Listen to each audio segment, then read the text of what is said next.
Good morning, everybody. Welcome to NEXL action here in Maynard, Massachusetts. I'm Matt Falby, joined as always by...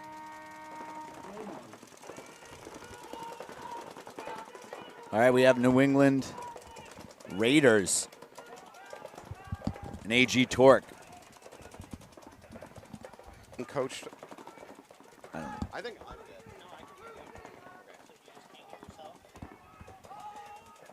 Torque being coached by Jake Morrill today. Matt, can you grab this and just go that way just a tid? That's awesome. Thank you very much. Doing some booth rearranging. All right, once again, we got the Raiders on the left-hand side, Torque on the right. So that's good. That's what we have Torque on your right side moving up to the 50 Dorito side. I call that 45. I mentioned it on the live that I think this is the Raiders' day. I feel like the Raiders... This is their day? This is their day. They picked up Carter, and they looked pretty good during the rotations last week. Their strength of schedule is not not too heavy, so I think that they can pull off a victory today. Sounds like you've arranged this to be. No, it's all random. Their day. Morning, Doug. I put some quarters in Torque's loaders. Loaders. The old school trick. Drop it in the feed neck, put their hopper back on. Good move here up the center. He should have this Dorito. I missed his shot, number 19 here for the Raiders. Tyler Gonzalez is in the snake for Torque. Torque is going to lose their Dorito side 45-yard line player, though. Good shot there by number 19 of the Raiders. Looks like Carter's over in that Dorito 1.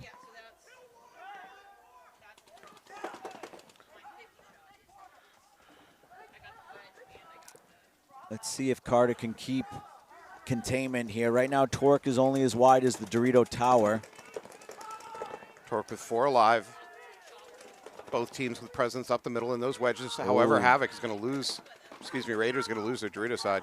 That's a bad death right there to start the match off. We have our first bad death nominee for Anthony's award. Carter Peckinpah, who you were just praising. I was saying they picked him up. I didn't say that. You raised expectations. I did. This is going to be a walk-in win for Torque. Looks like they had Greg playing up the middle. Tyler was working the snake for Torque. First point goes to Jake's crew.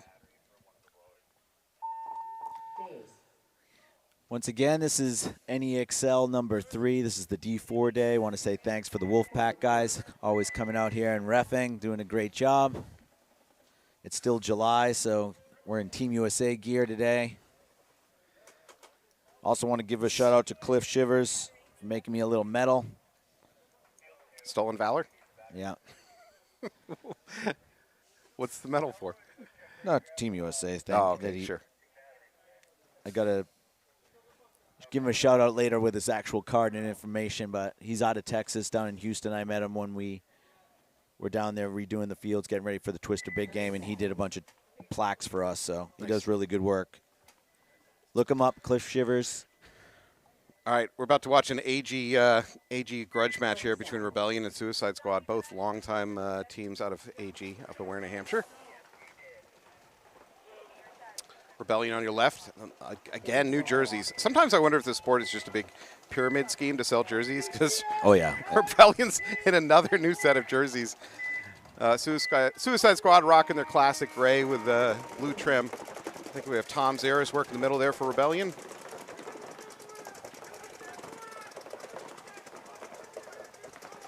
So 5 alive both sides now. Rebellion up the middle to that brick, that 30 brick. That 30 brick is going to be a take off the break in a lot of games. You could basically walk to it if you're short enough. There is a short privilege to this sport. Suicide Squad losing someone out of the snake side. It's like Dan Gagney trying to reposition. Is that Dan? To the stand-up can. Excuse me, stand-up box. Over here on the snake side. Really, Rebellion being pretty much just sit and shoot. They're not executing any fancy aggressive game plan. But then again, neither is Suicide Squad. This is pretty aggressive getting on their side of the snake, but they lose a Dorito player. So let's see here if think this is Garan. Should be a free one there. Yeah.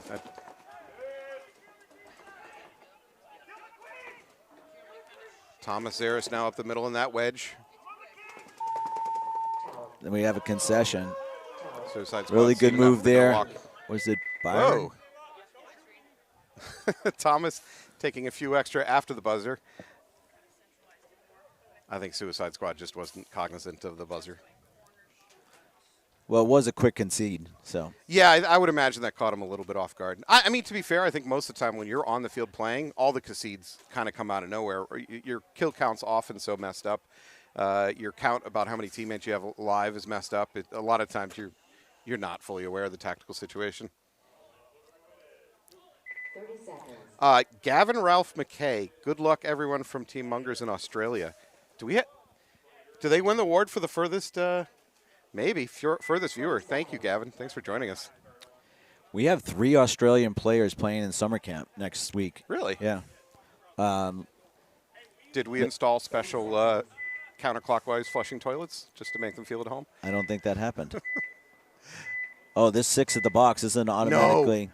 Oh. Oh, they figured it out. They figured it out the very last second. Raiders are going to lose another person out of the box, so they're going to essentially start with 4.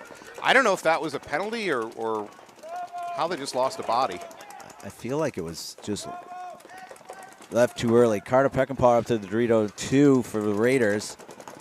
Torque is going to lose their home player and make a big bump out to the D1.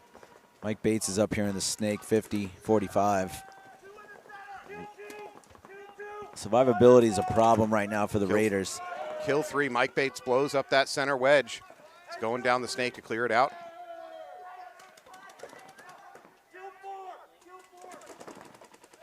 Bates turns the corner, finds that Dorito player still there hidden up at the 45 and blows him up.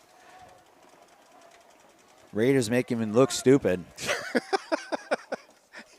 Anthony's big predictions about this is Raiders Day. It's early. Don't give up hope yet. I'm not giving up hope, but those 2 points were bad. You have plenty of bad death nominees? Yeah.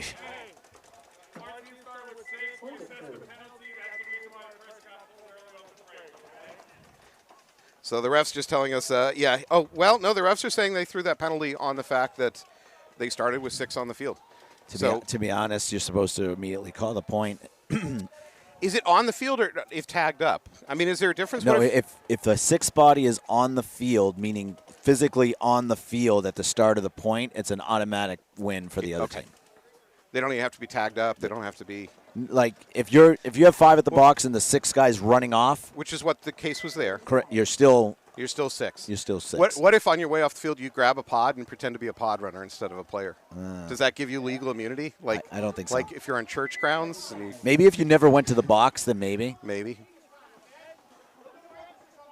All right. Well, the refs showing a little bit of mercy. I think you're correct with the rules, but I think the refs showed a little bit of mercy on that one. All right, Suicide Squad on your left, Rebellion on your right. Let's see if Rebellion comes out with a little bit more aggressive game plan. They didn't need it. They won on the basis of their guns in that first point. Real pocket play from Suicide Squad. And I think we have a gun down for Suicide Squad in their tower on the Dorito side. Looking like a hopper, maybe. Mm-hmm. Rebellion did get wide on both sides, which is good. That's Jay Gilliard moving up the middle to the wedge over here on the Dorito side. Excuse me, Snake side. 40. I think he got clipped on his pack, though, so Jay's going to take a walk. Again, for Rebellion, these are not aggressive game plans. These are pretty basic, just spread wide, but they're winning with just better gunfighting. Yeah, both losing teams in this set are having survivability problems just out of their bunkers. Got to play a little tighter. Rebellion slides out to that Dorito 50, so now they've got two bodies on the Dorito side. We're into the Dorito side for Suicide Squad, but I think he still has gun down. He's still looking at his gun. You know, if you're gunned down, I'm totally fine with that move. Move upfield, draw some guns. Meanwhile, Suicide Squad does get the kill on the Dorito side. We'll call that the D2. Rebellion set up the same exact way they were the last point, though. They can get this player up to the Snake 50 and onto their side again. Oh. Did he just die? No, he's here again, yeah. This is where he's going to see a couple free ones. Byron misses that free shot on the cross.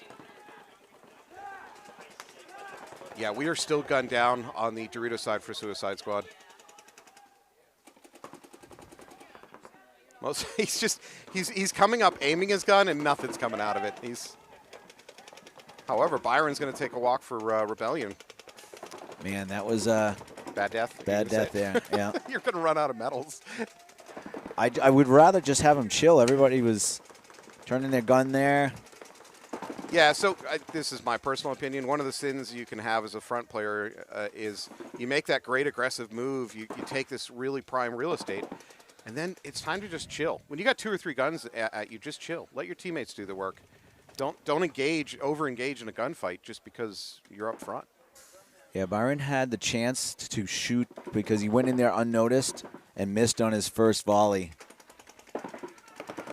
So is Rebellion down to 3 bodies, I believe. Yeah, I like how Jeremy Neves still came up here.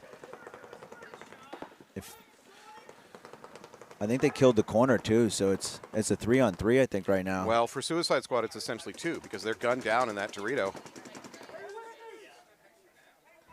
By the way, pro tip for those at home, if your hopper's not working on the field, first thing is check that a battery pop loose. I'm telling you, that's like 90% of hoppers down on the field. It's just your battery popped out of the holder. And you can fix that on field.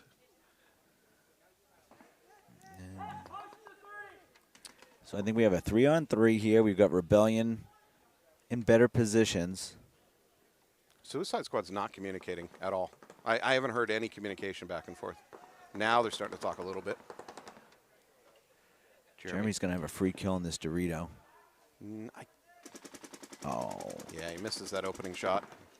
You got to hit that one. But if he wraps, he's in trouble. Jeremy's got to get low. No, he doesn't get low, and he's going to die.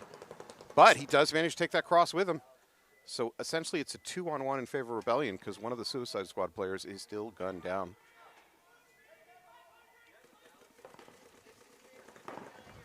We now hit the 7-minute mark, so again, if Rebellion can win this, they're going to be up 2 points. They're going to chew off a tremendous amount of time.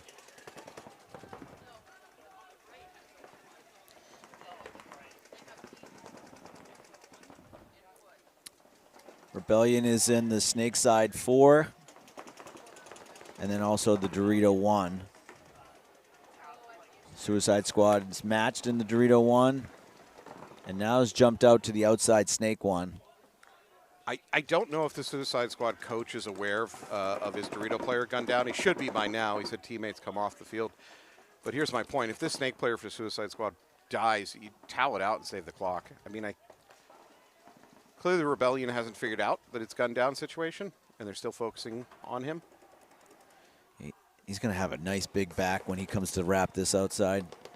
So look inside for free, and then you got an outside one right there for free. He doesn't see Monahan. It's weird.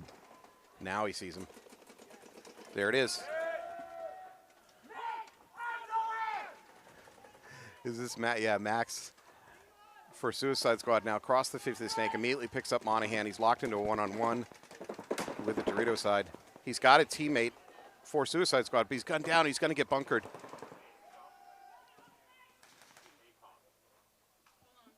Oh, he's going to make it. Oh, my God. Good time. Nice work by Max of Suicide Squad. He essentially outruns his competition. Alex.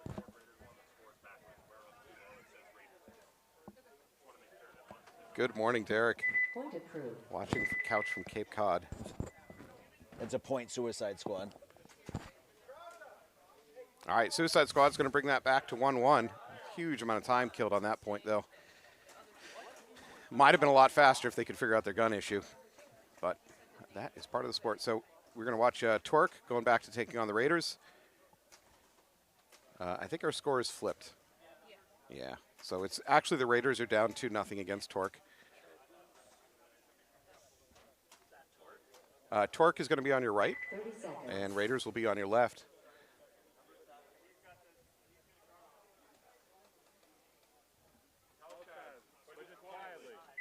Seconds.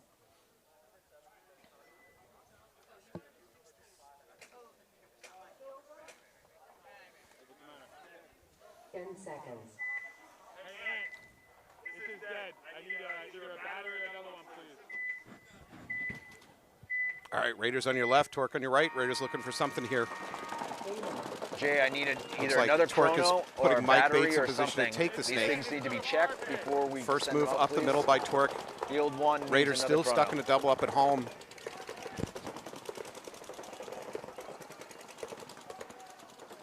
No early deaths for Raiders, although they have no real Dorito presence. They're still stuck in that tower on the back line towards the Dorito side.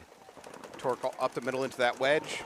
Mike Bates into the inside snake one.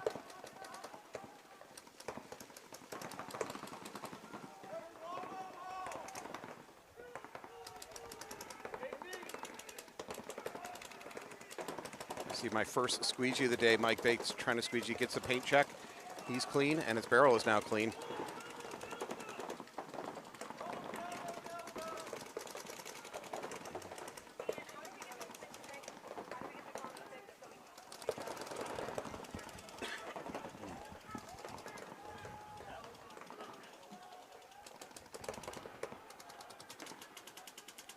Raiders now to the Baby Dorito, going to use that opportunity to move out to the tower as well.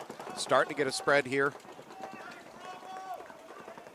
I think for Torque, they just have the home looking that way. That could have picked up on that move. They have two other players on the Dorito side, but honestly, Raiders just below their line of vision. Raiders are going to lose their tower.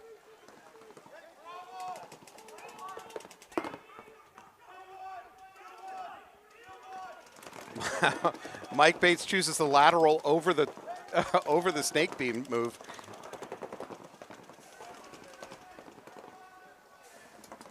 Again, that's clean. I don't think the Raiders had anybody even looking over here. So, yeah, the home is switching off back and forth. I think would be better off seeing their standing brick and the home just picking sides and sticking to their game plan, but they're switching off. Well, that opportunity is slipping away because they just lost their standing brick player in the back line for the Raiders. And they lost their Dorito player. Mike Bates came in here and got a free one. So it's like 5-on-1, I think.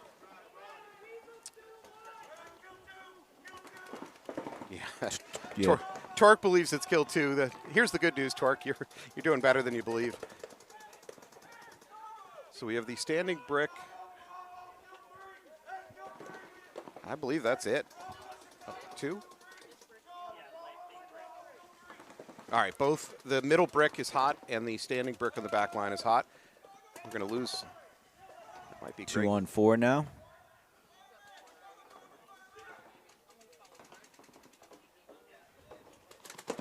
Nice shot right there. Mike engages in a gunfight by wrapping the inside of that snake. It does not work out. 2-on-3. Raiders are fighting back.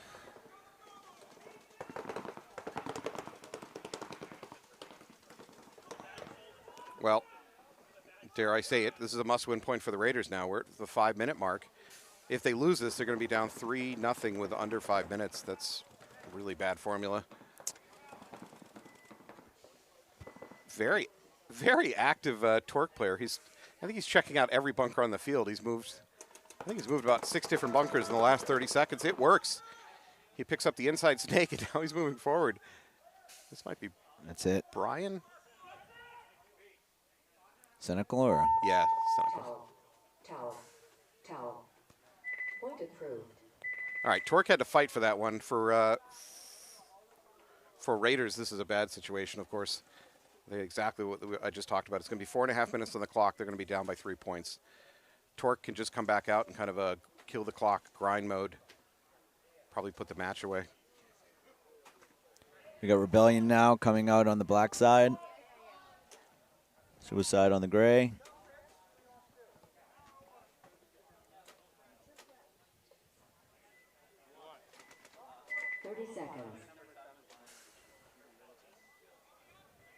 I don't think I see Max out there for Suicide Squad. He was kind of the hero of the... I see him. Number 5? Yeah. Okay. Definitely the hero of the last point for them.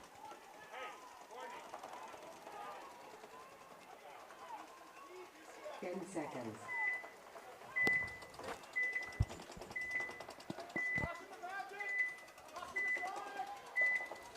All right, Suicide Squad on your right, Rebellion on your left. Rebellion with a nice run out to the D1, D2. I don't know what we're calling that outside first Dorito.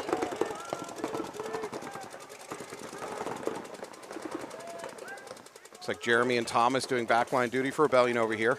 First kill, I believe that might be Dan Gagne walking off for Squad. Squad's going to lose another player off the back line, so they're immediately down to 3 bodies. Might be 2 bodies. Rebellion still 5 alive, starting to take ground. They're into the Snake 50, crossing the Snake 50. Thomas Era working that wedge in the middle. I like how Byron's very aggressive over here. He's playing the Snake the right way. Don't shoot until you have a full body to shoot at. There you go. One more. He's going to wrap the clock. Mealy gets the kill.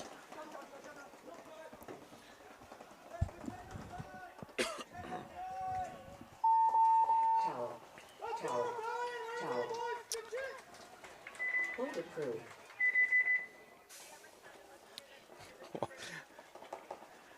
Well, we're hitting our loyal demographic. Abe Lerner. Abe Lerner watching the cat. I haven't heard or seen an Abe in, God, it's probably been 15 years maybe. Yep. Abe, I hope you're playing paintball still. 10-5, yep. I think the referees are checking rate of fire. Is there an accusation of There wa- impropriety? I think there was, but I feel like it was checked. And here comes another check. All right, Torque is rolling out. Tyler Gonzalez, Doesn't sound fast. Porter. No, 20 seconds. that was Jeremy Neves getting the. He's a tinkerer. If it's somebody's gun that was going to be a little bit hot. He's getting the complimentary hot check.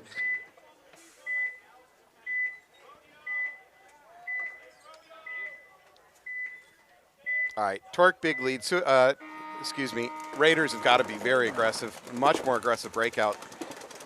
Some more hopper issues. I believe we might have got out clean 5 alive for Raiders. No. No. Carter is eliminated. Yeah. Now they've got to win gunfights. They had an aggressive breakout the first time they've done it so far this match. Now they've just got to go to work and win some gunfights.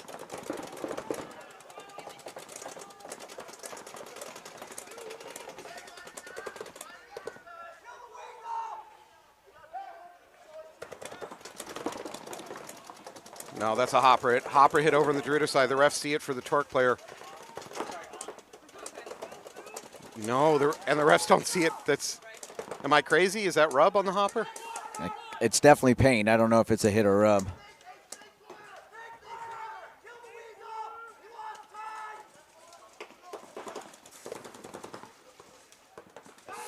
Oh, if that's a hopper hit, this is going to be bad.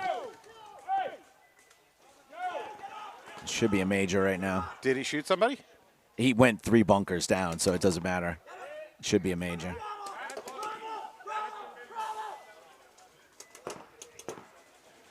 Technically, if you move 2 bunkers forward, it's a major as well. Well, yeah, but the refs obviously didn't know that he had the hit on him until after he was in his new place. The refs don't know that. They didn't see the hit beforehand, so it's No, but hard. he was calling it since he left the D1. But yeah. Was he? Okay. Yeah. All right, well, Torque is going to close the clamps here. Oh, this attempted run through, it works, and he does it clean. No, I take it back. It's a trade. I think that might be Greg for Torque leaving the Dorito 50 alive, and that might be it. That might. Yeah, the Raiders definitely got a bum rap in that 1 point. Wouldn't really change the match, but I think this is the last Torque player left alive. I don't understand why the Raiders aren't tallying out. because it'd be match over. Yeah, it's Mercy. Mercy, race 2, whatever it would be, Yeah. it is over. Yeah. All right, so for Torque, it's just a matter of figuring it out, walking it in, and that will be the match. We'll be right back to the Rebellion Suicide, 2-1 on the other side of this set. Oh, looking like a bad hang potentially. Oh no, maybe the Raiders are going to get their justice here after all. Oh, they're checking his knee. I think they're going to call it clean. Oh no, it's bad. It's bad. I think it's a makeup call at the very least. It should be a bad one anyway. Yeah, that's a dirty hang. That should flip that point. So maybe that's why Raiders didn't hit the buzzer. Maybe they were smart enough to see the hit and say, yeah, go ahead. Do they have enough time, though? 2 minutes, 2 points. I don't think so, but good for them. Good morning, David. David Tufts saying hi. Not to you, Anthony. David's just saying hi to me. I want to make that clear. He said hi to me at the last event. Okay, you get one per year. 30 seconds.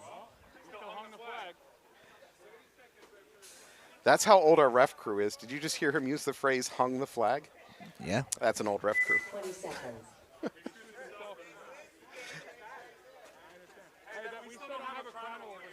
Okay. 10 seconds.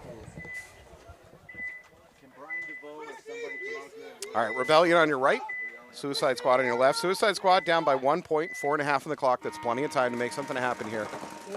Suicide Squad, relatively pocket play. They start doubled up at home. They go to both mini temples, still 5 alive. First kill goes to Suicide Squad. Rebellion losing a player on the Dorito side. So Rebellion 4 alive. It looks like movement up the middle. Again, that might be Thomas Zaris trying to read body language. Oh, we're going to lose a body from Suicide Squad in that mini temple. Take the opportunity to move up to the brick. Neither team with a snake presence yet. The Rebellion's better positioned to take the snake.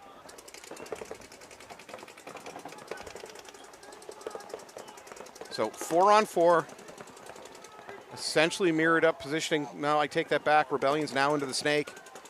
Now it's going to come down to a battle between this wedge in the middle of the snake. He's aware of the snake presence. Can he catch him on the pack? Byron seems to have just crawled beneath the radar. I think his twister is giving him vulnerability. Yeah, the twister shield. Is that what a twister coin does? You just hand it to a ref, you get a free life? It's no comment. Oh.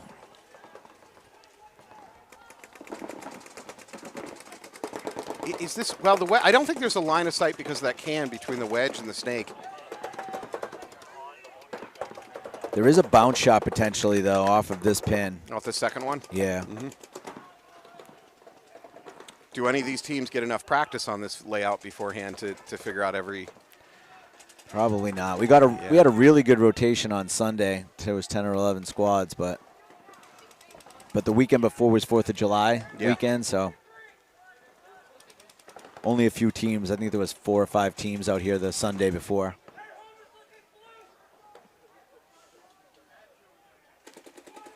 Suicide Squad now out in the Doritos. They've taken it to, I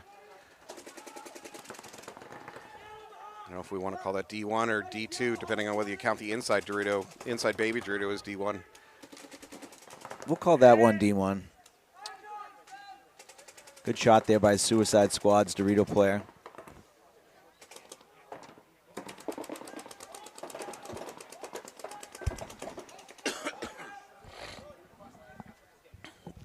Suicide Squad maybe taking control of this point now.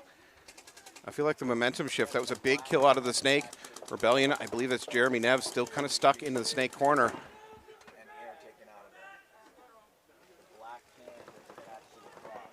We're going to lose Thomas Zaris up the middle for Rebellion, so definitely momentum's in the favor of Suicide Squad at this point. For Rebellion, I believe it's just snake corner and D1.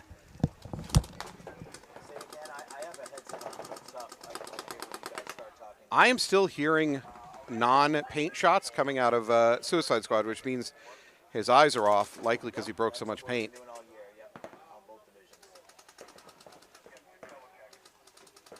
To Jim DiMarzio, this is not broadcast on TV. It's just through Facebook or YouTube that you can watch this.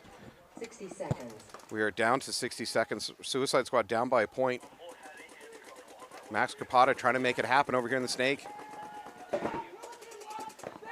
Somebody managed to take that Dorito side, leaving, I think, just Jeremy for Rebellion is the last player left alive in the corner. We got 45 seconds. Max is just going to stay on his feet, go. He's going to get the kill, and they're going to tie this up. Real good point by Suicide Squad there. Again, I wouldn't touch it until later. You would run it right down to the time? Yeah, I would, but yeah. Nothing good happens in 30 seconds usually. Okay. Not in a tie. Yeah, I suppose that's true. All right, well, they're going to have to roll back out for a 30-second point, probably to no avail. Unless there's a penalty, it'll probably just be a kind of a waste of paint. You can play a fast point on this field. So this layout, just so people know, I created it for the off-season WNXL scrimmage that we had in Houston. And it played really well. We had 6 WNXL teams out there in February. And we added these 2 little pins in the direct 50 to just give promote a little bit more movement up the middle. And also blocks one shot going out to the Dorito corner. After AG put it up, Eric was saying that it looked like getting out to the Dorito corner as a secondary move was not going to happen. So I gave him that input, and we added those 2 pins. All right, Raiders looking for something. They got 2 minutes to make 2 points. They choose to double up the standing can. They go into D1. Torque is going to lose Mike Bates out of the standing brick in the back line.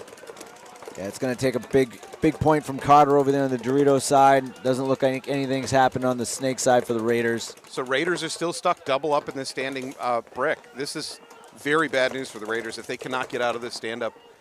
They shouldn't be able to get out with the wedge here. Oh, no. Unless he's hit. He's asking. The Torque player in the middle is asking for a check. And they're using that opportunity to get one of their players out as one's eliminated. Carter's eliminated. Oh, and he gets a minor. He calls for a check, and he gets a minor out of it? Well, if you're shot in your gun. Yeah, that's true. If it's obvious and you're staying on the field when you should be calling yourself out, the refs can call a minor on that. Yeah, plus Torque's up 2 points with little time left. You got to get off the field and give Raiders a chance to score some points here. Yeah. You're saying that the Torque player should have left of his own cognizance. Not that the refs should have taken the score into account. That's not what you're saying. Just to be clear at home, before we start getting the comments. No, I'm just saying that you have no chance of winning if you're down 2 with 2 minutes if people are going to wait for refs to pull you off the field. Yeah. All right. We are under a minute. Raiders are going to bring this to a 2-3 game situation, but with 41 seconds left on the clock. So we're going to see some back-to-back fast points potentially. So you know what I'm going to say when they come on the field, and that is everybody stop and count pods. Count how many pods the Raiders go out with, and let's see if they're going to go in a suicide run, I should say. Well, suicide squad looks like they're going to hold, based on your. Yeah, the pod count. Yeah, they're each rolling out with 4 pods.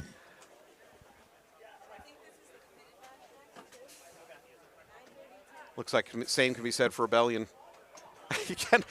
Someone should do math on these pods. I've talked about this before. Shooting 10.5 balls per second, 30 seconds left on the clock. I mean, there's a limit of how much paint you could theoretically get through your gun. But some of the Rebellion players are going out with like 8 pods. I don't think the math even supports that being possible. Assuming 0 spillage, perfect refills, I don't think mathematically you can shoot 8 pods in 31 seconds. For all those, that was an exaggeration. This is a 4-pod limit tournament. How many pods are they going out with? They might have broken the rules. I don't know. Oh, we got a false start retag. We should check the bingo card. We haven't even looked at that yet. Oh, I like it. Big run out by Rebellion into the snake. Thomas up the middle, takes a bounce off his head. He's got a soft head. Byron's trying to win this thing. Thomas is trying. Yeah, so is Thomas. Looks like Dan's going to take a walk. Thomas is going to take a walk. Both teams lose a squad. It's up to, I would assume this is Byron over here to come up with a miracle. He can wrap this. 7 seconds. There's no miracle. No. He can shoot a few people, though.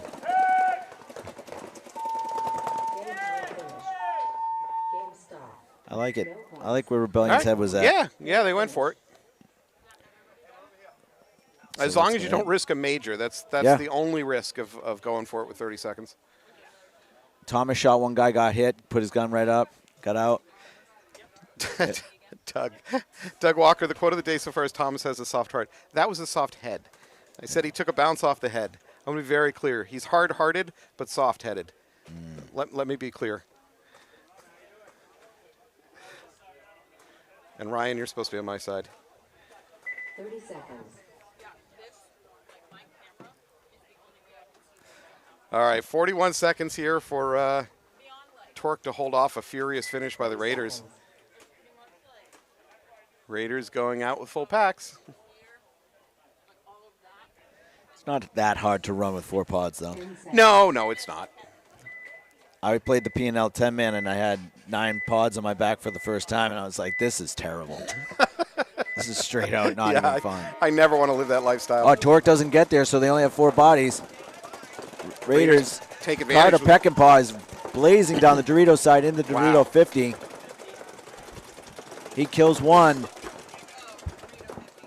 30 seconds on the clock. That's still plenty of time. Raiders need to launch up the center, though, right now. Yeah. Carter's kind of hit a dead end for easy bumps. Yeah. I'd say that. He moves up to their cross. No, he's doing it, but the rest of these guys need to get on their horses.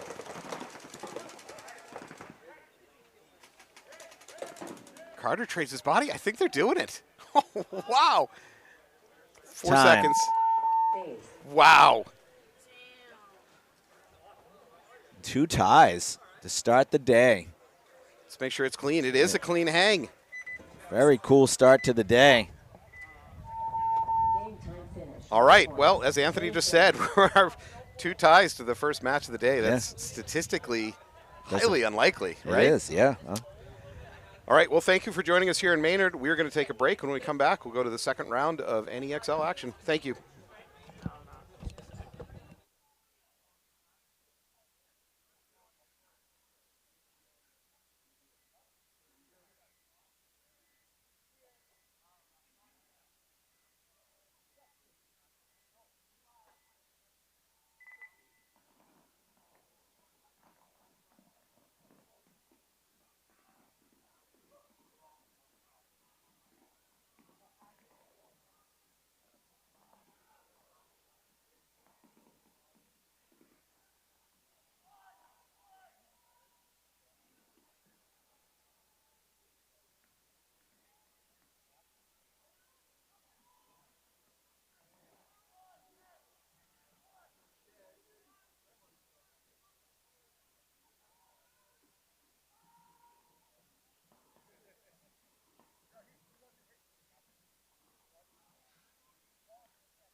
Put your barrel bags on. I have someone on the field without a mask on.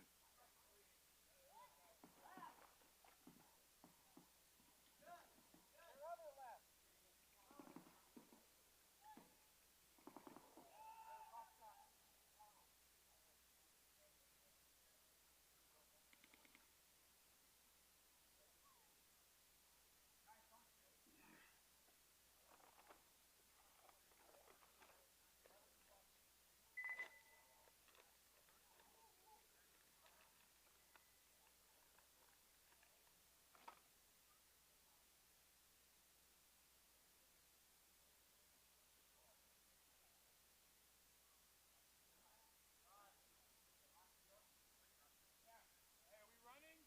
Live field, let's go. Live field. 1 minute.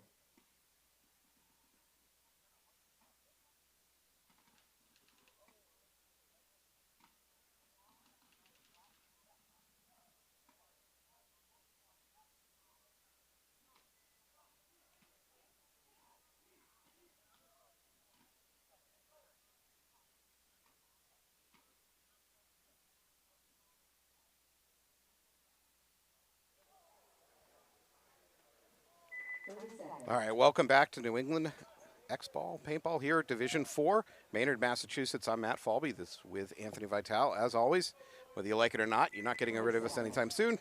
You're about to watch OG Killers taking on Mass Havoc. OG Killers playoffs first event, if I'm not mistaken. Second place maybe or something? Not second place, but they may have made a playoffs. Very good playoffs, yeah. All right, Killers on your left, Mass Havoc on your right.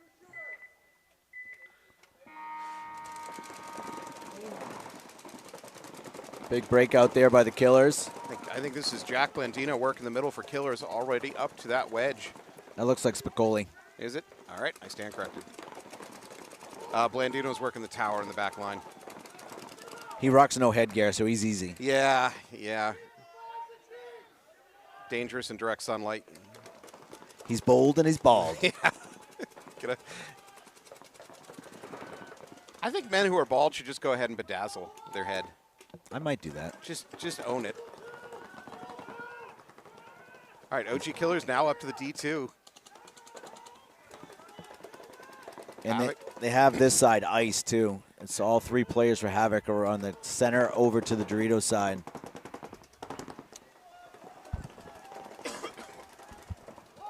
For Havoc, maybe their best chance is player in the cross here. I'm not entirely sure that the Killers either are aware of him or fully communicated it. No, they are not aware of that cross being hot. Now they are. Kyle Johnson coming over and getting that last kill. Oh, second to last kill. Trades his life for it, but that's a good trade. They're up enough bodies. All right, Havoc coach has seen enough. He's going to towel out of that one. OG Killers convincing first point. Really not a lot of drama there. They made their early moves. They got the kills. Looking very calm while doing it. Very experienced D4 team. His experience code word for something? For old? Hold on 1 second. You need a blower?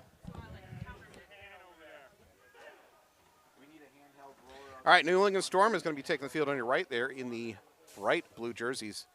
I don't know if they just got washed, if they're brand new jerseys, but good Lord, those are white. Trainwreck on your left. Trainwreck, a newer team out of P&L Paintball down at Bridgewater.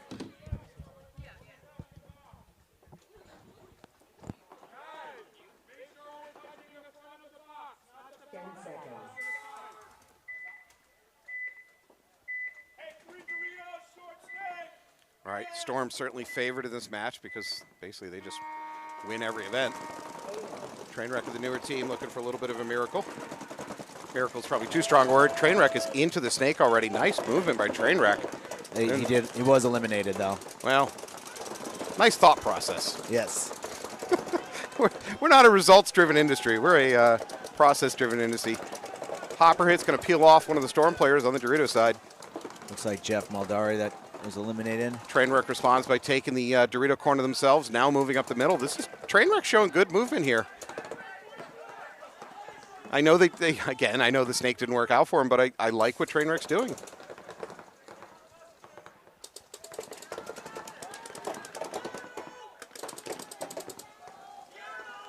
Trainwreck player, this wedge needs to stay on that snake. Do not let him make his bump. Get your gun back up, get gun dominance, lock that down.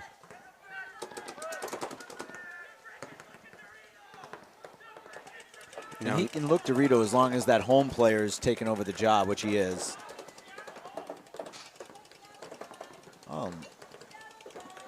We got a BKI summer camper playing with Trainwreck. That's Matt Mahoney, also plays with Filthy. He just took the snake corner. He's a solid player. I think he's out of Maryland.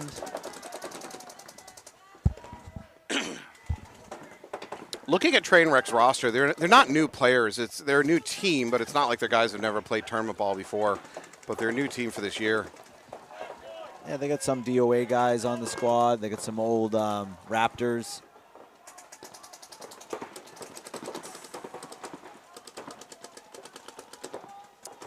Between now and the next event, I want you and I and Laurie to get together, and I want to figure out every team name that's ever played in the NPL. Oh my God.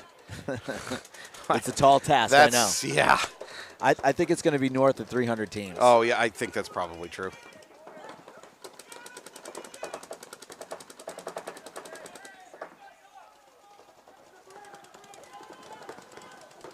Maybe we could compile a list, put it up on the internet, and say, hey, if you're not on this list, let us know. Yeah. Yeah. Put it in alphabetical order and just let it rip. Yep.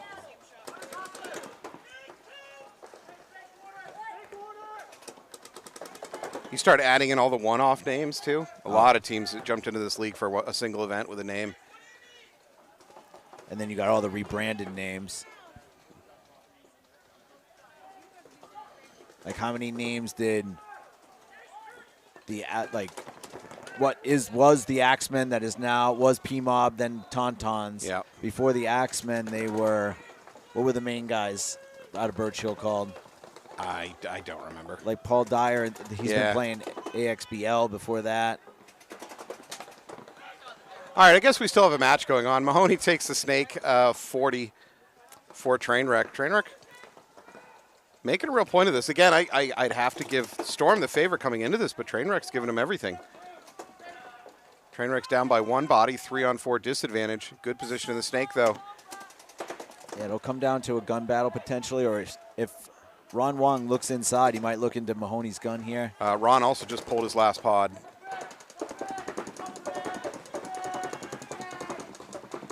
Mahoney. This is where a front player like Mahoney just needs to calm down a little bit. Let him shoot your bunker. Just let him. Especially with Ron low on paint now. Yeah, shooting at bunkers.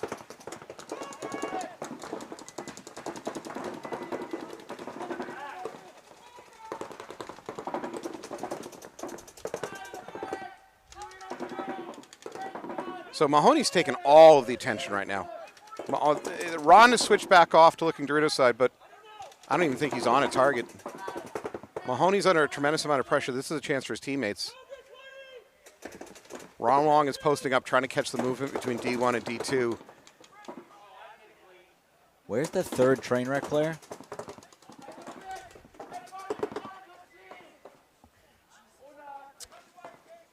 Great question.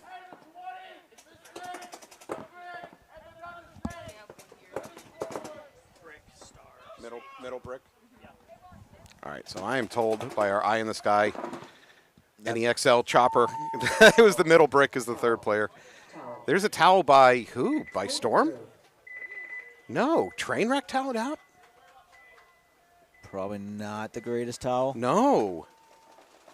That's the first point, right? Yeah, that's the first point. I don't understand that one. Yeah. Who's coaching down Oh, there? Ruckus. Somebody from the chat just reminded us it's Ruckus. Oh, good job. Thank you, chat. Thank you.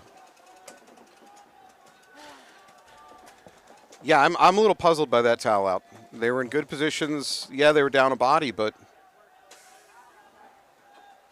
It's point one. A lot of things can happen. yeah.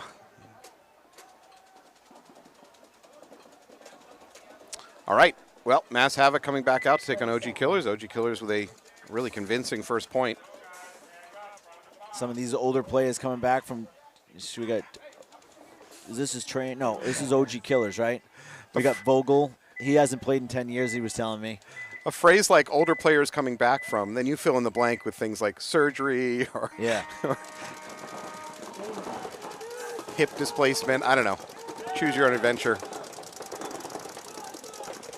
OG Killers lose their snake guy to Mass Havoc. Havoc's still 5 alive, but unfortunately they're doubled up at home. Now they break out of that double up. First kill goes to Havoc, so they got a Second kill, too. 2-body advantage. I think that's Mike Grimes that's coming out.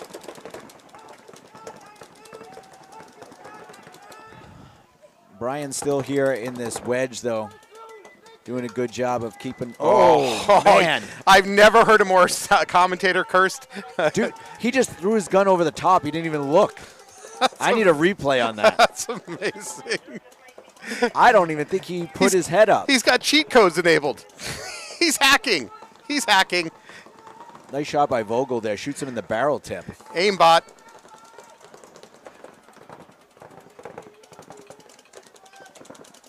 Another OG killer. Oh, and it's going to cause him a flag. OG's going to lose a Dorito side and a flag. I think that's the last OG killer. Mass Havoc with 3 bodies alive is going to win this point.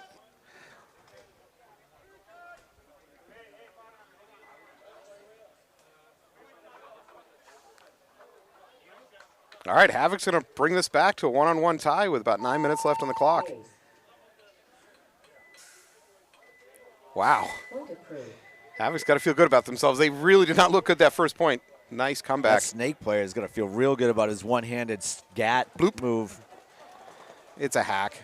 Somebody contact the devs. So refs are telling us that was a pack hit on the player in the Dorito for OG Killers. That's what got them the minor and cleaned out their last body off the field, giving Havoc the win. Storm coming out after the unusual 4-3 towel in the first point. It looks like Hollis McBride. We wasted like 5 seconds. I should have called the point as soon as the penalty was pulled. I didn't realize it was the last body. I don't know if we want to adjust.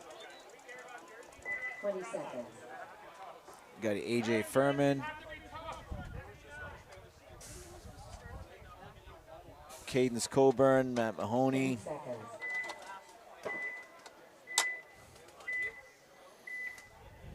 Let's see. Mahoney was a difference maker in that first one. We'll see what happens. All right, Storm on your left in the bright blue jerseys. Trainwreck in a bit of a mixed jersey.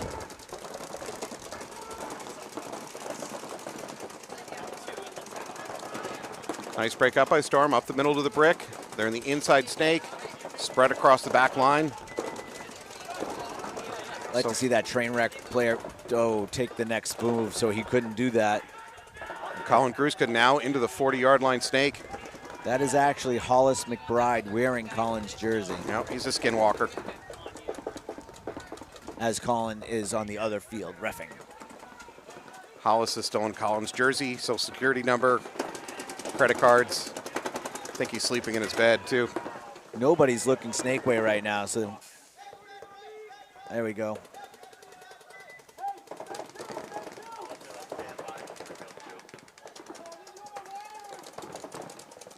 This brick for Trainwreck in the middle is playing awful wide. I can't believe he just lived with Hollis looking that way.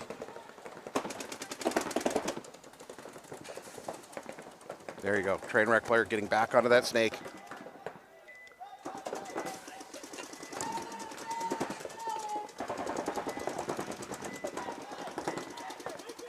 Trainwreck now up to the cross on the Dorito side. Trainwreck now into the D1 on the outside line of Doritos. Trainwreck is showing movement. I like this. I like that they're, you know me, I'm a favor of kind of the hero ball style of play. I like players taking initiative, making moves, and Trainwreck's giving that to me. Now we're moving out to the snake corner for Trainwreck.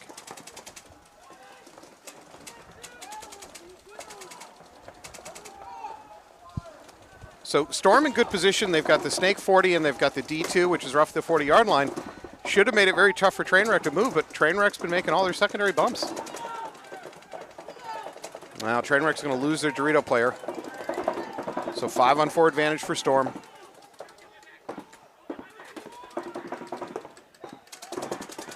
Big sideways move from that brick to the outside Dorito line. He's going to get shot in a second. For Trainwreck. Anthony's less impressed. Yeah. Actually, it was a bad call for them to do that. Hollis should have actually cooked him. Shot him right. Yeah, he should have cooked him, yeah. Fortune favors the bold, question mark? Yep, he's gone. Yeah, he's dead. Now an attempted run through up the middle by Trainwreck. That gets blown up. I think it just might be the snake corner, all that's left for Trainwreck. There's another one in the snake, but they're both on this side. I take it back. You're right. Snake inside, outside snake. So that snake corner should try to cross back. Try to spread the field at least.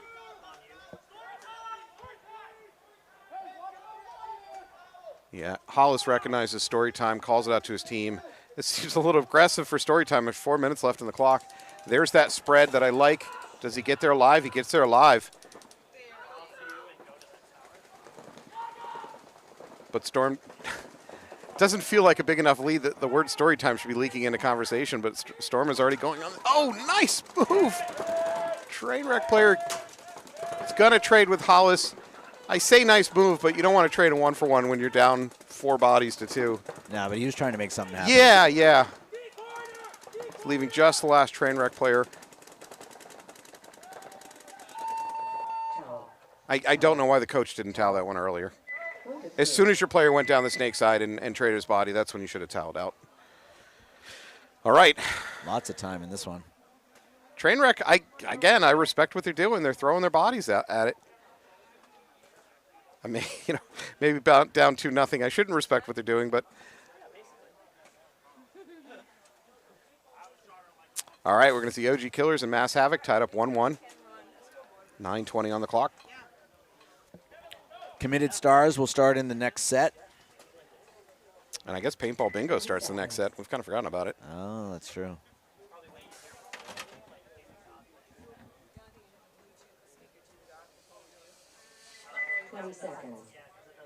All right, OG Killers are going to be on your left. Mass Havoc on your right. Mass Havoc in the purple and black jersey. OG Killers in the light blue and gray jerseys.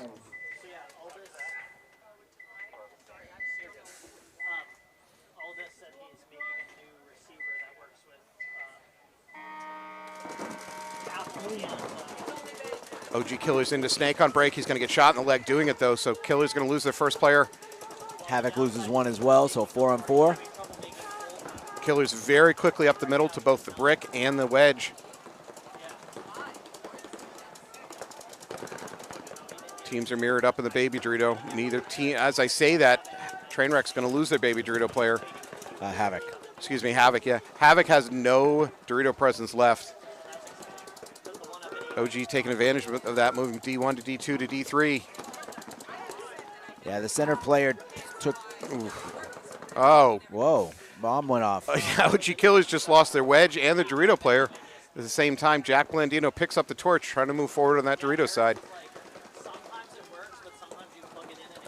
Mike Leaks in this snake inside.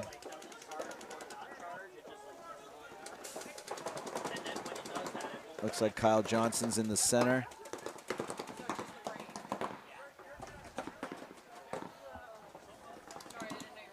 And for OG Killers, I see Dorito 2. I see that middle brick. Is there a third OG Killer still at work out there? The Mass Havoc player is still, when he communicates, is taking his gun off the lane, and never a good sign when you're putting your back to the bunker. I was just about to say the same thing. So we're not picking on you, but yeah, don't put your back to the bunker that you're hiding behind. It makes it very difficult for you to get your gun back on target. Makes you a bigger target, too. Yeah. All right, Jack Blandino picking up the kill there from the middle. Still some hope for OG Killers. I think we're now at a 2-on-2 situation. Havoc kind of bunched into the pocket over here on the snake side. OG Killers with an advantage. Jack Blandino making the move forward. Yeah, this brick player for Killers should go ahead and bump up to that wedge if he can. That looks like Kyle Johnson. Jack Blandino is eliminated, so it's just Kyle now.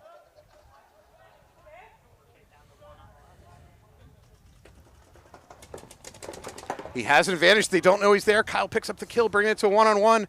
Just the home left. He's not aware of the home player, though. Neither player is aware of the location of the other. There's so much tension. The old salty veteran, Kyle Johnson. High blood pressure. Hard at work. No, they don't. They still don't know about each other. Kyle's going to overcommit a little bit here. And shots him in the shoulder. He gets him! Got some in the shoulder. Wow. Sodium-based win there for OG Killers. The salty Nice. veteran in a Slugs jersey. Yeah, he's a slug. I love it.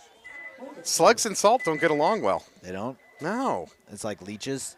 Yeah. Are they in the same Do family? they? Yeah, I think they're in the same family. Anybody? Can anybody back me up on this? Leeches, snails? We barely know paintball. We certainly don't know Yeah. the We're rest going to of need some help from the chat. We don't know nature. You know who does know nature? David Attenborough, and you can watch his new video, Secret Lives of Pods, on the AG Tech channel. It's a documentary about the full life journey of a pod. And that has to do with this conversation how? I'm just slipping in. I'm doing some self-promotion here. Got it. I'm looking at earning upwards of nothing dollars on my YouTube channel this year. 20 seconds. All right, we got Storm over here on the gray on the right side. Trainwreck over there on the left. Storm's up 2-0, 3:35 on the clock. 10 seconds. David Tufts confirming that salt causes them to dehydrate. He's a medic. He knows. Yeah, he knows slug entomology. Probably used leeches to take poison out of veterans. We're going to take two players dropping for Trainwreck, trying to get to that standing brick. That's a travesty off the break. Yeah, I think. Oh, then another one. AJ Furman is just feasting over here. Trainwreck are already down by 2 points with only about 3 minutes on the clock. Now they're going to lose their cross. I think it's just the tower. It is. Louis Farad just shot him, so. Oof. Point of crew. That was a curb stomping by Storm on that one. Wow. Yeah, AJ Furman just shot the 2-4 right off the break. So 2 in that, I guess it would be there 2. Right out of that snake side. Okay, this is not self-promotion. I'm just giving the viewers what they want. David Tufts is asking if I have a YouTube channel. If you look up AG Tech and maybe toss in the word paintball to the search engine, you can find our channel. I don't want to promote it, but, you know, people are asking. Got to give the people what they want. Exactly. All right, so Mass Havoc is running it back out there. 6:23, still plenty of time in this match. Mass Havoc let that last one slip away. 10 seconds. So there was a team kill off the break that last one. Oh, no. The guy who shot him had his Oh, Chin strap. got it. Oh, Trainwreck is a victim both of shooting their own player and a chin strap violation. They're going for the incompetence trifecta. Love you. No. Vogel is shot off the break. We're going to lose their middle player for Spicoli Trainwreck. is shut off. Damn. Mass Havoc's up 5-on-3. So I take away A.G. Furman with Wow. kills. Throw another body away over there. I think, is that Kyle Johnson for OG Killers? Threw his body away on the Dorito side. That looks like Mike Grimes. Mike Grimes, okay. Grimes and Kyle have the same jersey on. Yeah. Ironically, Mike's a little wider now than Kyle. Aren't we all? Aren't we all? Well, no, Mike's still in good shape, but it's more just Kyle is so skinny now. Foul. Oh, we got a towel. Killers by are the going OG Killers. to towel out of that one. That was a disastrous opening 30 seconds for Killers. Yeah, the last killer on the field is looking like, what? Why did you towel on me? But There's a 5-on-2. yeah, for Waka, that was the math is not good, bro. That was a reasonable towel. You should be, yeah, don't question your coach. Question your teammates for dying so fast. Oh, he's mad about the towel. He's big mad about the towel. It's 2-on-5, man. I don't think he understood the game situation. 2-on-4, excuse me.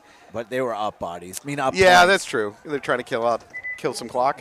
I don't know. I'm just throwing out devil's advocate, I guess. Yeah. Next set, yep. Next set is Committed Stars. Stick around. You're going to watch us rating players and deciding whether they're good or not. Out of our arrogance and self-importance. 10 seconds. Under their belt, yeah. Yeah. Jersey tuck. Jersey Just give tuck him is a warning. Just give him a warning. Oh, then Oh, Jersey tuck is a rule. yeah. Okay. Storm doubled up at home, up the middle to that wedge. Now doubled up to the middle to the brick by Trainwreck. Trainwreck down 3 points with 3 minutes left on the clock. Looks like we might have Ron taking the walk. Yep. Trainwreck's youngest and smallest player dropping back to that mini temple. He probably has a plan to get to that cross.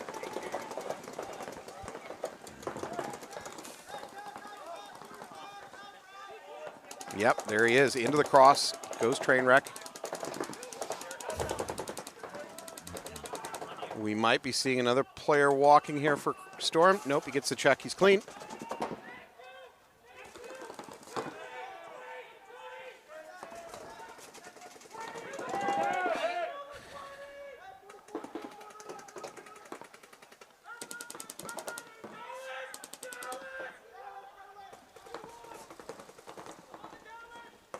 For Storm player in the middle wedge, he's got some paint in the hopper. I generally do think it's rub, but yeah, that's a streak. Okay. All right, Storm does manage to pick up the snake player of Trainwreck. Trainwreck down to 3 bodies, kind of tucked into a pocket though. Really no presence on either tape line for Trainwreck. Middle player for Storm getting a really adventurous. I can't believe wow, he has found an empty pocket. No, he hasn't. He died. That was a little too much adventure time by Furman. Good hold by Trainwreck. Storm bringing it to a 3-on-3. Storm with a snake presence.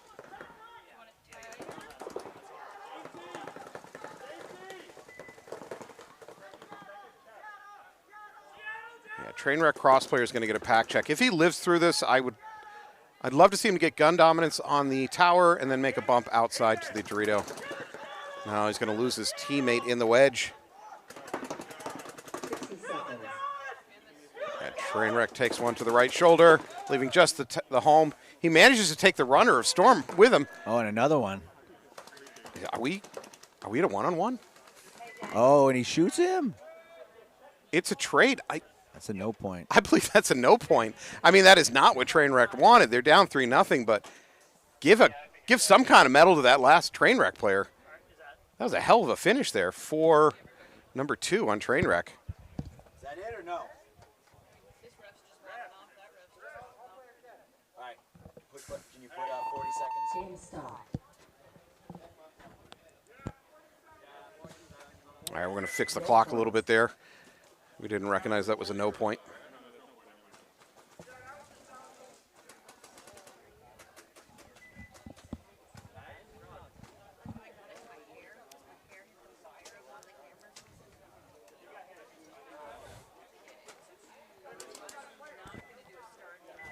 All right, OG Killers, Mass Havoc tied up 2-2. 5.5 on the clock. We'll probably see 2, maybe 3 more points in this match. OG Killer's doing the better job on the breakout, but then they're just getting a little bit sloppy with their bodies, losing gunfights or overextending in their bumps. Mass Havoc mostly winning their points so far and just capitalizing on OG Killer's mistakes. 30 seconds.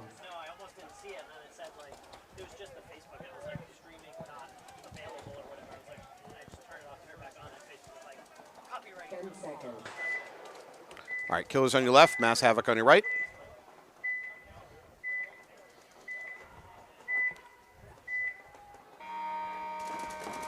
Hang on. Spicciuli up to center, Brian. Yep, 5 alive for OG Killers. Spicciuli's been kind of a, and it's working, but it's kind of been predictable. He goes to that brick and then immediately out to the wedge. Killers taking the cross over on the Dorito side. Now into Snake. Killers, again, having real good secondary movement here.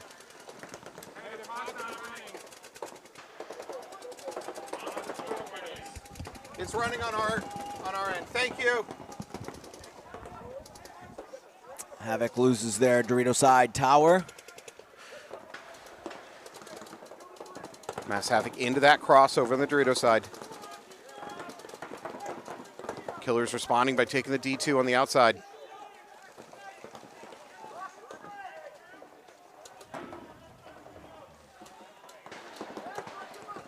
Again, we're tied up 2-2. We're at about 4.5 minutes on the clock.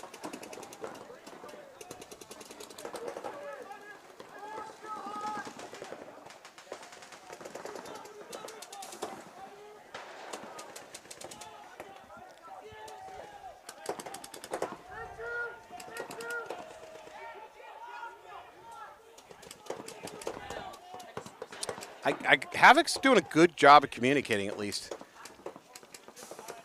I have to give him credit. That's something. Oh no, they're going to lose their cross and get a towel out of it for their trouble, leaving just 2 Havoc players left alive. Snake 1 and Standing Brick over here on the Snake side. OG Killers does lose their Dorito, so it's a 3-on-2 for Killers.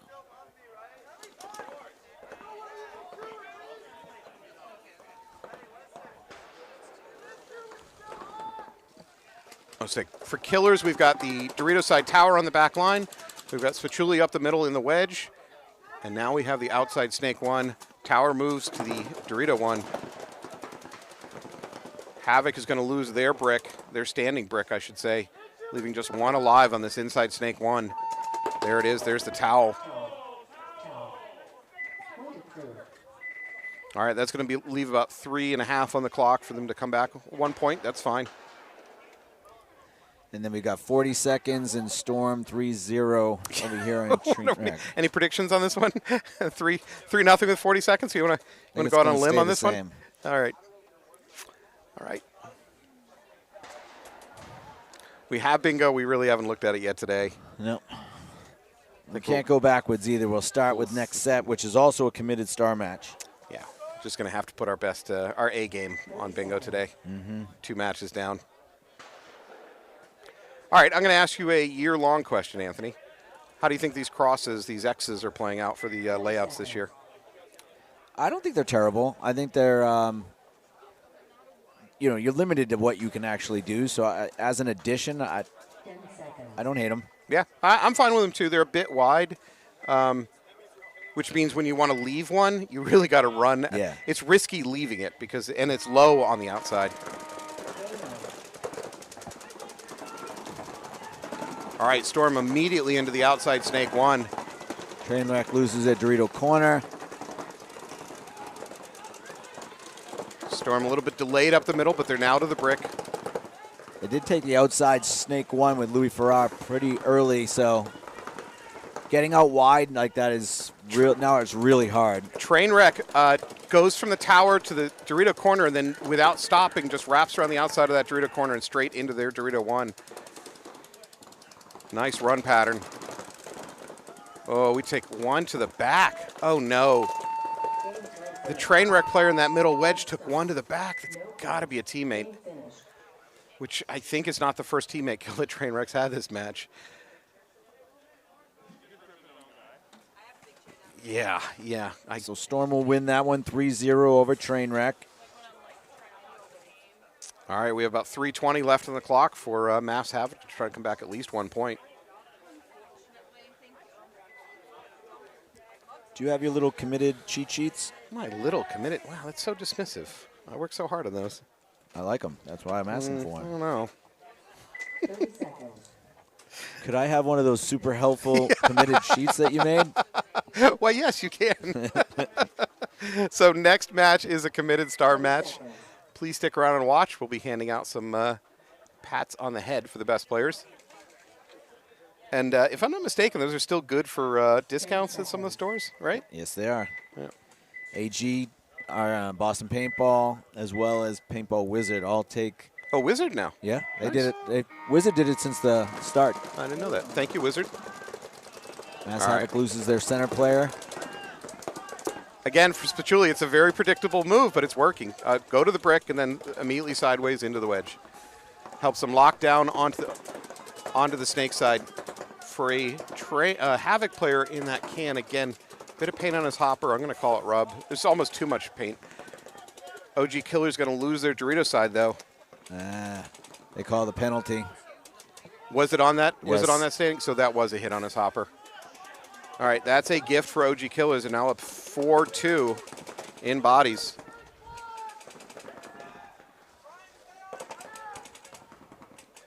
And for them, it's just grind the clock. We're at 2.5 minutes.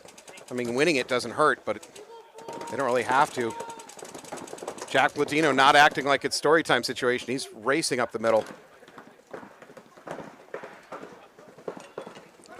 Yeah, OG Killers are going to close it out. I would say that was a sportsman-like bunkering. I would agree. Yeah, that was just one, maybe two. And it's race to 4, so they can go and hit the button.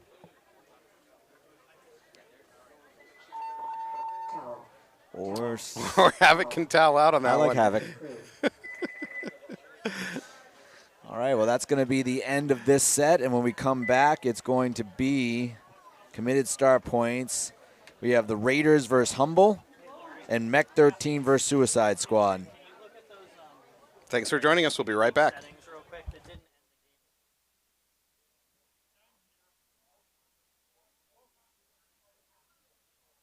we're in X-Ball. X-Ball. That's all? That's it? Oh, okay. Sorry. Never mind. No X-Ball. Game over.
Four minutes.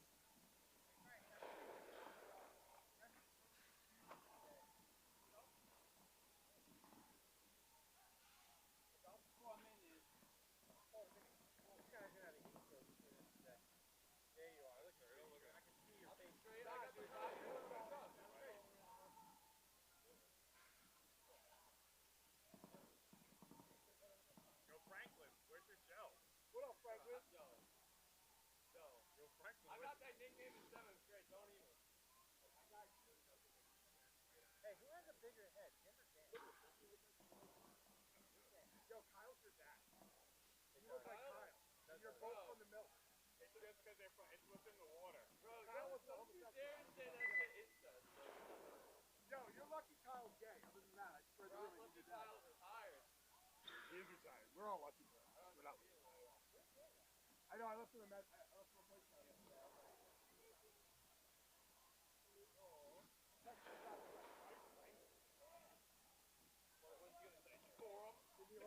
the only way to talk. Yeah, exactly. I was like, I hope all your hooks break. Yeah. And I hope you use all your $700 fines.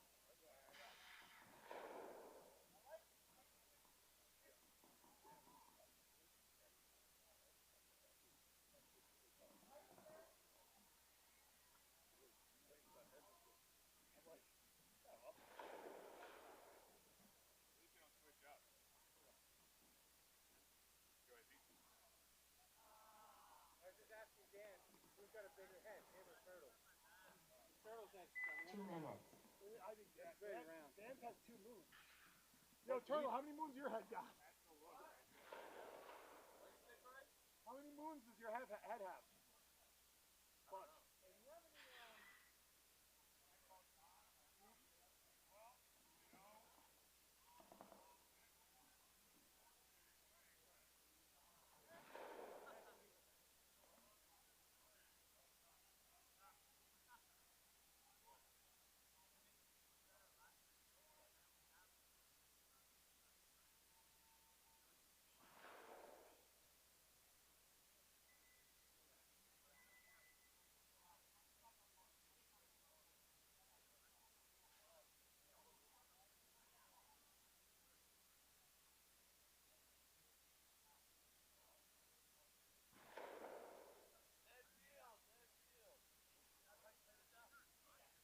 1 minute.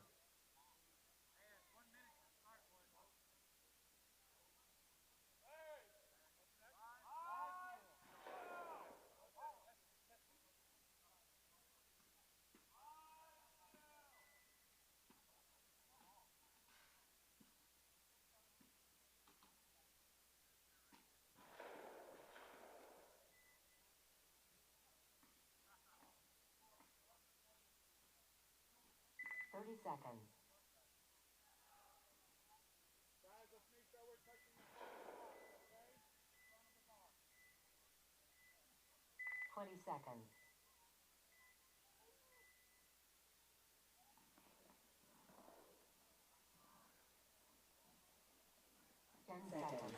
I might be by myself for a second here, but we are starting the third set. We've got Humble on my right, Raiders on the left. This is a committed star match. They'll be given points. Big bite right there by Carter. Another big bite by the Raiders up the center. Carter immediately into the Dorito 2. Humble loses their snake player, so it's 44.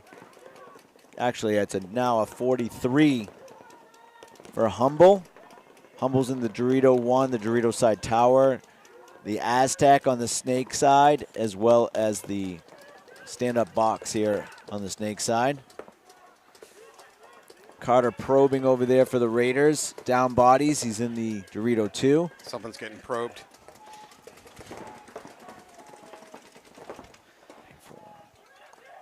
Up the middle goes Raiders taking that brick. Raiders are definitely having survivability problems still continuing. Humble loses their player. That's Ducky that's coming out. It's a 3-on-3. Good shot there by Carter. Neither team with any presence on the snake side. I'd say Humble has Kevin, a the slight box on the advantage black in side terms needs of to be- ability to get into the snake. That mini temple could make a sideways move. Another Humble player getting shot out of the center box. That's Rennie. So they immediately refill it. What do you do with a bunker where your teammate just dies? Get in that bunker. Jeleniski.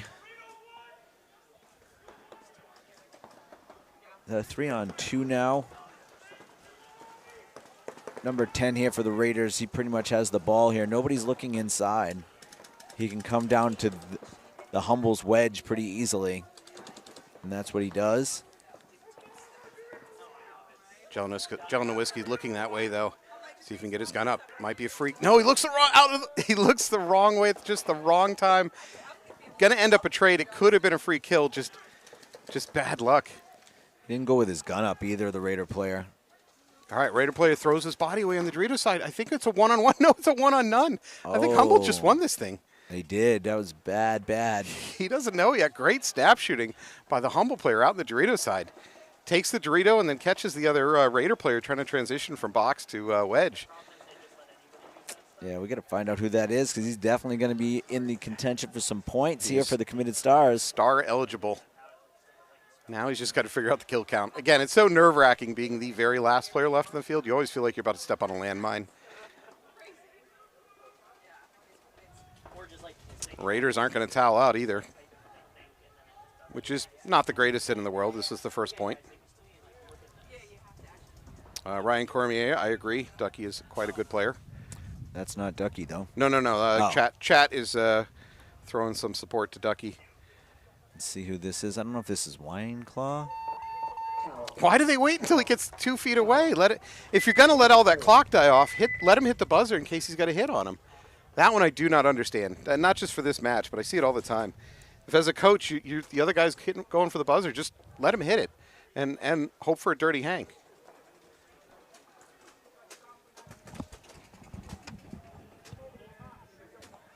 Can you hear what he said? I don't know. All right, that was Tommy Wineclaw. At least Yep. Ryan Patrick thinks it was. All right, Wineclaw, really good point. Great snap shooting there at the end.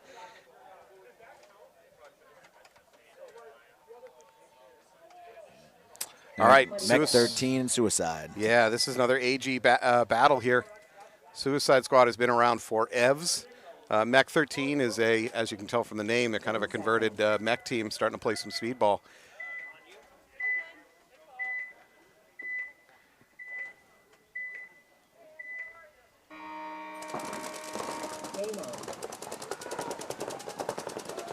Mech 13 more aggressive. They're moving up that. They take the cross on the breakout.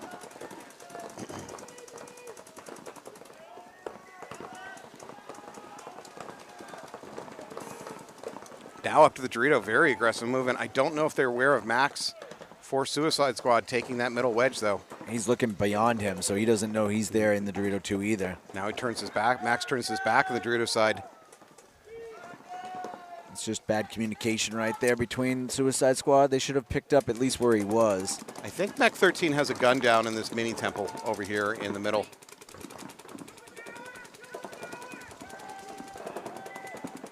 Good zone control right there by Mech 13, picking up the second kill, so it's a 5-on-3.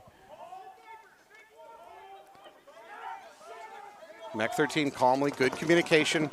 Still in the Dorito. I think Max has picked up on that Dorito presence now.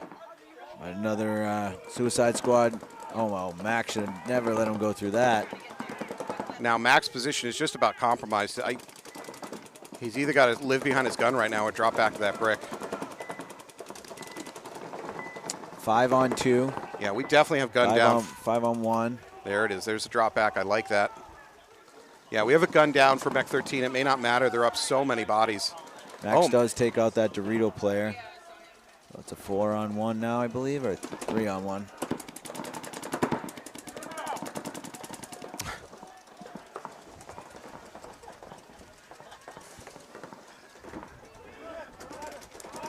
Is it on the bingo board? No, no. That's a penalty. A player yelling "that's a penalty" is on the bingo board.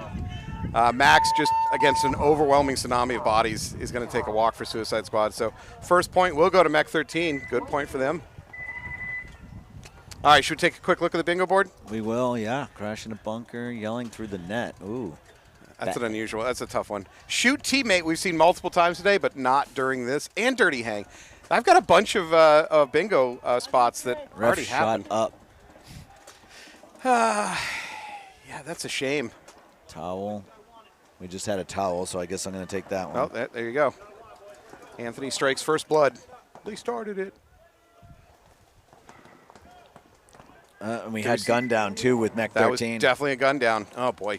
Yellow flag is almost a guarantee.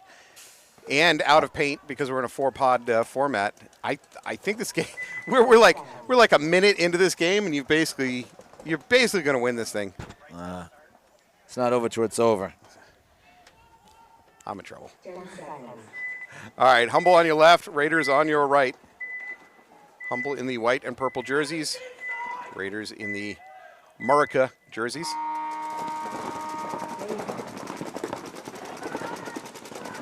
Humble with a bit of a pocket play. They take the brick up the middle.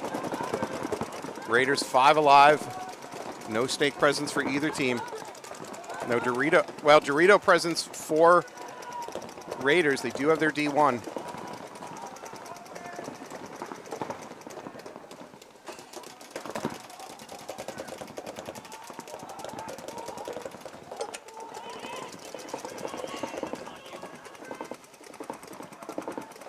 Yeah, Humble still stuck in this pocket play. Still doubled up at home. They're at the tower. They're at the standing brick on the back line. The only thing they've got upfield is that brick, which is an easy take on the run out. They've got to get out of this pocket or they're going to get in trouble as Raiders start pushing up the Dorito side, and certainly if Raiders can get into the snake. Excuse me. You just listen to Anthony's soul leaving his body live on air. Yeah.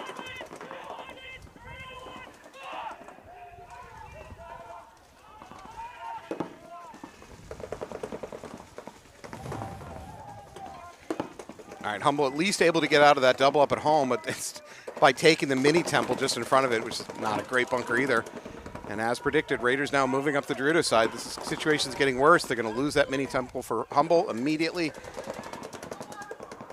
And they're home. Raiders do lose a player. Carter definitely pushing the envelope over on that side. Shoots another one, so that's 3 kills for Carter coming off of that Dorito side. He's going to push up to the next one. Now he's on their side of the field.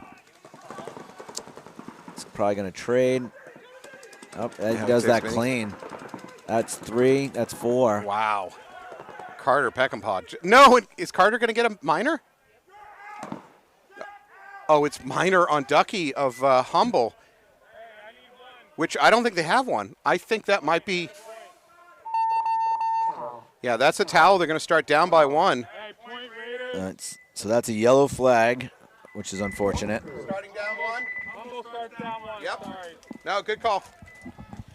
All right, so we have a yellow flag and a 4-pack. Whew. Carter, as predicted by Anthony, is going to have a great day. I think the word Greenspanian came out of your mouth earlier. All right, oh, you're looking right back. Oh, my God, you're right. The yellow flag. He went by the 3-kill game, though. He screwed you He screwed by me. killing too many people? All right, do I have anything? I'm not going to count teammates in the same bunker for home because that's too easy. No. Yeah. Yeah, I got nothing. I've got nothing. Yikes. Yeah, you're going to get bunker rub soon, too. That's an easy one. You gave him all the easy ones. Yeah, well, so here's the deal. I brought the cards up in blind. We had Alex Koppelkamp pick who got what card. So there can't be any accusations of shenanigans. Did Alex look them over, though? He wanted to. I wouldn't let him. Oh, he okay. wanted to, rig it, which maybe I should have let him in retrospect.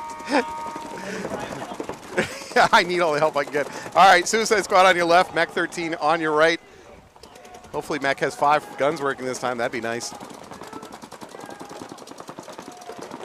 Suicide Squad did get out to the Dorito 1 on the run out. So a little bit of positional advantage.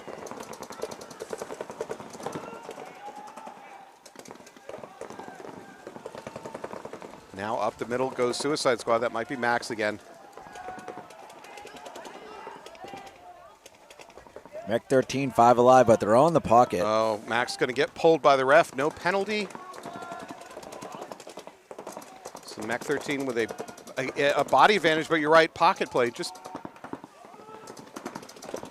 They do get out wide now. so for Mech 13, I'd like to see Spencer, who is their tower player, make the bump out to the corner. Said Suicide Squad's going to make out to bump out to the corner. They do lose their Dorito player.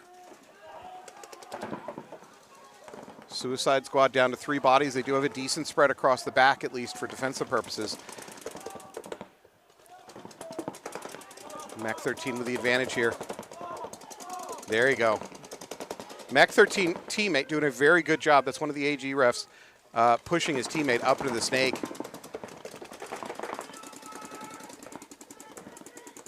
So if I'm Suicide Squad's coach, if I lose another body without taking a body, I think I towel out. I think a 4-on-2. You're already down by 1. You're going to be down by 2. Might as well save the clock. It's kind of frustrating as a player.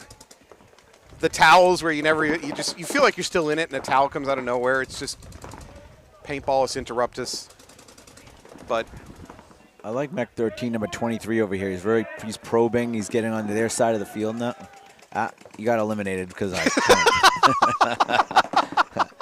I still like what he was doing.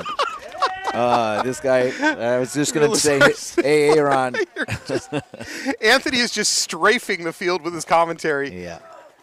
Okay, oh, Spencer. Spencer takes the corner. Would you like to get him killed too, Anthony? Go ahead.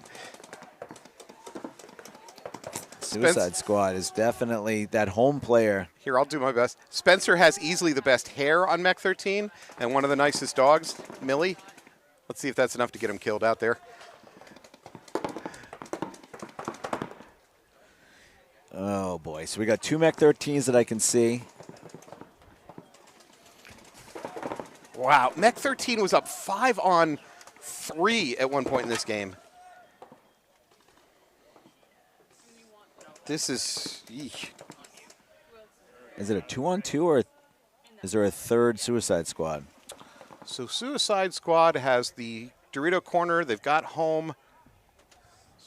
They've got both corners. They got both corners and home. So Suicide Squad on a good spread. We mentioned that earlier that they have a decent defensive position, and so far it's working. Maybe Mech 13 just chills and makes them come out of the back bunker. They're up 1-0. I know it's not a lot, but right now Mech 13 doesn't have a whole lot going for him.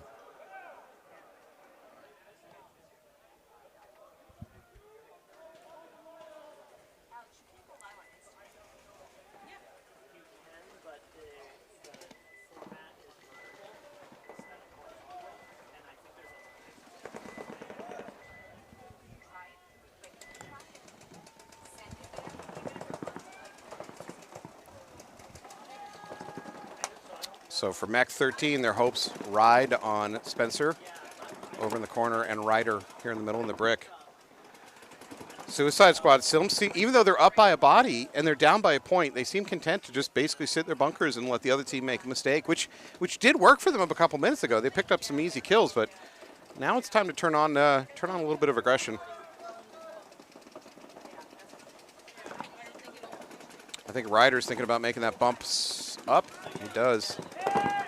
Oh, they're going to lose Spencer Toast from the corner, so it's just Ryder. Ryder's all they got left.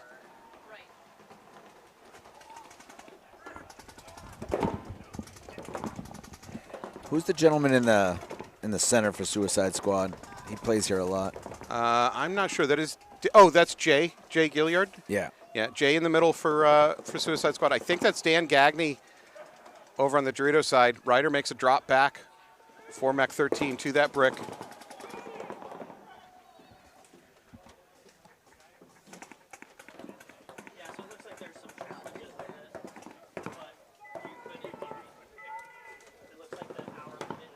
Ryder making another drop back. Ryder is very active on the field. Jay launches up through the middle. Is he going to go? He's going to go. Ryder's about to take one in the back. Jay being very nice and gentlemanly about it. Puts one into Ryder's back, hits the buzzer. Yeah, I got to go with that, Anthony. Jay having a very good game. Good point for Suicide Squad. I can't confirm it. I think he got 3 kills because he was the one that shot the one that was crawling and the Spencer. And then that one was 3, but I can't confirm that he definitely shot 3. We're up here legacy building, so let's just go with the dramatic interpretation. I don't want to because I have it. Oh, you have it on your bingo board? Yeah. So look at the value that a team is getting out of their photographer.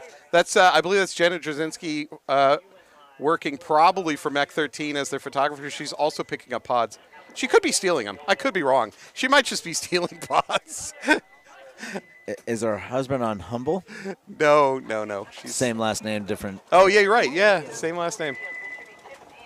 Well, it's not Jelena. Jelena Whiskey is Humble. That's Jenna, and I'm going to butcher her name. She's going to be very mad at me. Jenna Drzezinski. Okay. I'm at least 25% Polish. I should be able to now pronounce this stuff, but. I watched 2 people walk with 2 different sets of things. All right, we're back to Humbles and Raiders. Yeah, she was picking up pods. Smiley, you're going to have to start picking up pods for teams. Seriously, You're you going gotta to up your game. You're going to lose all your business. 30 seconds. All right, Raiders on your left, Humble on your right, tied up 1-1. About 7 minutes left on the clock. 20 seconds.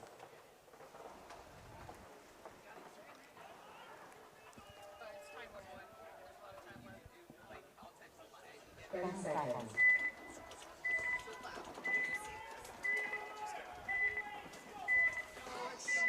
We go. I see a snake run, perhaps, out of the Raiders. Yep, snake and standing brick up the middle. Raiders 5 alive.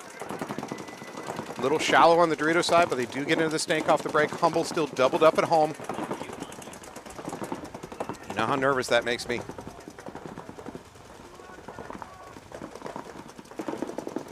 We need a nice long point where someone runs out of paint.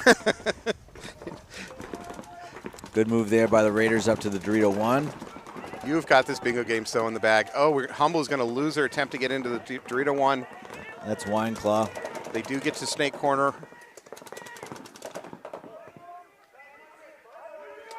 Is anybody on Wine Claw? Just the standing brick. If Wine Claw could get gun dominance on that standing brick, I think he can make his own bump. No, Wine Claw's walking out. Oh, I'm sorry. The corner, the snake corner for Humble, who you see on your screen. If he can just get gun dominance just for a second on that standing brick on the back line, he can make his own bump. Live on Instagram, Matt Follow. Sorry for everything you listen and hear from me. I'm doing my best up here. If you're on Instagram, I apologize. Another good move up there by the Raiders and Dorito 2. Support player coming up behind him in the baby. Ooh, Raiders with a risky crawl from the inside snake to the snake 2. Gets away with it. Yeah, the only one that has that shot is that cross or the Dorito 1 cross. So If you stay low, you think you can just... So for part of that crawl, you have the snake beam protecting you if you're low enough. yeah. Yeah. All right, well, he is not done with his adventure. Number 22 for Raiders clearly wants to make that next bump, crossing the 50 and the Good snake job. side. That Raider player on the Dorito side's on their side and eliminated the home. Let's see who that is, number 23.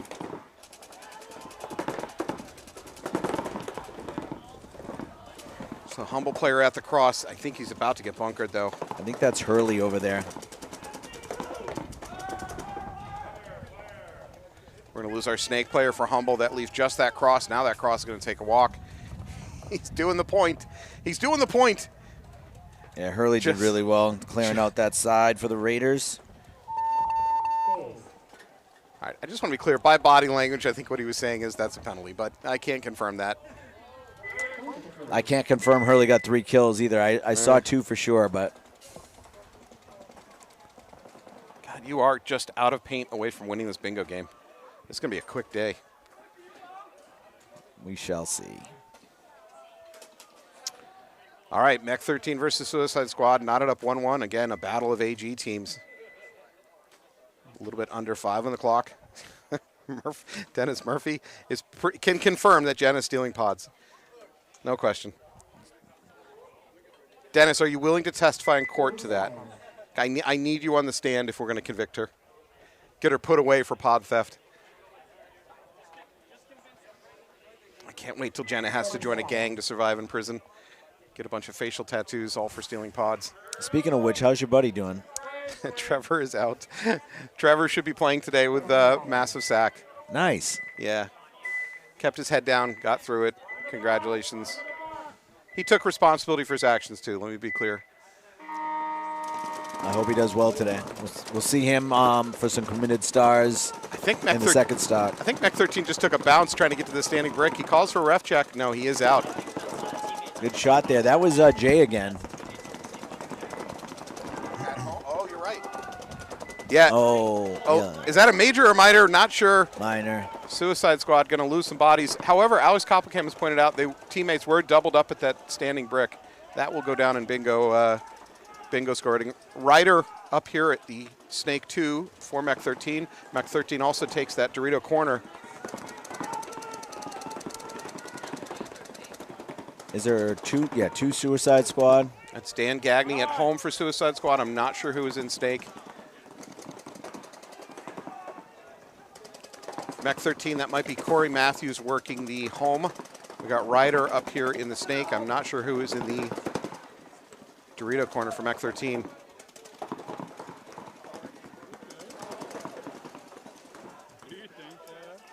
I really would like him just to get on his belly and crawl because he could get down here and really put pressure on Dan.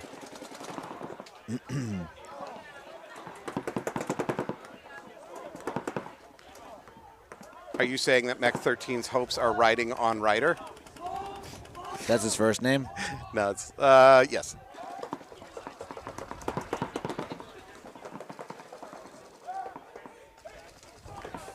Oh, pod throw. Oh, it is short. Dan Gagnon does the pod throw to the Snake. That's a long throw. Does that mean he's out of paint? That's not a pod trick. Oh, he's going to do it again. He's got another pod. Let's see if he does it.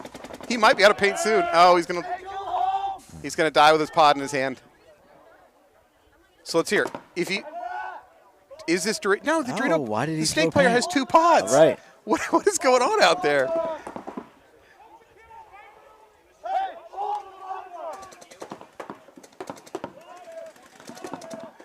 Nice shot right there. Taking out the Mech 13 player. Is that Max? Yeah. That is Max Carpata. Ryder here now locked up with Max. I think he still has Corey behind him.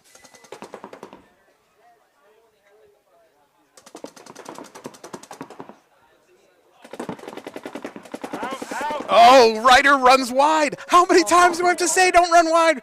Ryder goes right out of bounds by running wide. That's all right. His teammate's going to clean it up. That might not be Corey. Who is that? From Mech 13. I'm not sure. It's going to get a star potentially. Can I say that Mech 13 easily leads the league in redheads? And beards. I don't know. Yeah, beards and redheads. I don't know what their formula is. That is Corey Matthews. All right. Does Mech 13 have a breeding program? Some kind of selective red-headed, bald, bearded breeding program? We're going to find out in like 3 months if Ryder suddenly is bald with a beard and maybe puts on about 50 pounds. All right, we have Humble coming out on the left side. Raiders on the right. Raiders up 2-1. Could my prediction be coming true? Is this the? Is this your prediction for? I just said Raiders would win a match. Oh, okay. No. Early in the day, you were like, they're going to have an incredible day. And, incredible. That's what yeah. I said. They have a chance to have a good day. Wow, very aggressive run by Humble. They take a dogleg run up the middle and then into the Snake. It works. Nobody on Raiders picks it up, and he's immediately at the Snake too, which is approximately the 40-yard line. Raiders are all across the back, but they are wide. That's probably going to give Ducky some chances to shoot these back plays. Right there, that's number one. He already is out. He's going to shoot the 4 in a second.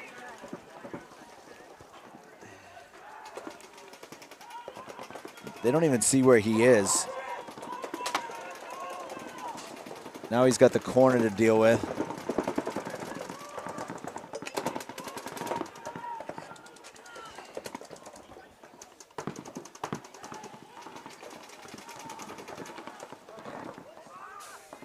All right, Humble has settled down a little bit after that initial breakout. Barry still working the middle there in the brick. This is Adam Nastari working the Snake here for Humble. Humble does have a D1 presence. Not looking to move right now. He is under watch from the tower of the Raiders.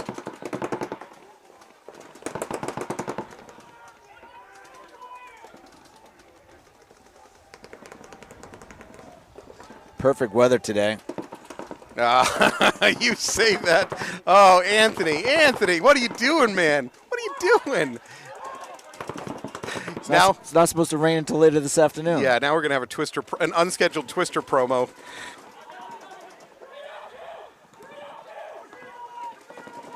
I like this move by the Raiders here. He should just sit there and wait on Ducky coming out.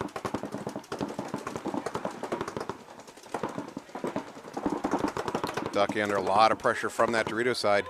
He might be about to get bunked. Barry's going to get shot in the back. He does.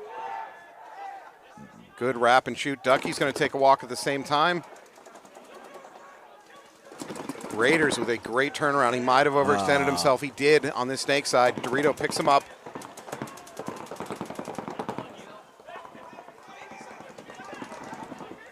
So Humble with a great breakout, but really struggled mid-game there. They're going to need to dig in a little bit, try to get some kills, and bring this back. I mean, body-wise, it's still tied up 3-3, but it sure feels like Humble is just throwing away a lot of bodies, and they're kind of on their heels.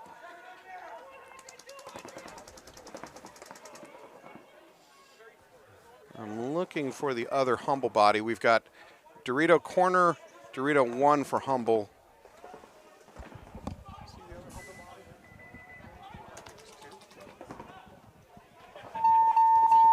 No, it is 2 for Humble, and they've seen enough. They're going to towel out of that one. Raiders go up 3-1 with 135. Oof. That was a long, rough point for Humble. Yeah. Again, good breakout. They had momentum early in the game, just lost some gunfights, and then it just kind of fell apart for them. All right, Suicide Squad back out on the field against Mech 13. Squad down by 1 point. Still 2:15 on the clock. Dennis, Twister Nell spots are not going to happen. Stop trying to make it happen. I'm getting the friendliest wave from Corey Matthews of Mech 13. I think they've heard my redhead comment. 20 seconds. I'm seeing Spencer coming out for Mech 13. 10 seconds. Corey, Ryder. I'm not sure else we got out there. Suicide Squad on your left. Suicide doubled up at home. They go to the snake corner. They go up the middle to the brick.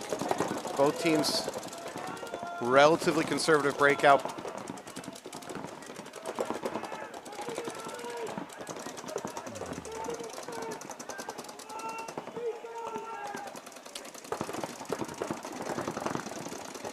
I think we have a gun down for Suicide Squad in the middle brick.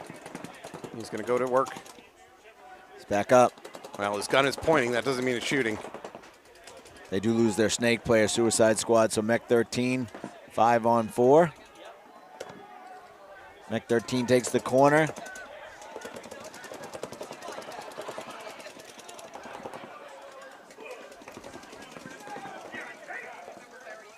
Spencer gets out to the Dorito corner. Tell your dog I said hi.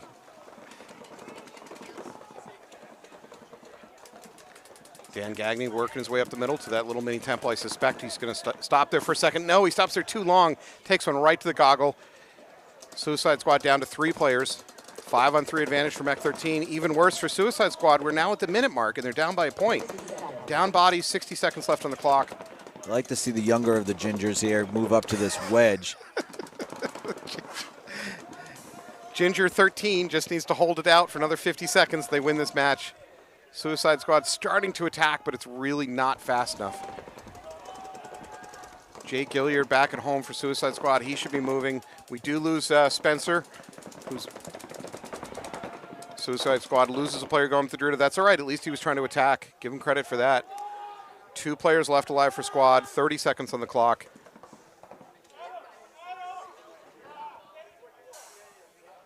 Jay had a great point, the last point of the point before, but at this point he needs to attack. He's still sitting at home where it's 15 seconds. Yeah, they recognize the wedge is hot on their side of the field for Mech 13. Still get a launch. Yeah, you have to. There's no time left. You don't get points for being alive at the end of a match. He's still got gun problems. Look at him. He's fighting with his gun. So what's Ryder's last name? I'll have to look it up. He was in a lot of the points. Yes, because he's young and he's got good constitution. Give me a minute. That is Ryder Eaton, E-A-T-O-N. Ryder had a good match there. How do we feel? I got Matthews and Ryder and Jay Gilliard. For Squad? Yeah. I just don't know which stars to go where. I think Ryder was the most aggressive, effective player on the field. He was involved in more. And then it's a toss-up between Corey and Jay. 20 seconds. Okay, there you I like go. it. And we still have a little match left between the Raiders and Humble. Raiders up 3-1 over Humble. Minute 35 on the clock. This would take a bit of a miracle comeback.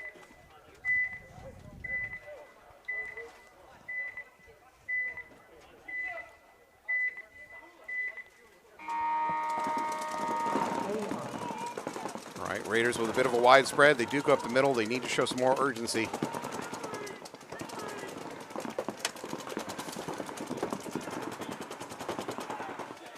Humble's going to lose their Dorito side player. At the same time, Raiders going to lose their player up the middle. Another Raider coming off. Humble is doubled up at the brick. Now they're doubled up at the wedge. Jelinuski's going to take a walk.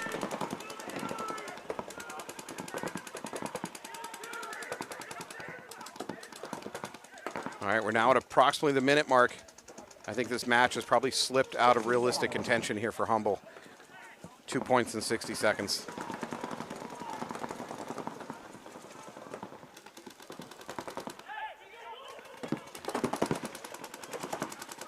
All right, Rennie doing a good job communicating, but he needs to be moving. Furtado's now on the move. He's going to take their brick. Big run down the Dorito side for Humble. Nobody's looking that way. It's going to work. I don't think it's going to be enough to win the match, and he steps out of bounds. The Humble player steps out of bounds after doing great work. 25, they're going to get to the buzzer. I don't think they're going to have enough time to pull another point out of the hat, though, and tie this up. Good point for Humble. I don't know who that hero Humble player was that was going down the Dorito side, but he did great work until he stepped out of bounds. Yeah, that was bad zone control right there from Yes. the Raiders. They had the snake side corner was supposed to be looking that way. I don't know what he was looking at when that person launched down the Doritos, but Well, I still think that it's likely the Raiders are still going to win this match, but bravo to Humble to at least put something together. They're recognizing, whoever that hero player was, recognizing that there were no eyes on him, recognizing the time situation and just launching. Even if there are guns on you in that time situation and point situation, you should still launch. So, all right, we are in X-Ball. That means that there's no other game going on in between this game. So we have a 2-minute break time. And then you're going to see Humble and Raiders back on the field. They're going to flip sides.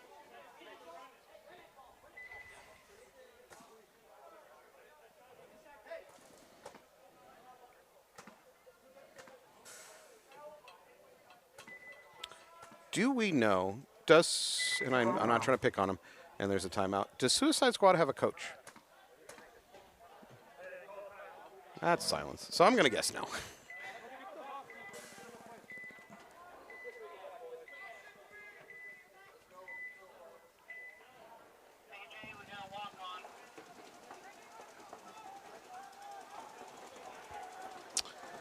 While we are waiting for this match to restart, I'm going to take a moment to shout out Massive Sacks sponsorship.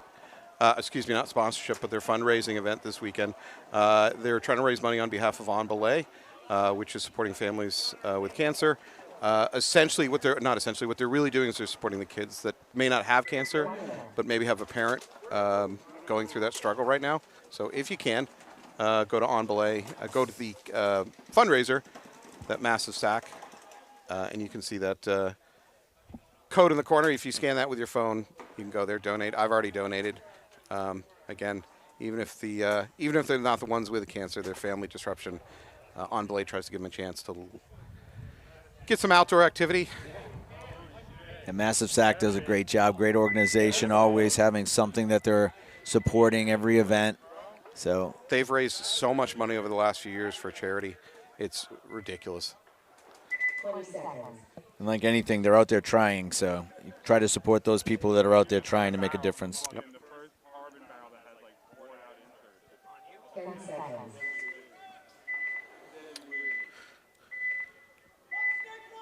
All right, 20 seconds. Let's see if Humble's going to come flying up the field.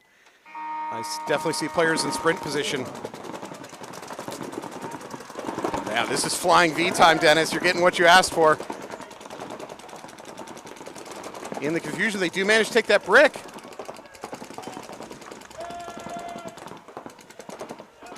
Can they do it? We're now at 3 seconds, 2 seconds, 1 second. That's it. Oof. That was a great attack by Humble. Give him credit. Game finished. Yeah. No, very good. Committed star points here. You got Hurley, Peckinpah from the Raiders, Wineclaw from Humble. Peckinpah definitely, he had a Yeah, he had the most. huge game. Yep. All right, so congratulations to Carter. Carter, Mr. Hurley, Wineclaw. Next set is going to be a committed star match as well. So We're going to see OG Killers taking on Tauntaun Arsenal and South Shore Reapers taking on New England Storm. all righty, guys, we'll be right back.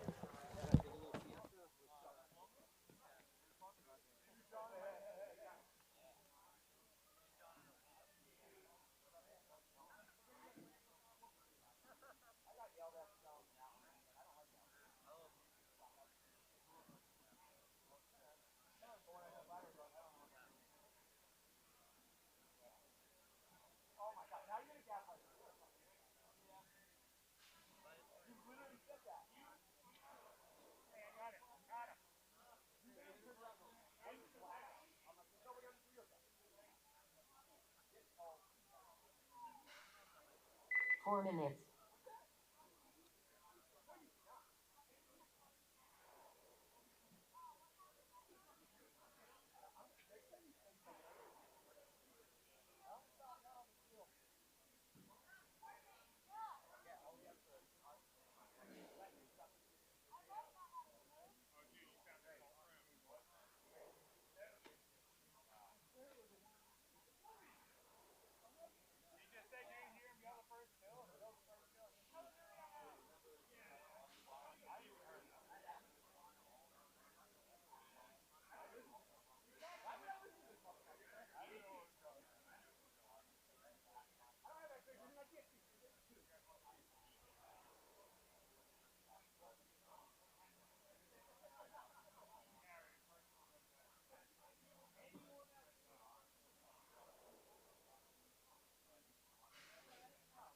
Three minutes.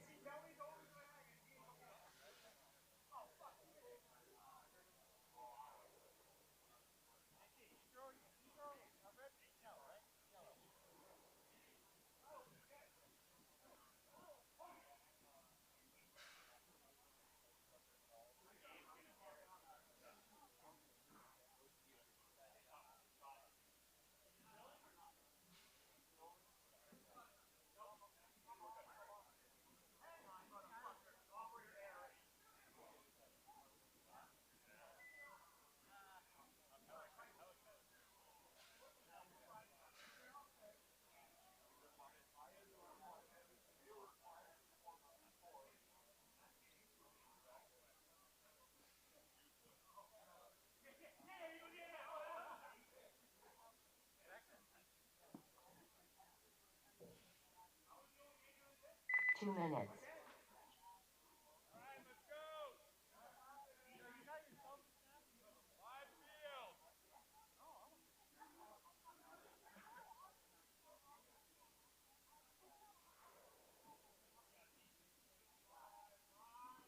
Live field, live field.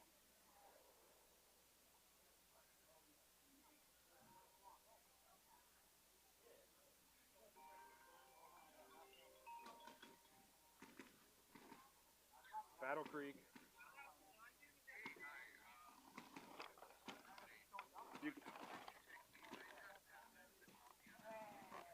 We provide the mask which covers your eyes, ears, nose, and mouth.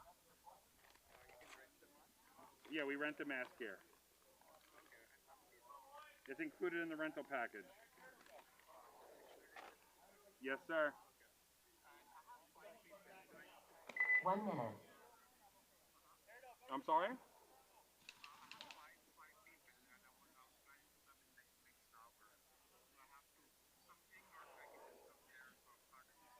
You can just come in. Yes, sir. No problem.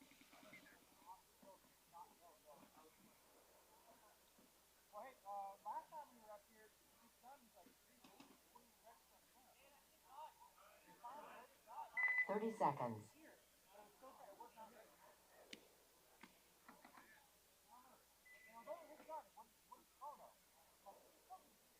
20 seconds.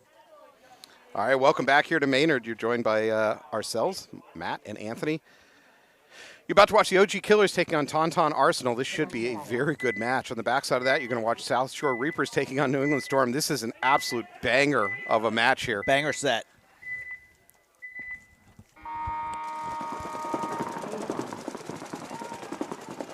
Looks like 5 alive, both teams. Tauntaun's a little more conservative in their breakout. No way. Look where Spiculi is.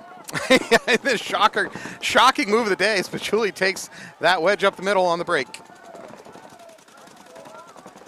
The only one that could have seen that coming is anybody that's watching this broadcast for the whole day.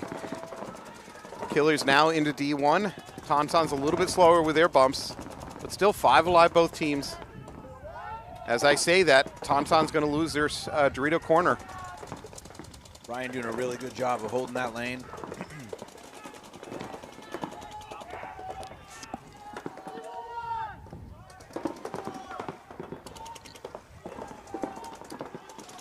Still using the old Armada codes. Was that a weasel I heard? Evil 1. Oh, Evil 1. Is that because of most of Armada's clothing was from Evil, the company, back in 2007? I think so.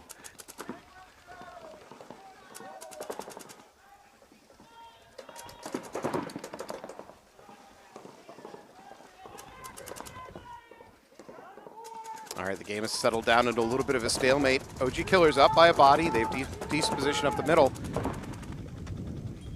They do have a player on the inside Snake 1.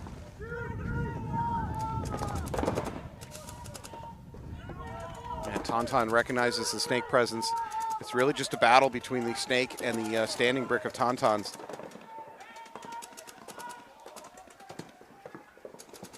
Tauntaun's come off the Snake. He's got an opportunity here. He takes that opportunity, bounces to the outside Snake 1. And that's what great recognition by that OG Killer player. The Tauntaun opponent looked the other way for just a second, and that was enough. Nice move here. Get his bump.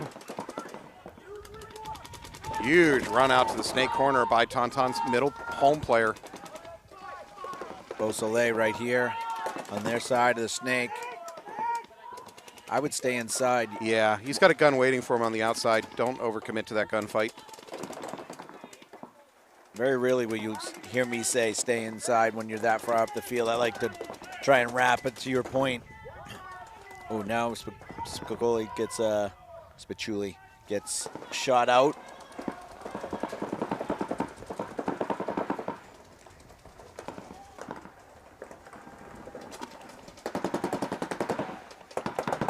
So maybe after this point, you and I can have a discussion about Snake player responsibilities, because I think you and I have a little bit different fundamental vision. Oh, he overengages, takes one of the risks. Beausoleil is going to take a walk. He was in trouble once he lost his support player. Jack was a little slow getting back up here. So Blandino moves up. Inside Snake of Tauntaun. I think that's Farmer is going to take a walk. Yep. This is already a very good point. We talked about we expect this match to be a really good match. Well, this point has been a very good point of back and forth. It's been a lot of kills, a lot of movement. We're still tied up 3-3. Maybe a slight positional advantage for OG Killers. Although I'd like to see the OG Killers tower maybe try to move sideways.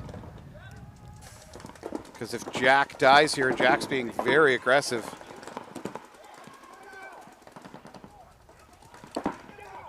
Yeah, he needed to tell his other player to turn. Jack's going to walk right into a gun. It's going to be a trade. That's fine. Good work by Blandino.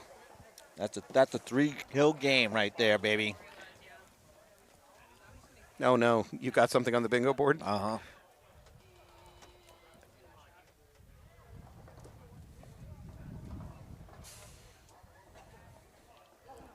All right. Good close there by Blandino. OG Killers are just going to walk it in.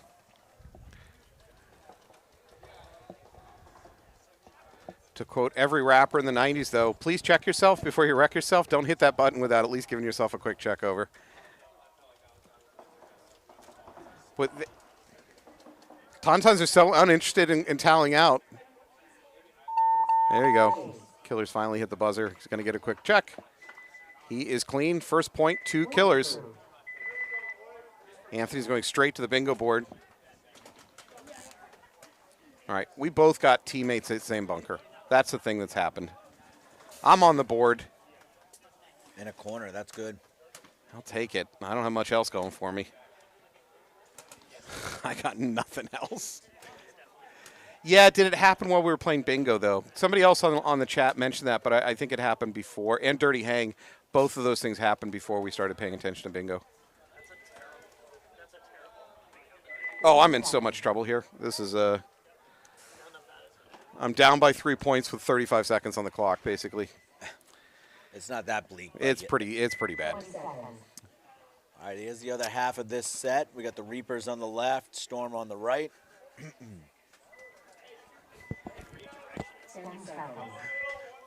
What's that? Yeah. My bingo board is smoked. All right, Reapers on your left, Storm on your right. Ooh, Reapers got away with leaving a little Yeah, early. I was about to say the same thing. Their player going the Dorito side tower. A little bit of a false jump. Reapers, good aggression. Making secondaries immediately. First Storm player walking off from that Dorito corner. Looks like Jeff Maldari. I was willing to just call it a Storm player. Anthony made it personal by calling out Maldari. I think they all want to hear their name, don't they? Yeah. Maybe not in that frame of reference, though. All right, Reapers now up to the brick, to the cross. They got the tower, mini temple, which I don't love. And I believe we may have Snake Corner for the Reapers. Still 5 alive, Storm down by 1. Oh, we're going to lose our Snake player here for the Reapers. Bring it back to a 4-on-4. Storm definitely in a better position to get into the Snake. Reapers, the closest Snake player they have is that mini temple. And it's a big naked run. That was Sean Klemper that got shot out of the Snake there. Not the greatest death. He was one of the winners of the Bad Death Award. Did you bring your Bad Death Award medals today? You have them ready to give away? Wait, was I supposed to make medals? I gave you 10 of them. Oh, what did I do with them? I don't know. I gave you 10 of them.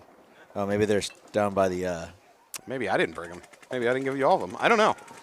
You were silly if you gave me all 10 of them. I guess that would have been foolish. Yeah. Yeah. You know me way better than that. We couldn't even find our chairs to sit on today. That was...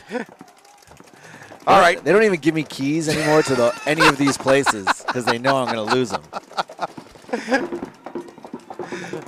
All right, Reaper's still in good driver's position here on this one. They're in the Snake 2. So Richard's looking around, trying to see if he can wrap the outside of that Snake. There's too much pressure coming down the tape line to allow that. However, his teammate over in Dorito 2 is able to stand. He stands for a little bit too long, gets picked up. It's number 12, maybe Ailes? I think it's Munoz. Munoz. Reaper's into Snake Corner now.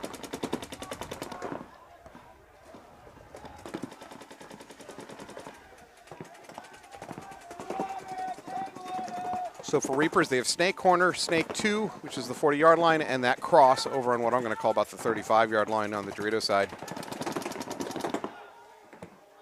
Storm into D1.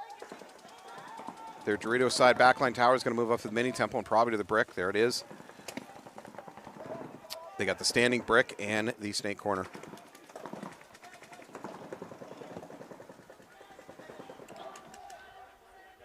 So 4-on-3 advantage for Storm. Adam Rich has a shot on this Dorito 1 if he comes back out. That's what I think he's sitting on right now. Storm has a body advantage, but they just feel more defensive than Reapers right now. Reapers with Richards here at the Snake, putting a lot of pressure on Storm. Ooh, Richard chooses to go over the top. He does it at the right time. The middle player for Storm had gunned down at that moment.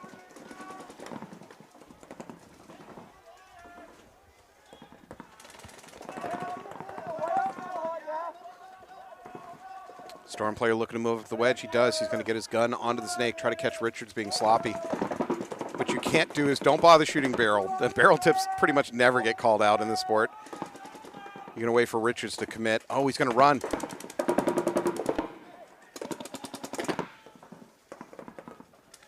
No, he pulls. Storm player pulls back. Richards going to Richards wraps, catches him. Rich is going to lose his life doing it. Nice wrap. Just didn't get back in time. Oh, so he got shot down the wire? He got shot down the wire. Okay. He got away with a wrap. He killed the middle player of Storm clean, but he just stayed out a little bit too long. I was just going to yell at Drew Kraft for allowing that, but if he at least traded, that's fine. Well, feel free to yell.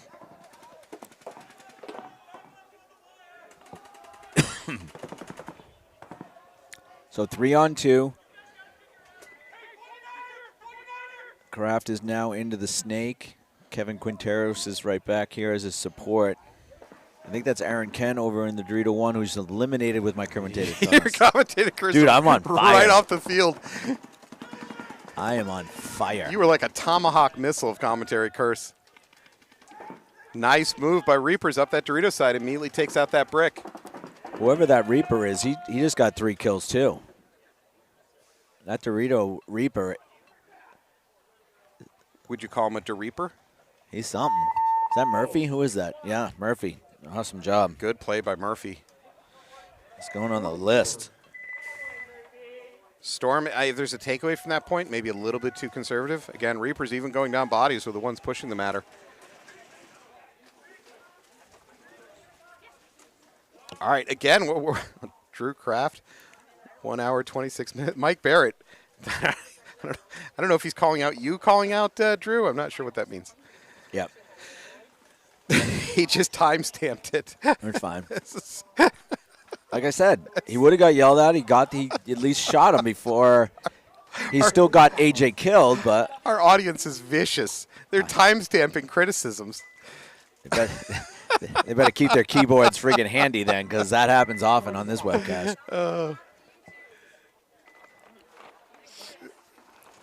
All right, so we got Tauntauns on the left, OG Killers on the right. Killers up by 1. Mike Barrett's backtracking. All right, Tauntaun's out to Snake Corner on the break. Still doubled up at home. OG Killer's a little bit more of a breakout. We're going to lose our Tauntaun over on the Snake side. Spachuli, wait. Goes to the wedge. He took a bounce that time, so they were definitely onto him. I mean, it's working. It's predictable, but it's working.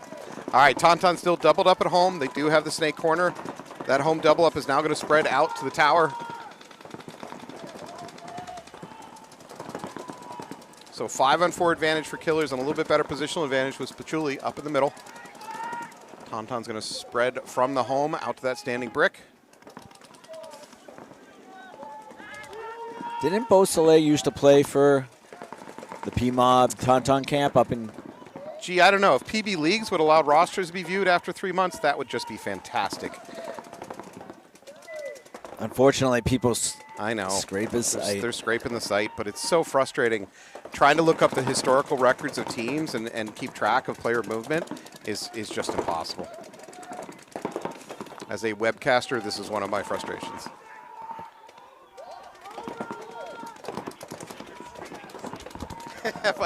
Have I considered scraping the site? I guess I should do that. You only get 3 months of data. That's why. That's the problem, yeah. All right, Killers are going to lose one of their players over there on the Dorito side. At the same time, Tauntauns lose their player from the cross. Mike Grimes for Killers is walking out. So it's a 4-on-3 right now for Killers. Tauntauns into the inside snake. Vogel's up onto that Dorito 1. So 4-on-2 situation for Tauntauns. They're already down by 1 point. Another death, and I got to think about the Tauntauns tallying out. There's the other death.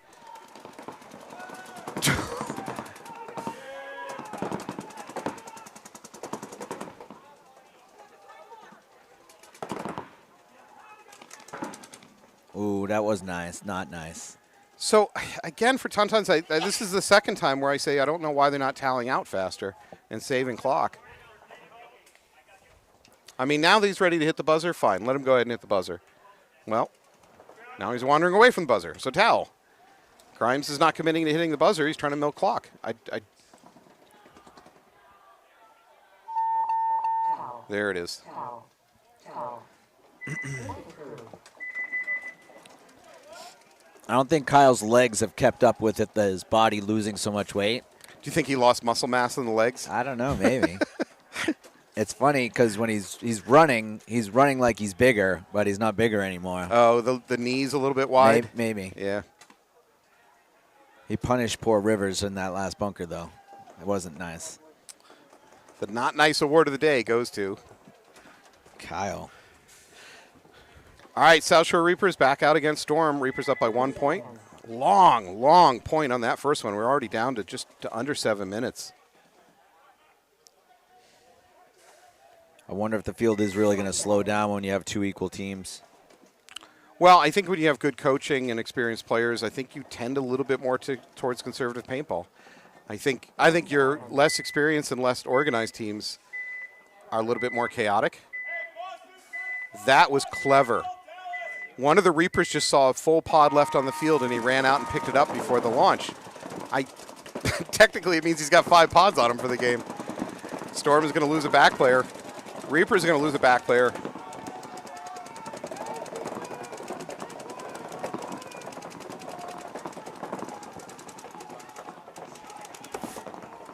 Four on four.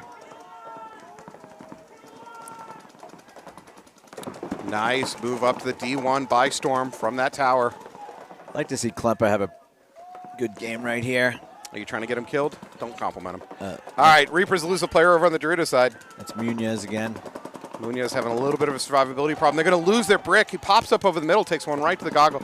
Popping up over the top of the bunker is great if you do it once, but if you keep doing it in a repeatable pattern, you're just going to die. Both the Reapers that are remaining are on the Snake side here.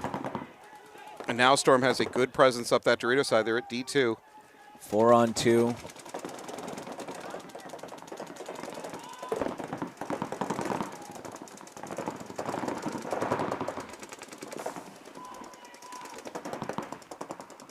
This is a bad situation for Reapers. They got to get a kill. Oh, quick. in his hopper.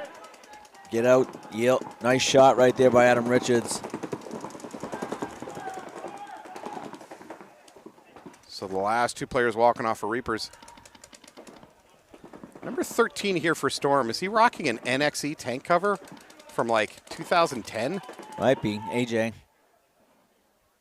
Respect to some old OG tank covers out there. Yeah, that's an NEXL tank cover. Anybody in the audience that remembers NEXL, you should probably go get your cholesterol checked. All right, we got AJ.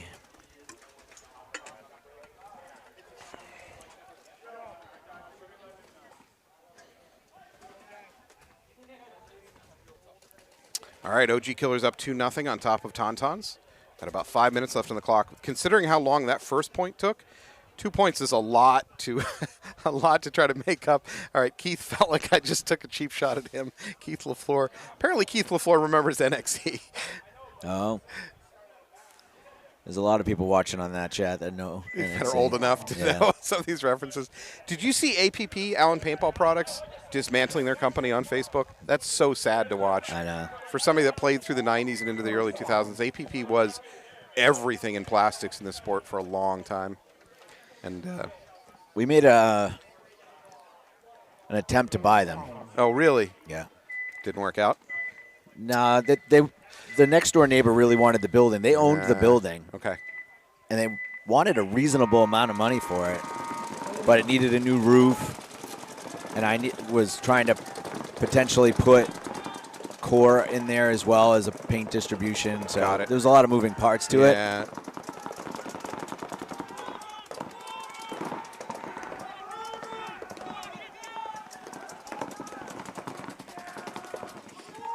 A lot of fields still use their single pods. Remember with that little arm? Oh, yeah, the it swing clipped up. onto your belt, like Yep. just a pod held Yep. onto your belt. They also made the Gator pods with the grip texture, I think. Yeah. And were they the ones that made the swing? They had a pod with a hinged kind of cone. They had like a cone to the end of the pod, and you had a hinge. Oh, lid. yeah. The quick feeder, that was like a JT one. Yeah, Is APP that was Bellina coming through? Nice. Tauntaun, great attack here. They've seen enough. They're going to towel out for OG Killers. Get out of there. Is that Bellina number 22 for Tauntauns? Because that was a really good move. We shall find out. Great point that was, Galini. Galini. Good job, Galini. All right, that's exactly what Tauntauns needed. Because with only 4 minutes left on the clock, if they had lost that point, this would be probably match over. So Tauntauns keep this a competitive match. Slower points. Like we were talking about, the more experienced, more veteran teams, better coached, run it a little bit slower. Maybe that's just the less experienced teams just die sloppy too fast, and so games are shorter. Maybe that's the answer. I don't know. In the first few sets, we were averaging 5-6 points. Yeah. Which is a lot for 12 minutes. Now we're going to be closer to 4 points, which is like the average probably. All right, Reapers on your left in the purple-blue jersey, Storm on your right with the like Color Rush NFL Thursday night jerseys, all blue. I think we have a hopper hit. Yeah, we do for Reapers. Going to take a walk from that mini brick. Oh, his teammate tries to fill in immediately, takes a goggle shot for his troubles. 2 bodies dropped immediately for Reapers, leaving just their Dorito side and the brick. Nothing, and I mean nothing over here on the Snake side for Reapers, and nothing will be here. Good off the break shooting and containment by Storm. At this point and the last point, they really were just putting it on Reapers. Yeah, spot on shooting. So a 5-on-3 advantage. Yeah, good communication from the Storm. They tell their Snake player, keep going. That is the right call. That is Kraft now up to the D2 for Storm.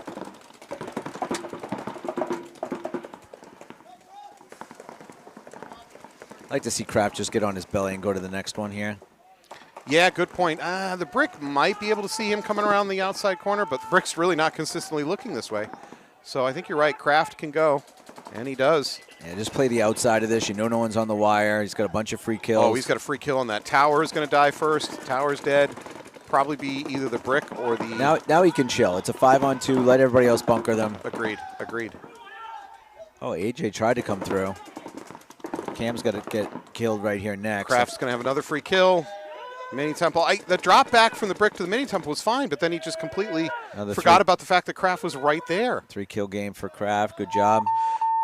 Okay, I mentioned this a few points ago or matches ago. You and I having a discussion about Snake players. You made a comment that you felt that you want to always see Snake players looking down the tape. You really don't like them looking on the inside. I like to look inside for free ones and then command that, you're the widest person, obviously, if you're on the Snake, typically. So I like you to play the outside and wrap. Okay, then I guess I don't. I guess you and I aren't in real disagreement. So I always think of it as a front player, Dorito or Snake. What your job is, you make your bumps and then immediately look for cross-court kills. Because your bump will not be picked up by somebody. Even if somebody on the other team, by the time they communicate it to the other team, you've generally got a window of chaos of 2, 4, 5, 10 seconds. The other team doesn't need it. Look inside, look for free kills. If they're not there, go back to the outside, get back to doing your job. Yeah, I like, and don't shoot just to shoot. Yeah, agreed. And give yourself away. Absolutely. I also use that as an excuse to not communicate with my teammates. I'm okay with that too, unfortunately. They don't know I'm here. I'm not going to start yelling my head off. Correct. Yeah. It's your teammate's job to tell people where you are. All right, kind of a pocket play by Tauntauns. 2 up the middle to the brick. Good shot off the break, shooting 2 players. Chuli and Kyle Johnson. So Tauntauns 5-on-2 right now. Oh, I'm taking a huge bite up the Dorito side. Dorito 2. Another player peeling off for Killers, though. 2 more. 2 more. It's just leaving Blandino, the last player left alive for Killers in that home.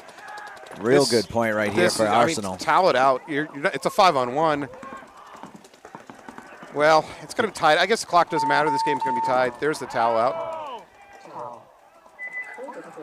Who's the Dorito player right there for Arsenal? He did a real good job there, too. Good communication, too. 27. You say Arsenal, I always want to say J.C. Whittington, just reflexively. Could someone help me out here? Good, let's go. Well, for the moment, I'd write down 27. Give him credit.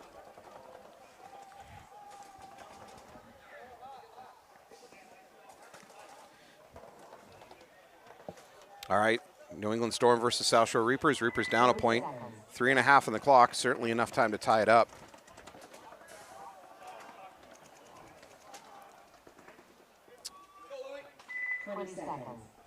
27 is Siemer. S-I-E-M-E-R. And he is gassed. He is gassed. Not going to see him next point, you don't think? Maybe not. All right, Klempa late to the box. Does he get there? I don't think he got there. I would have given him that. That's fine. Yeah, there's no advantage he's gaining by that, but matter of fact, it's a disadvantage. Storm does lose one off the break, so it's 54 for the Reapers. And the Reapers are all the way up in D2 with Munez.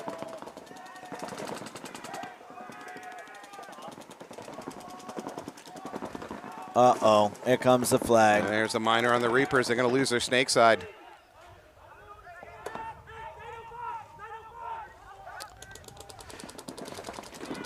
Richard's not happy with that call. Oh, we attempt to drop back by the Reapers to home. That was some overshooting right there by Louis Farah. All right, that may be on the bingo board, by the way, overshooting. Definitely overshooting. All right, they've seen enough. They're going to towel out. I believe they're, marker down. All right, overshooting. I'm super glad that you don't feel that Klempa was late to the box because you could argue that was bad time management, which is your upper right-hand corner. So you threw that one away. I don't see overshooting as one of the things. Do you Uh, have it? Yes, I do. There you go. Right there. I got two. I got 2 whole boxes filled in. Nice. Boy, I'm just 3 weekends away from winning this bingo thing. Pod dump, sludge, opponents at the same bunker. Not opponents, we haven't had that yet. Yeah, we've had teammates. Bunker rub.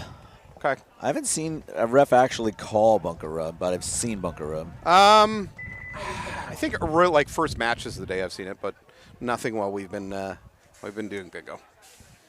All right, OG Killers, Tauntaun knotted up. We told you this was going to be a good match. We're here with 3 minutes, 23 seconds on the clock, and they are tied up 2-2. This is exactly what we expected out of these teams. All right, Tauntaun on your right, Killers on your left. Patchouli going up the middle. Tauntaun's double up the middle to the brick. Patchouli goes to his natural home, which is the wedge. Rivers gets shot by the Killers holding that lane. That's a good job right there from the OG Killer and that baby Dorito. Thank you.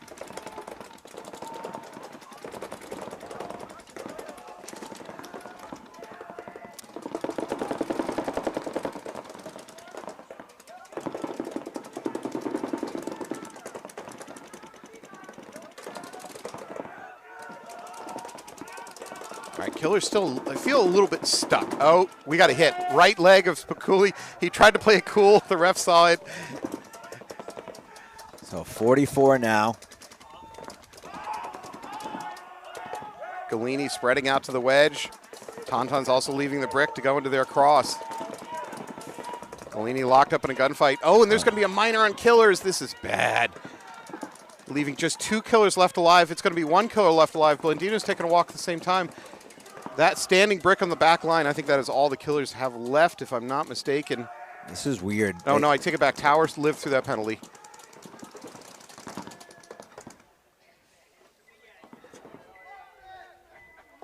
Galini does trade. It's fine. They're up on bodies. That's a fine trade.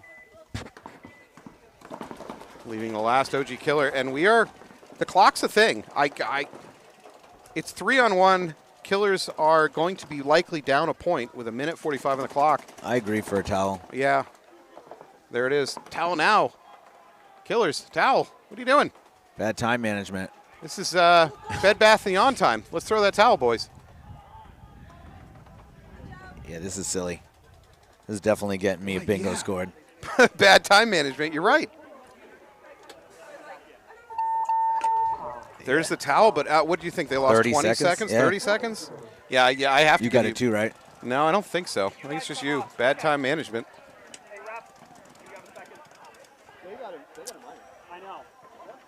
You're good.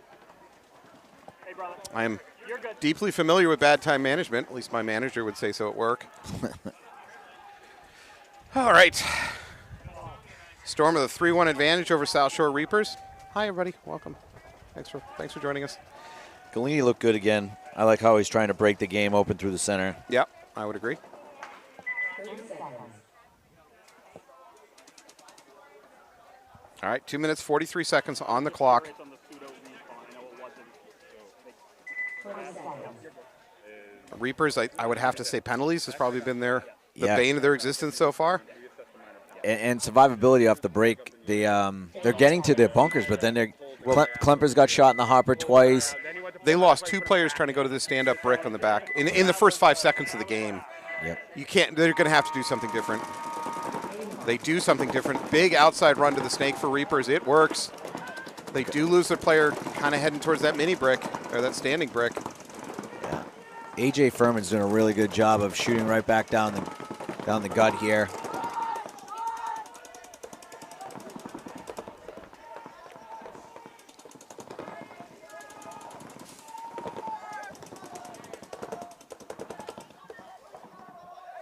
So Reapers in the outside snake 1. They're in this middle wedge. Tower on the back line and the Dorito 1. Dorito 1's going to move to the D2. And then their tower immediately fills into the baby Dorito. Ugh. Making me nervous. There you go. Gets out of it to the D1. It's now doubled up on the Dorito side. Reapers inside move by Storm from that snake, Dorito corner to the baby Dorito. I approve of the trickiness of getting through guns waiting for him. I'm just not sure the baby Dorito was an upgrade from staying where he was. Okay, Munoz, number 12 here for Reapers, making me very nervous because one of his pack straps is undone. I'm waiting for him to lose his whole pack. Time is the essence now. They got to make a push. Yeah, minute 23, and they're down by 2 points. Storm's got 5 alive, just sitting in the good spots. Munoz under a lot of pressure from that baby Dorito of Storm. Munoz is gonna try to re-engage on that inside.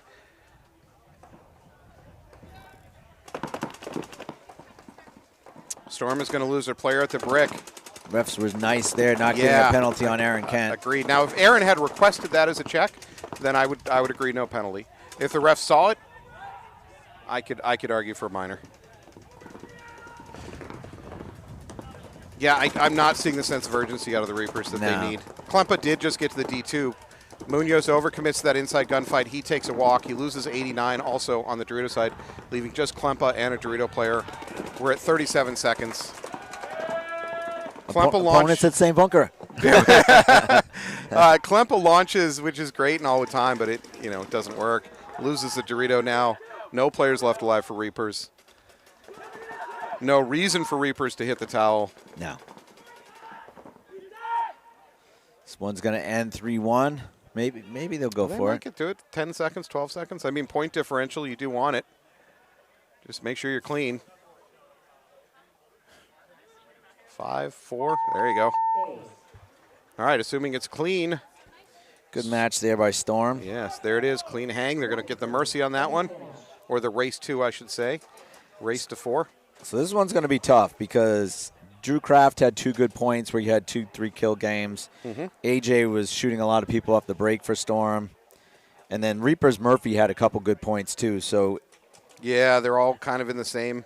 I feel like Drew Kraft might deserve the 3-star here. So if we give each of them 2 stars, it still equals 6. Mathematically, we're allowed to do that. Yeah, Murphy had a great game closeout. I guess we're going to have to give him 1, though, because they lost. Okay, fair. I like Kraft for the 3. I would tend to agree.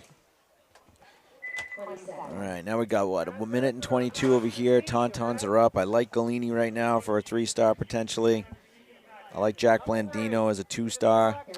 Let's see what happens. Of the teams that are in this kind of clock back against the wall situation, Killers are a good team to be handling this. They certainly aren't afraid to push. They're not afraid to use, kind of suicide game plans. The one thing about these veteran older teams is they are not afraid to send it when the time dictates. Rivers is having a tough time over there. So Or is Rivers, that Seamer? That might be Seamer. all right, takes a walk, trying to get to that Dorito corner. 60 seconds now. Jack Blandino's gone too, though, so a 44. Spicciuli up to his home, which is this wedge. Spicciuli is, oh, hold on. Spicciuli's barrel. There's a lot of paint on it. Is he shooting sludge? I don't know. Is he shooting sludge? Nice move by Golini. He's just saying, Anthony, I'm definitely the 3-star. That's all he's saying. Golini has no vision of that cross. Golini's going to launch.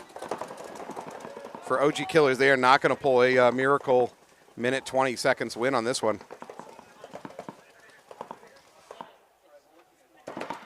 Nobody's playing the center better than Golini right now, that's for sure. Golini had a very good point on that one. Oh, he made that one easy. I like it. All right, Tauntauns cannot believe their luck. They're still convinced there's players left on the board. 8 seconds, 7 seconds. I'm not sure. Are they going to get to the buzzer? Yeah, they should get to the buzzer. Nope, he's thinking about it. Oh, he doesn't. Oh, man, he made that interesting. 1 second. 1 second. One ping, Mr. Vasily. One ping only. All right, we're going to take a break for a couple sets of committed stars anyway. When we come back, you're going to watch Mass Havoc taking on the Ravens. Excuse me, that's Field 2. You're going to watch Massive Sack taking on Humble and Mech 13 taking on the AG Knights. Thank you so much for being with us.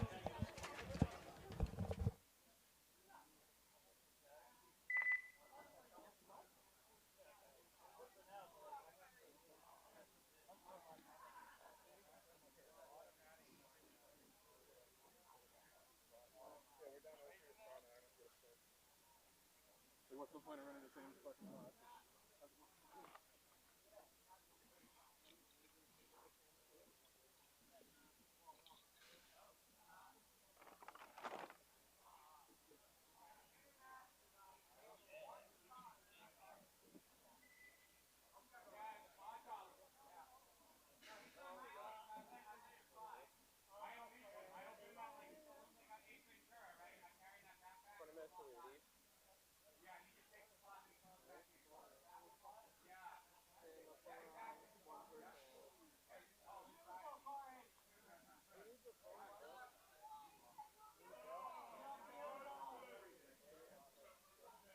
Five minutes.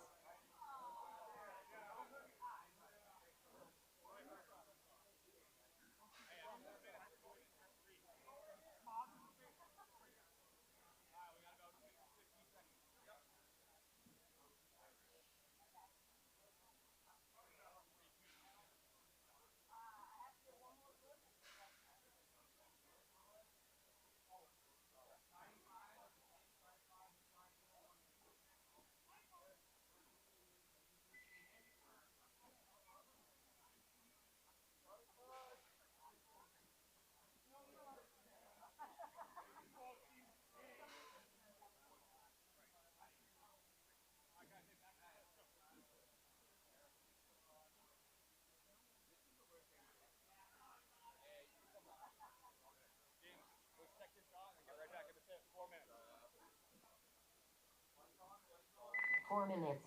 Hey, we're second point. Yeah.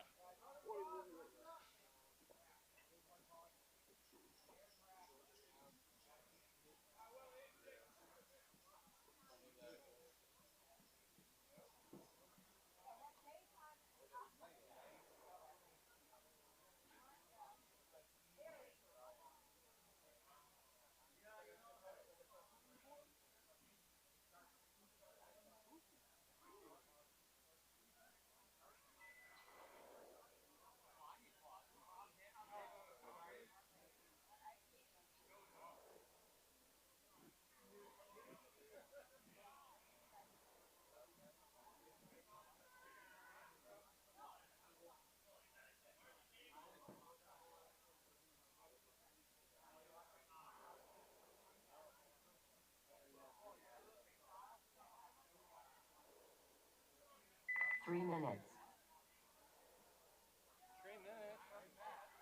3 minutes. 3 minutes.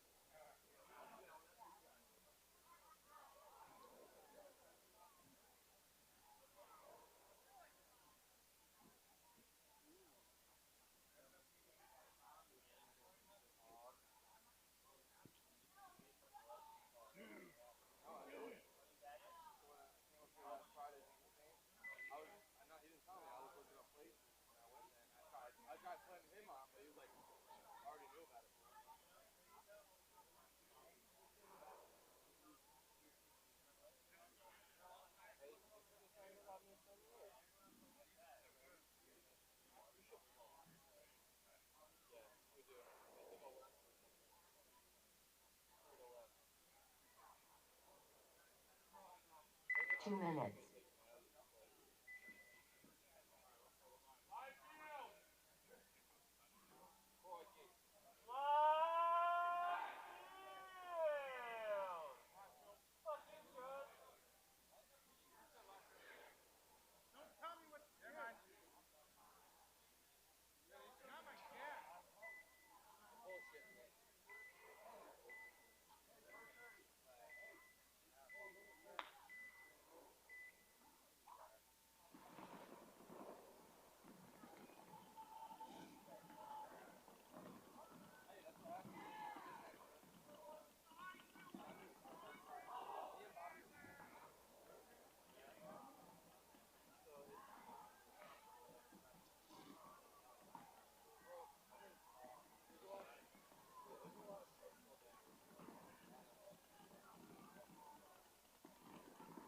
One minute.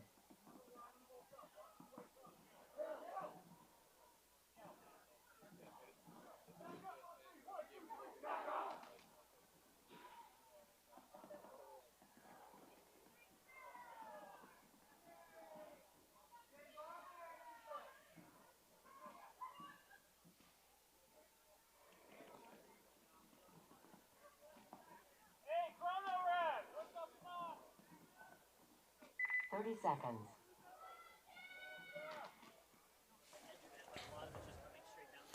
Welcome back to Maynard. I am Matt Falby. I've been left alone in the booth. 20 seconds.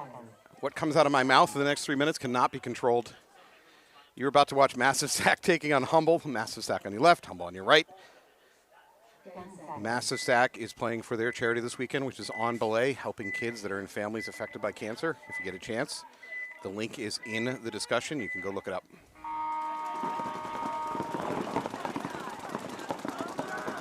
Looks like a relatively conservative breakout by Massive Sack. Humble a little bit more aggressive. They're into the snake immediately. Still 5 alive for both teams. Massive Sack doubled up at home.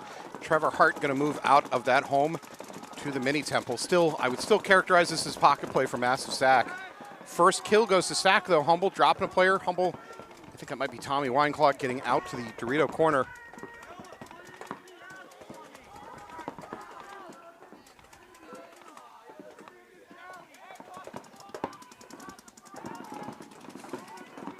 So Sack still playing it very conservatively. No push into the snake yet. No, McLeod is the one closest poised to get into the snake. Instead, they're going to use the mini temple into the snake. Another player peeling off for Humble. 5-on-3 advantage for Sack. Their conservative approach is working. They're getting kills based on just winning gunfights. Humble launching from that baby Dorito into the D1.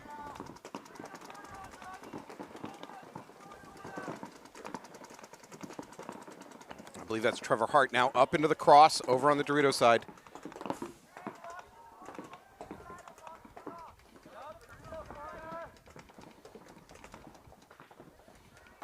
I hear no communication from Humble. I do not hear their players talking to each other whatsoever. As I say that, their Dorito corner player does start speaking up. He is starting to call the snake. Snake has been taken by Massive Sack. He's got to be careful. There's a blind shot dropping in on him from the Humble Dorito corner. Yeah, Dorito corner of Humble's just trying to blind drop paint in on this Massive Sack player. Sack player's going to cross the 50 on the snake side. I think he's going to need to wrap and win the inside, where I don't think he's got vision on either of those Doritos of Humble. D1 maybe. If he moves back a couple of feet, he might have an eyeball on the D1.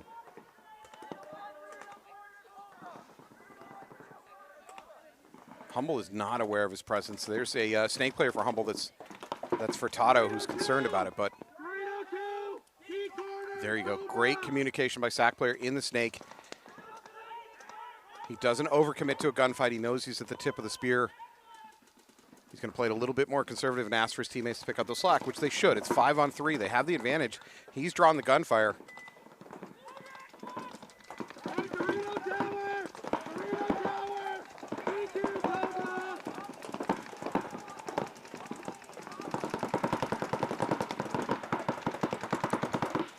All right, Sack with a 5-on-3 advantage. Good presence up here in the snake. He's not going to be really able to engage on gunfights. He's got to be conservative. He pops the top. He puts some paint on that tower. He's going to have to get back down.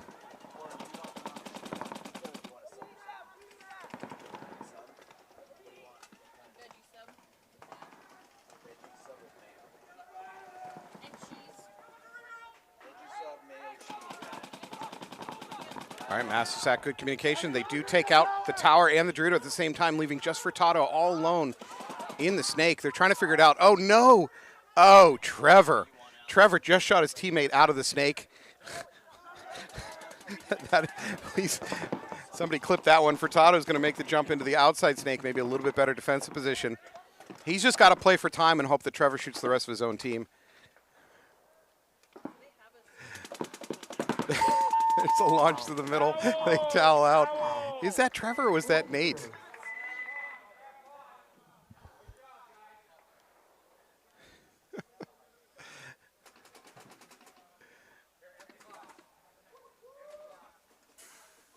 Yeah, that was Trevor. All right, good point out of Massive Sack. They're going to pick up that first one. To Axis Vega. Covey is playing for Massive Sack today. I expect to see him on the Dorito side, probably. Although he's pretty versatile. He can play either side. All right, Mech 13, AG Knights. We've seen a lot of AG on AG violence today. Here's another one of them. 20 seconds.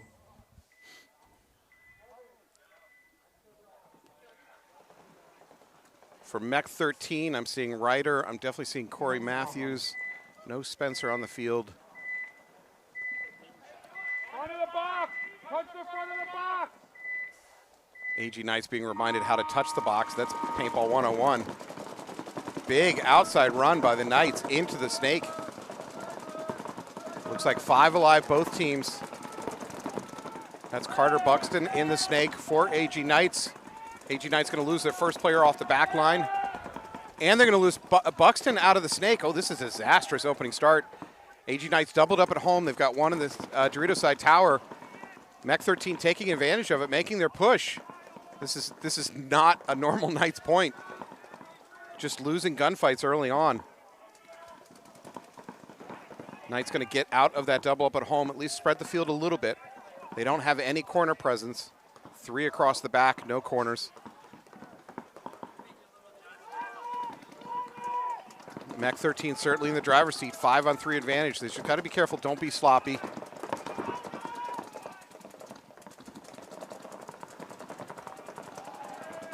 So Mech 13 takes out another player. That standing brick is going to take a walk. That's a 5-on-2 advantage Mech 13 for the Knights. This is disastrous first point.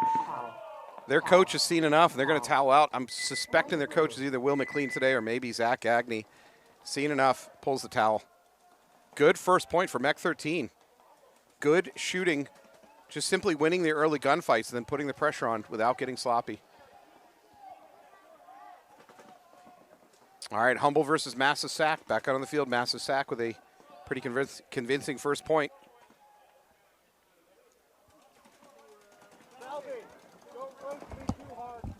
You shot your own teammate, didn't you?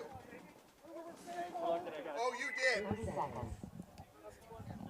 Yeah, Trevor Hart confirming that he shot his own player out of the snake. Boy, Massive Sack, so glad to see Trevor Hart back out on the field. They really missed him that last event. Trevor managing to shoot out his own player. 10 seconds. Actually, is that on the bingo board? That's on the bingo board for me. Trevor just gave me a square on the bingo board. All right, here we go. Humble looks like they want a delayed jump into the snake. They're not going to do it. He's going to get stuck at that standing brick. First kill, though. Noah McLeod taking a walk for Massive Sack. Humble's got a one-body advantage. Now double movement up the middle by Massive Sack.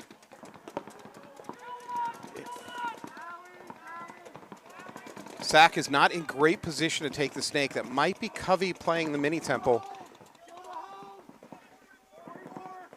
If so, that's probably their best chance. However, Ducky, Adam Nastari, first one to take advantage of the situation.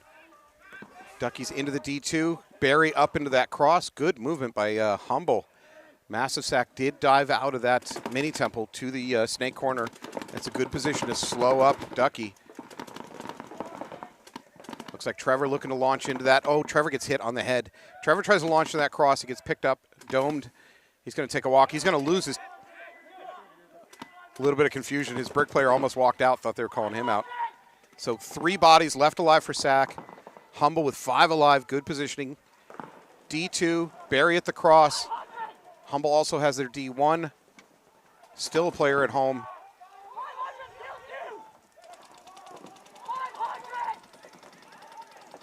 So Sack at least in decent position. Sack has a player up the middle in the brick. Honestly, I'd rather have him staying on the Dorito side because I think you can catch kills as players try to make bumps Dorito to Dorito. I don't think that position he can get a kill on the snake as the snake tries to make a bump. So if he stays on the Dorito side, he both has an opportunity to pick up players on the move and maybe just win gunfights heads up.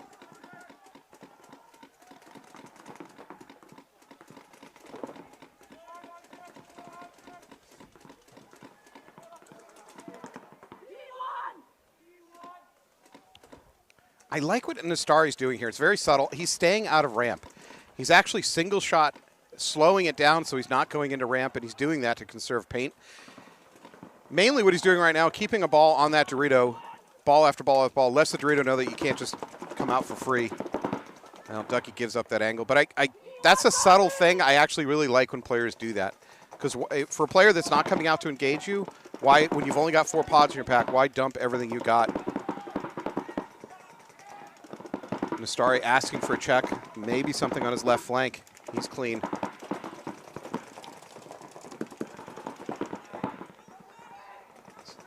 He is not clean. Nastari's going to take a walk.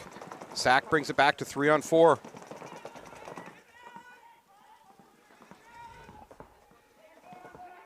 So I believe that's Covey for Sack in the snake corner. He's posted up basically to his mirror down at the other snake. You're seeing it on your screen right now. I think both of these players in the snake side not really under pressure from the rest of the team. So both snake players have the opportunity to just get some gun dominance and make your own move. Barry looking for something to do.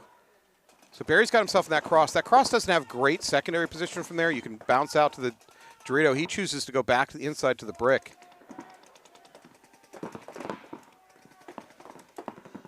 From the brick, Barry could make maybe a journey up the middle from brick to wedge, wedge to wedge. Start putting pressure, especially on the Dorito side of Sack. This is a long, long point. We're now at 4.5 minutes left on the clock, and it's only a 0-1 game. There we go. Sack into the outside snake 1. Snack's going to look, excuse me. I believe that might be Covey. He's looking cross. Instant kill. He takes the Dorito 1. Nice shooting. Good movement up to the Dorito. Excuse me, up to the snake and then shooting the Dorito. So bringing it back to a 3-on-3. 4 minutes on the clock. I should not feel like this is a hurry-up situation. But for Humble, they're down by 1, and we're at 4 minutes. If they lose this point, I don't, at the rate these teams are playing, I don't know if they can crawl back to a tie. This is becoming a must-win point. Covey jumping the snake, moving up to the D2. Oh, Barry takes one, looking over the top of the brick for Humble. So 3-on-1 advantage for Sack. If you're Humble coach, do you think about toweling out? We're at 3.5, and you're going to be down by 2 points soon. The way it's going. Could change, but... Covey having himself a game, blows up the other Dorito player. That is Wineclaw taking a walk now. So this is definitely a towel situation. I don't understand why Humble is not toweling out. They've got to towel out. This 3-on-1, last player stuck in the snake corner. For a match so far that's played extremely slow, you've got to conserve your time. There it is. There is the towel. Wow. Humble had all the advantages in the early phase of that game and just kind of lost it. Great counter movement by Covey there on the snake side. First is drop back to snake corner to stabilize the situation, and then just take initiative to move upfield, and I got 2 or 3 kills. Oh, you got shot? Perfect. The force has been restored. So I've just been informed by Trevor Hart that the very next point he ran through his own teammate's lane and he got shot by a teammate. So the natural order has been restored to the universe. Let's take a look at the bingo board. How are we doing, Ant? Shoot teammate. Where'd our dry erase go? I'm claiming that one for sure. Thank you, Trevor Hart. Shout out. Getting me a bingo board. Thank you, Trevor Hart. Good man. Keep shooting your teammates. Never give up on your dreams. Keep shooting teammates. I believe in you. You can do it. No, first on this field so far. Knights already lost their first point.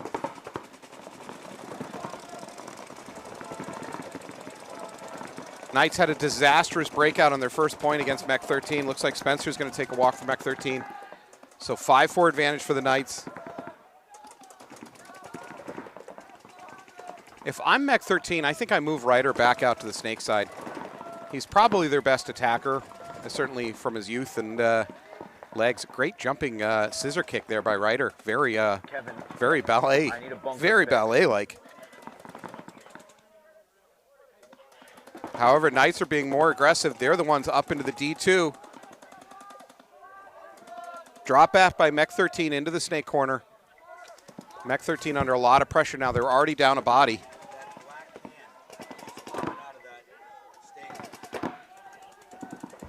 Thank you. I think Ryder is going to take a walk for Mech 13 in the middle.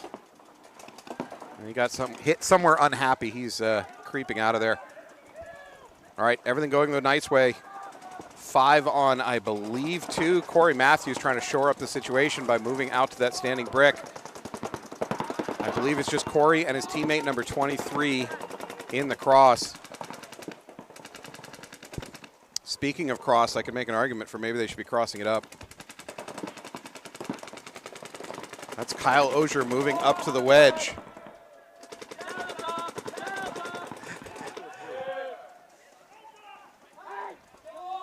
Kyle in a 5-on-1 situation, feeling very brave and running down the last player.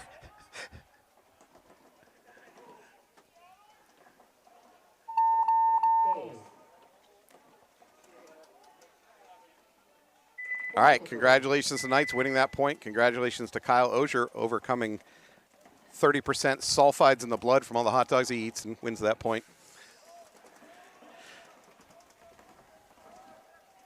Anthony, are we in a committed point? We are not. We are not. Okay. So that was a big waste of bravery. All right, Massive Sack back out versus Humble Sack again. Trying to raise money this weekend on the behalf of On Belay. If you check the chat, you can find the link that goes to their fundraiser, or there you go. You can see it on screen. Thank you to Alex for getting that up on screen. It's a charity that helps children with cancer, with cancer in the family. Apparently it helps by dangling them off of tall objects. I'm not sure how that helps, but that's On Belay's mission statement. Dangling children of cancer-ridden families off tall objects since 2004. But all joking aside, if you can, please help give. All right, Massive Sack on the left with a 2-0 advantage over Humble. Humble has got to find a way to finish out games. They're getting early advantages. Just need to finish it out. They're going to lose Wineclaw making a big run. But that felt like a desperation breakout by Humble, which maybe is fair with under 3 minutes on the clock and down by 2. Sack doing a better job in the secondaries. There's Eric Dyke up the middle to the brick. Double knee slide. Double knee slide. The way our grandfathers taught us to play paintball. Good fill right there by Humble over to the Dorito 1.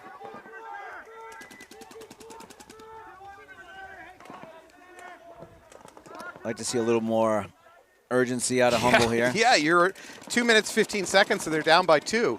It's one thing to be, oh, you got 2 minutes on the clock for 2 points. That sounds bad. No. Look at the score. It's 2-0 after 10 minutes of play. This is not a matchup where you're scoring 1 minute points. So Humble needs to show. I think their breakout showed urgency, but since then they've just slowed down. Yeah, Furtado missed that shot on the guy going into the plus. Eric Dyke going to take a walk from the middle. Yeah, Jelinuski's got to just keep crawling, come all the way down. We're at minute 45.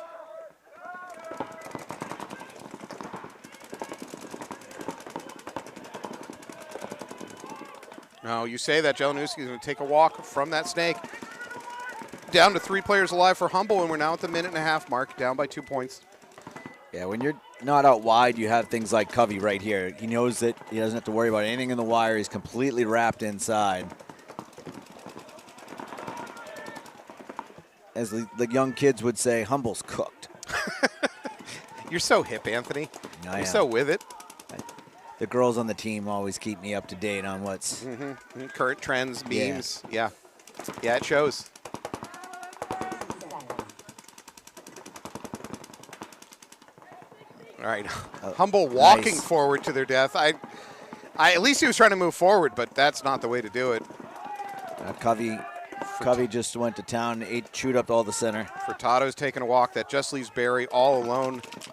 Toweling out is not a. I mean, this is a no-win situation for Humble. You towel out, you're down by 3 with 30 seconds on the clock. It's 4-on-1. You don't towel out. Good luck, Mr. Barry. This is. I think you play for the down 2 point differential. Yes. Well, I mean that's asking Mr. Barry here to take on a 4-on-1 with 20 seconds. He can do it. He's a good player and a good dude. This is asking a lot. He can do it. 10 more seconds. So he's just got to get 4 kills in 10 seconds. It's He'll a nice be fine. bounce. Oh, no. Walk slower. No, it takes it takes a walk.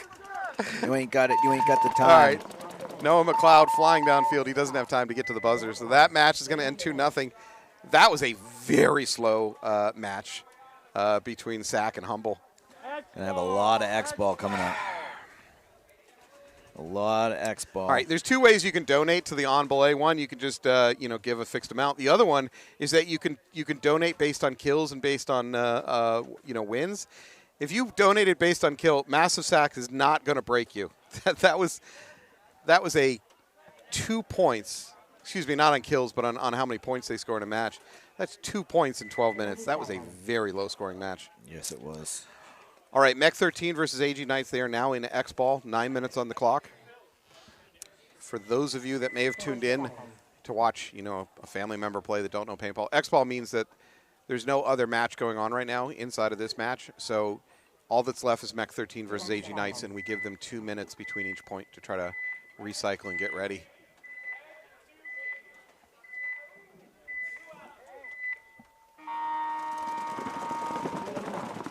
All right, Mech 13 immediately losing a player going to that standing brick. AG Knights snake player getting a check. He is going to get pulled, so 4-on-4. 4-on-3. They lose Ryder up the middle for Mech 13. Yeah, Mech 13's got to get out of that pocket. Yeah, feeling very trapped.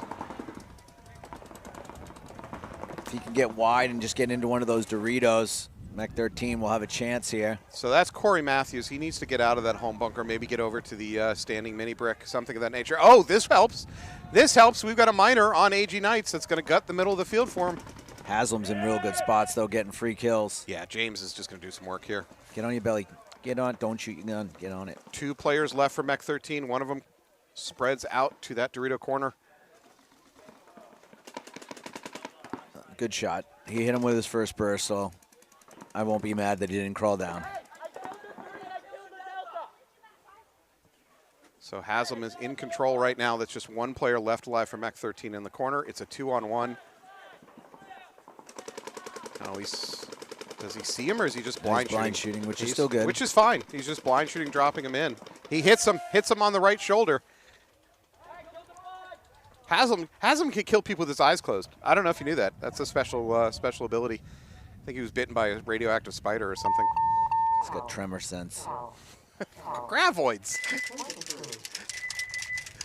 All right, Knights are going to go up 2-1 over Mech 13. That went much better than they overcame that minor penalty up the middle. Their brick player managed to pull a minor. I'm not sure for what.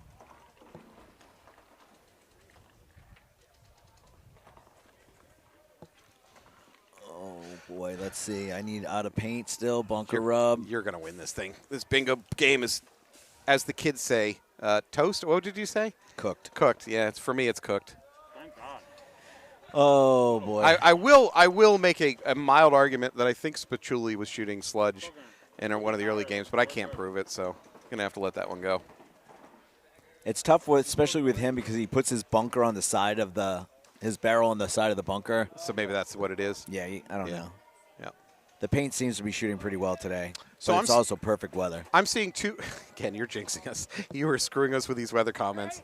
I'm seeing two colors on the bunkers. I'm seeing a brighter and a duller yellow. Yeah. Team colors is the duller one. Okay. And the brighter one? 5-star. Okay, that makes sense. Can I look into your operation and try to get you to divulge a secret? Sure. Are you thinking about going to Glow Ball here? Cosmic? Not in Maynard. No. And Ashland already has it at the indoor. Okay. We've had it all winter. But I probably eventually will put it on the Apocalypse City. It's a lot easier to string up on an indoor field, isn't it? In terms of... Yeah, because my grid was already there for my netting. Yeah. Yep.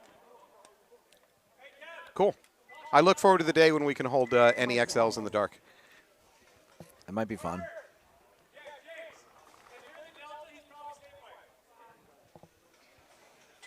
All right, McLean Knights on your left. Putting out his wisdom. Yeah, Will McLean dispensing some nuggets of gold there to his team at the last second. Well, that sounds negative. Not good. Not good. I'm not going to repeat those words. I'm sure they are a code word, but ugh. We have a hopper Spencer hit. gets hit. Well, we have a hopper hit for Mech 13 in the cross. Number 23 for Mech 13's got a hopper hit. There's a ref coming in. He's going to get a penalty. He's going to get a penalty. Yeah, there it is. He didn't know. It's not like he was trying to cheat, but Corey Matthews is going to pay the price for that. Is this Haslam again? Yeah, Haslam is launching. I think he's going to launch right into Ryder's gun. That could have been a penalty. Yeah, Haslam could have just pulled a major on that one. Hopefully Will will go over and tell him that he was lucky. No. Oh, he's going to get a minor. A ref just threw a yellow. I'm not entirely sure what. No, I don't know if he got a minor. Tell. Point approved. Yeah, he moved his gun and shot and took the player with him for sure. Oh, yeah. Yeah, absolutely. Ryder had his gun up. Haslam walked right into it. And I like Haslam. I'm not throwing shade. He's a teammate on my mech team. But, yeah, he got a little bit lucky on that one. Bob Howell from Comp Sports watching on Facebook. Amazing broadcast. Nice work, gentlemen. Thank you. I'm just here for the O.J. Simpson content. Oh, Have we had any White Bronco conversation yet? I don't remember. I think he was talking about the Black Delta baby. Jeez. Oh, you just repeated it on air. Will McLean does not represent the NEXL, its broadcast, or its partners. All right, Knights now up 3-1. Again, we're a little bit uncertain what happened there at the end with Mech 13. I think they got a minor at the end there. They did get a legit minor on their player in the cross. He had a hopper hit early on. He didn't know it. But then at the very end, I saw another yellow fly. I wonder if that means they're going to play down a body. I actually think that they're doing it like the guys on semi-pro, where they throw sympathetic flags. Yeah, I hate that. Yeah, so at I haven't seen them doing that this year. So in previous years, the semi-pro reffing crew at the NXL, which I work with on occasion, do the webcast, if their reffing partner throws a flag, they all throw a flag. I think the logic is to make sure that everybody on the field can see that a flag is thrown, but it can also cause confusion. When you're not used to that and you see 10 yellows launch in the air in a span of 5 seconds, it's rather confusing. 20 seconds. The American mind cannot comprehend. All right, so we do have 5 on the field for Mech 13, so that last penalty is not going to force them to play down.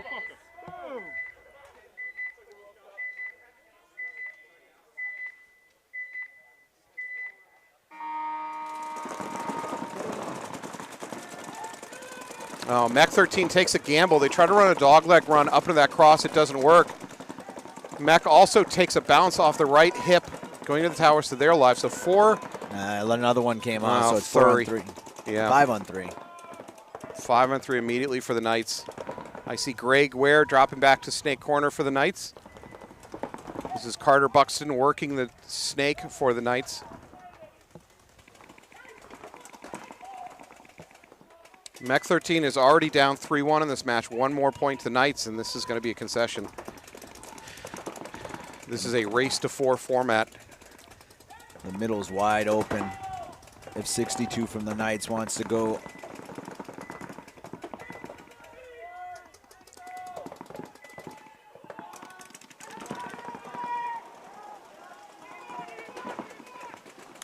So Mech 13 player in the middle in the brick. He looks hesitant, like he wants to move to that wedge, but he's having difficulty committing to it. Just go. There he goes.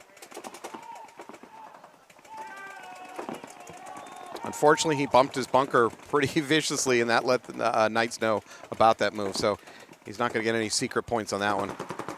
Yeah, and there's a guy immediately waiting for him when he tries to come up. That makes him even more bunkerable. I've been told I have a very bunkerable face. I don't know what that means. Doesn't sound good. It's like in Step Brothers when he he wants to be friends with that guy in the office, and I just hate your face. All right, Mech 13 trying to pull something out. Knights have no reason to do any risky launches here. There's 5 minutes on the clock. They're up 3-1.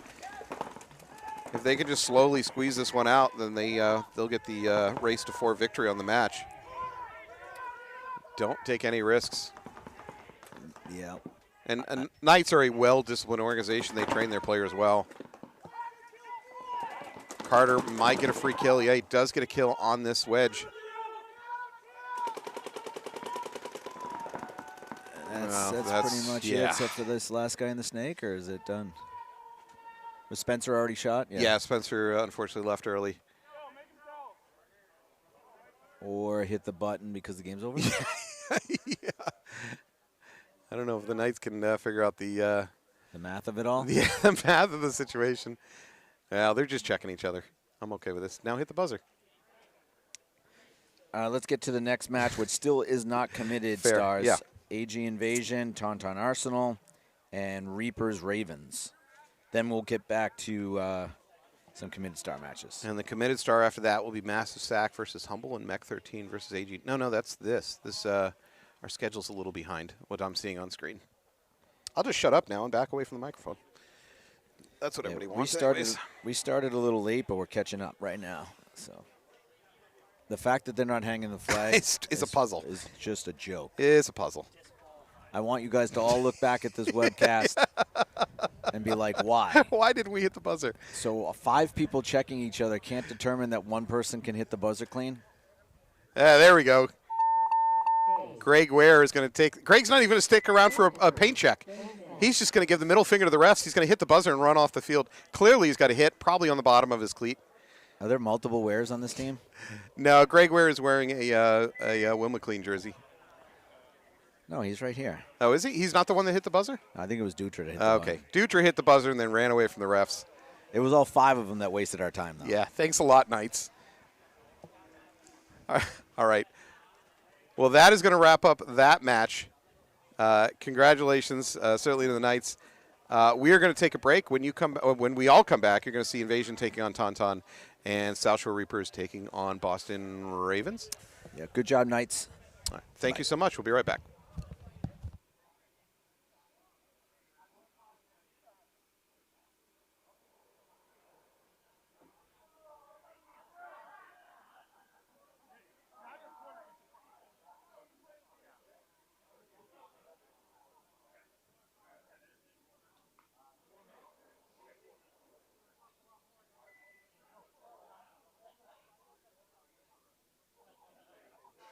Four minutes.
2 minutes.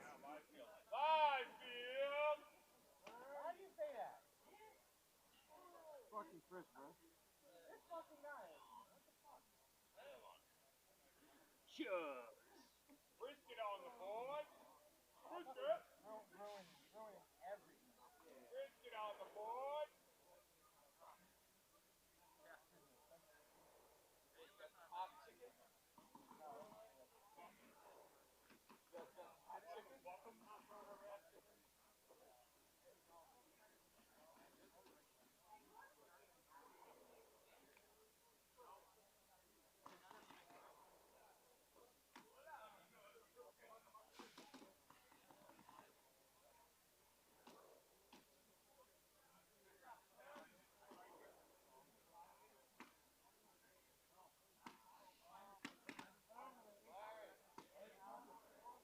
One minute. Why?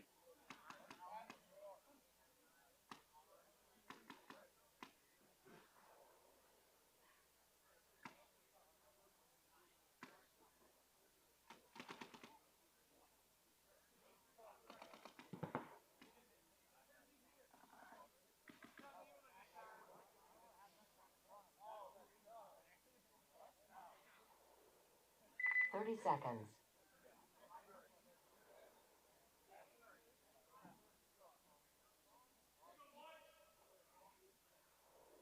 $20 seconds.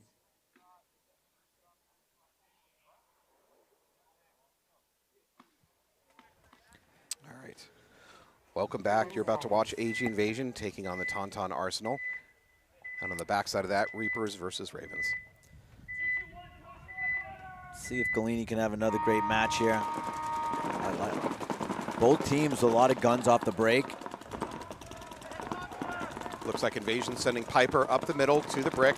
He's playing a little bit tall over the top. That's a little risky on this field. Invasion, really good second moves.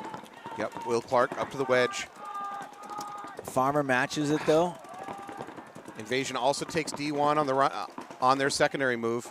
Might be Caleb, not sure. Tauntauns are in the Dorito corner though. This is Caleb working the snake here for Invasion.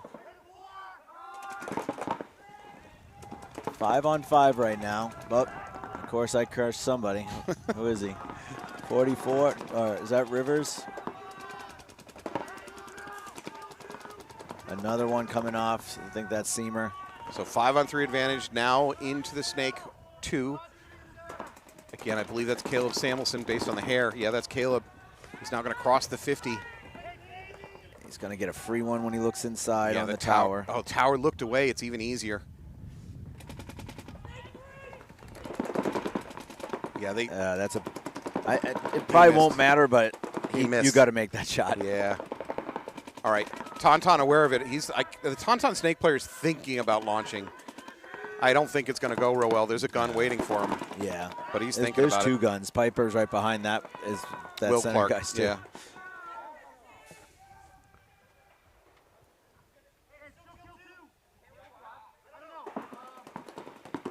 How do you not know where Caleb is? This is Caleb right here in the snake. No, I know that. But they're talking about they don't know where Caleb is. He's in your eyesight. Yeah.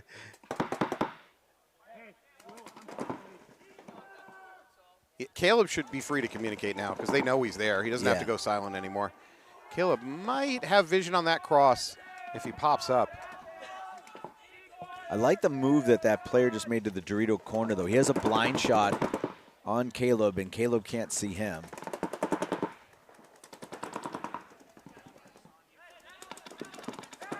Honestly, the thing that's holding up Invasion mostly right now is they're trying to figure out where bodies are. You can see heads popping over bunkers, scanning, just trying to figure out what Tauntaun has for positions.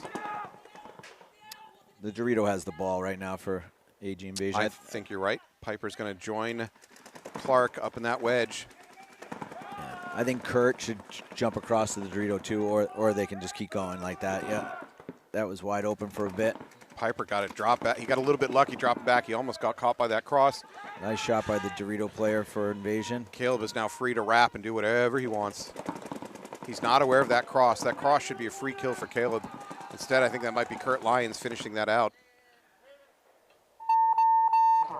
That was a very convincing win for Invasion on that one. Yes. Very clean, great secondary movement. Great, I would say good communication up until the point where they lost the track of their own teammate.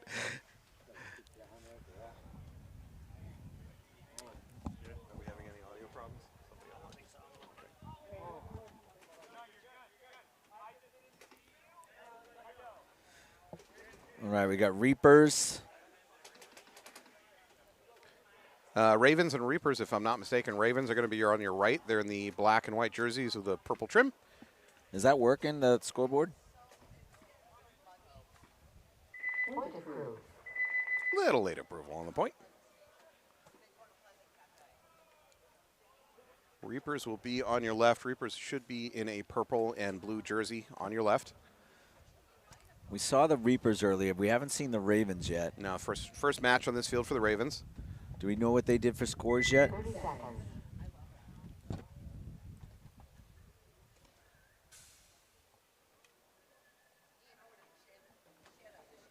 20 seconds. So, we'll take a look at the scoreboard. Ravens, let's see here. Reapers have already lost 2 matches, unfortunately, so they're 0-2 on the day. Ravens are split 1-1 on the day so far. You're looking at the Ravens on your right. Big bite by Munez over to the plus. Yeah, interesting run pattern. Does what I call a dog-leg run. He runs at the brick and then cuts left and dives into the cross. So far, 5 alive on both teams. Reapers into this, actually both teams into the inside snake one. We're going to lose, I believe that's Collins for the Ravens over on the Dorito side. Another one down. Yeah, we're going to lose our snake player for Ravens. Refilled immediately. Good fill. Klempa here working the snake for the Reapers. Oh, Reaper comes over the top of that cross, looks right into a ball coming for him. He's going to take a walk.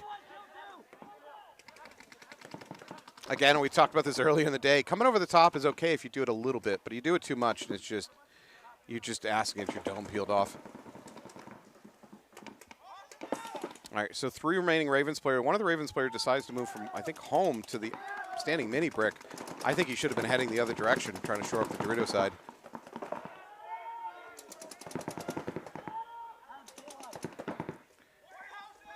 Richard searching for something on the Dorito side for kills. There's nothing there from a shoot at, though. Richards doesn't know this. It's not fair, but he could move up to their wedge if he wanted. So 2 players remaining alive for the Ravens.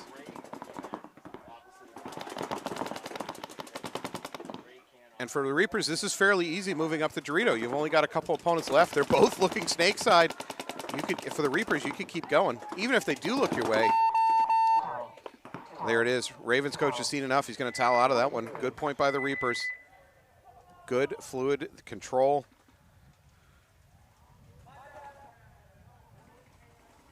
I think that looks like Nick Kelling. Maybe that's coaching them.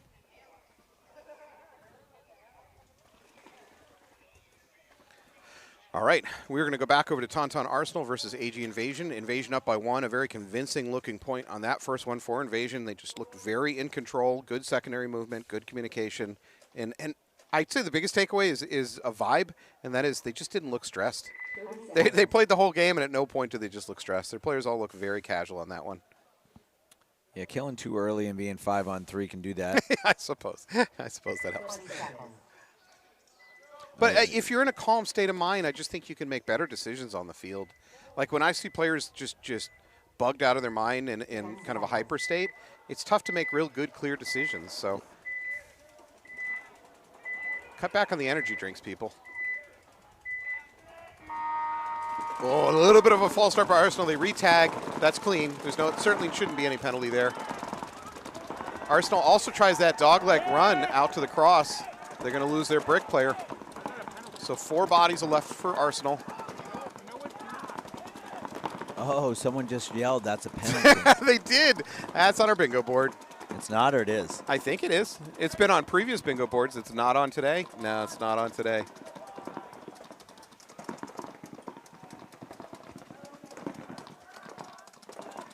All right, Tauntauns now move up to that D1. Invasion a little bit more conservative on this one. No push into the snake yet. I think. So they did take D1. Paul Dyer's taking a walk out of the back center. Samuelson's making his way down here on the snake side. Making my way down snake.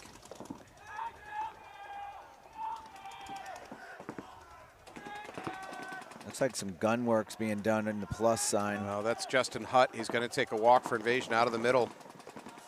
Clark immediately refills that brick. We might have shooting some sludge. I think we have some barrel. We have a sludge situation. Look at the plus. He's squeeging his. He's got his barrel off, I think. Production staff, I need a zoom. I need a zoom. Enhance. Enhance. Enhance. Send up the drone. What kind of production am I working for here? This is embarrassing. She's prego, man. Show us something. All right. Invasion now crossing the 50 over on the Dorito side. Samuelson now into snake 2. He's still doing something. Maybe it's. Oh, it's Hopper. I think he broke paint, and then it's a Hopper probably issue. Yeah. All right. Invasion, both games, their biggest problem that they've had, both games that they've played so far on this match, is trying to figure out where the opponents are. They do catch up a move. They do catch a move into the Dorito. At the same time, winning a gunfight on the Dorito side. Both Dorito players walking off for Tauntauns within a couple seconds. Tauntaun snake corner under just too much pressure. He's going to take a walk. That's going to be another walk-in win for Invasion. Invasion looking fully in control on this match. Yeah, 5-body win, 4-body win. Yeah. Checking the bingo board.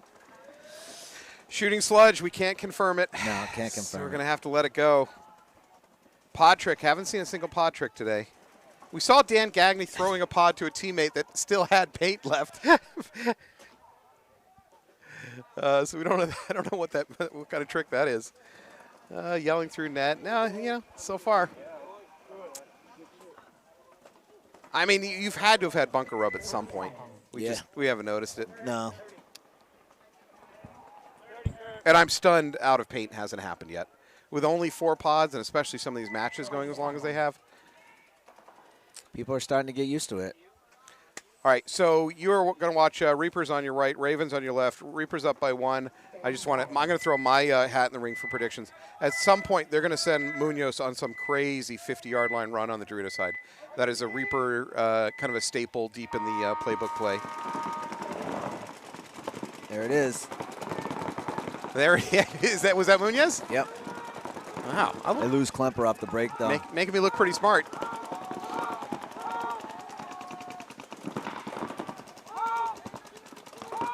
Ravens doubled up in the snake. They're not going to take the snake 2. They're on the outside snake and snake 2. They've got the home. They've got the Dorito side tower. Nunez has Bassett here if he looks inside. And there it is.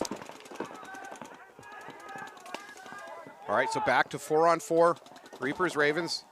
Reapers with the advantage push up the Dorito side. Ravens with a little bit better positioning on the snake side.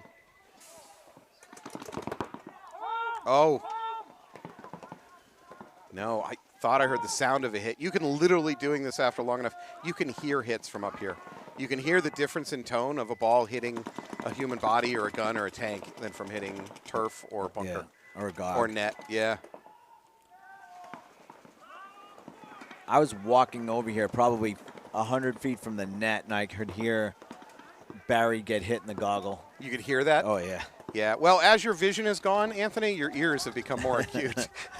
I'm like Daredevil now? Yes, exactly. Except you probably get better ratings than Daredevil did. I actually like that show. All right, Sansa's now up into Snake 2 for the Ravens.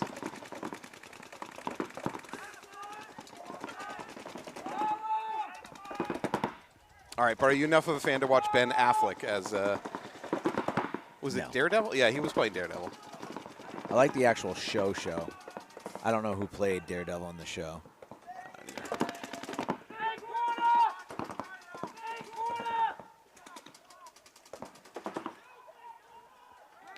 Munoz has gone kind of inactive. He's shooting occasionally. He doesn't have a shot.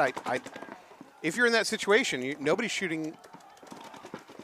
Well, now he's engaged in a gunfight. I was going to say, if there's nothing to shoot at, nobody's shooting at you, you should be thinking about moving forward. That Dorito Tower is keeping him in that one spot. So, it's rugged self-reliance. I do believe as a player that sometimes you need to use. That's a big bite. Use your gun to get your own gun dominance, break up the other player's shot on you, and make your bump.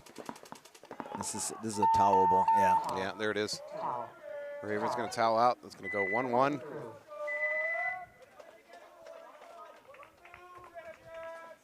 But to your point, Reapers felt like they needed a little momentum, and it's usually on the back of Munoz.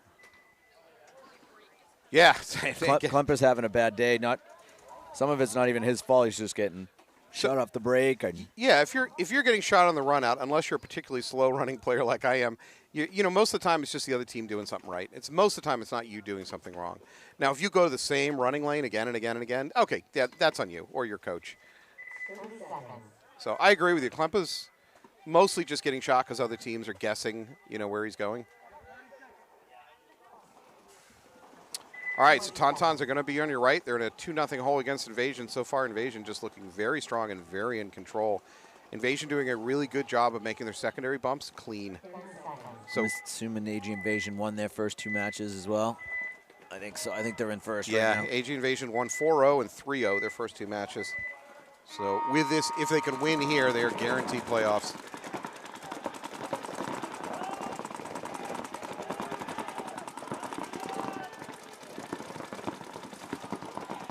Tauntauns into Snake. That was a good bump. They managed to get through a gun waiting for him. I think that might be Justin Hutt working the mini temple for Invasion. Oh, Invasion throws their body away trying to get into that D1.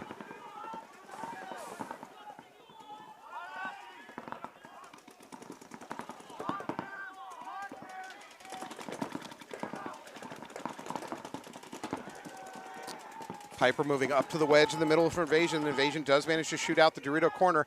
At the same time, however, Farmer gets into the Snake too. Piper's unaware of his presence. Farmer's got to hit him with his first engagement here.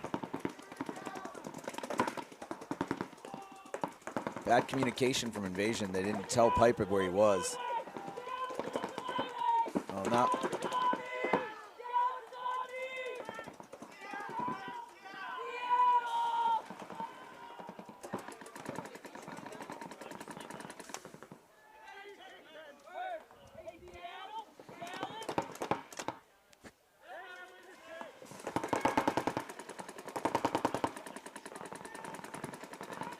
Piper is staring down a gun ready to come at him.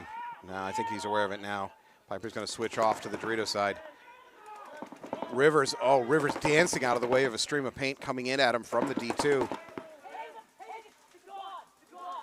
This whole point is going to come down to some very close range snap battle. Rivers looks off to the Dorito. They're still waiting for him though.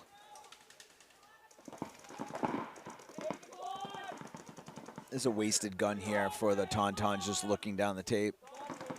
Yeah, there's no Invasion presence down the tape at this moment. Yeah. He needs to get in the game right now. Good call. Good call. I think Farmer's going to launch. Yeah, there it is. Clean. He does him clean. He keeps going. Rivers, excuse me, it probably overextends. Farmer's accidentally shoots Piper walking off in between another player. Yeah, that wasn't his fault. No, it was, and he apologized quickly.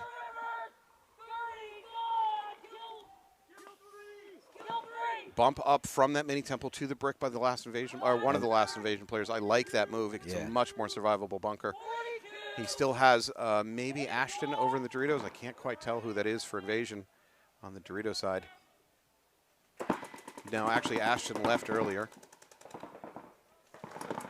So 2 on 3 in favor of Tauntauns. Like you said, there's kind of a wasted gun here for Tauntauns. Yeah, he needs to pound the outside and crawl down. Nice shot right there.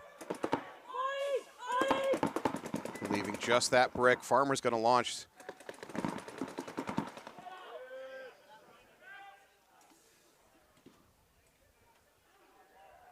good, well-fought point by Tauntauns. Yeah, Farmer did just enough engagement. The only thing, Bellina needed to get in the game. They played that a body down the whole Yeah, point. effectively. Yeah. Yeah. All right, well, it's enough. They're going to bring this back to a 2-1 game, down a point against Invasion.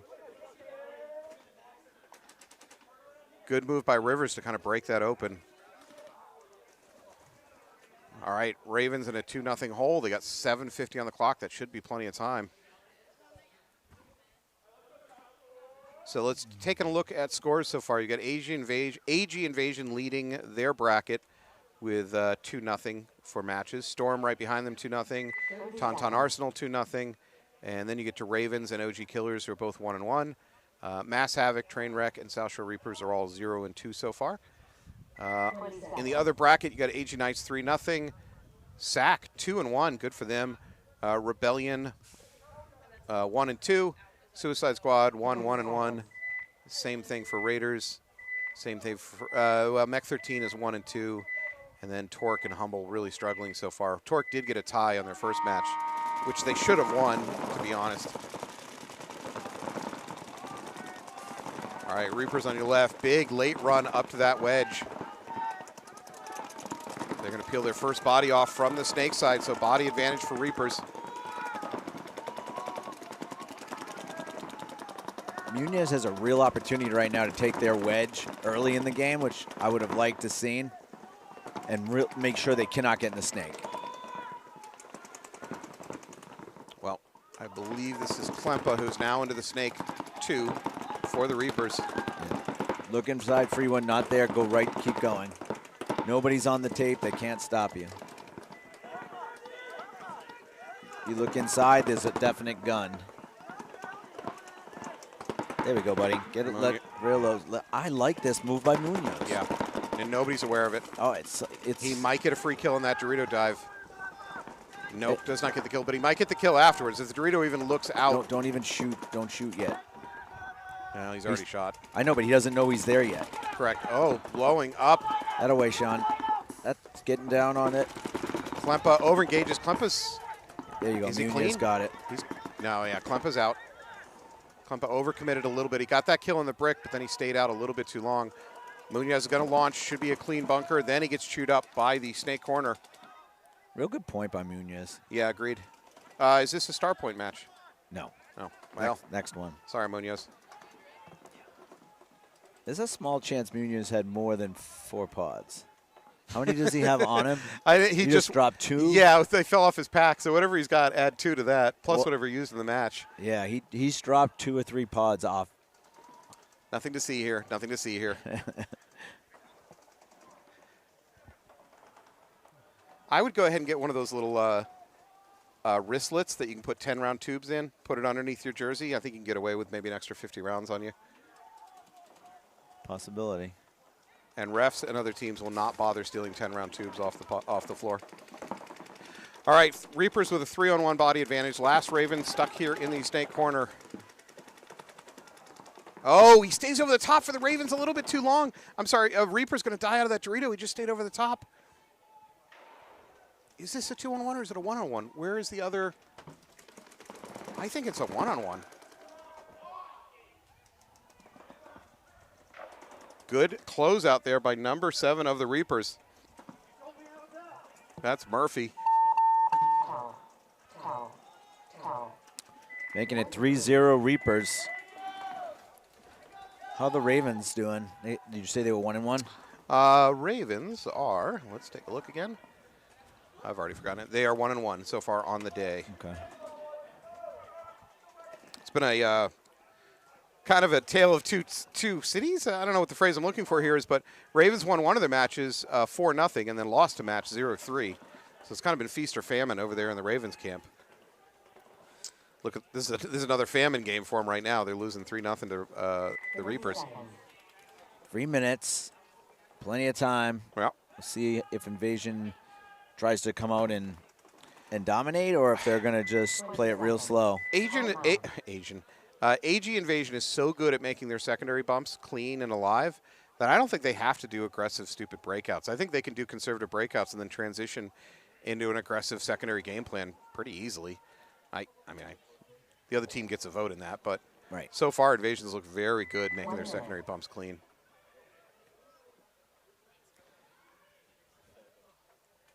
Did someone call a timeout? Son of a bitch. We're trying to get home. Yeah, we're still on time. 12:16. The next match is supposed to start at 12:30. So when we had Matt Jones as your head ref here, and I was reffing every single weekend, it was, I want to go fishing. Let's wrap this up, please. Every single game. Come on. 30 seconds. Who is our head ref today on this field? Chris Straza. Chris Straza. Good dude. 20 seconds.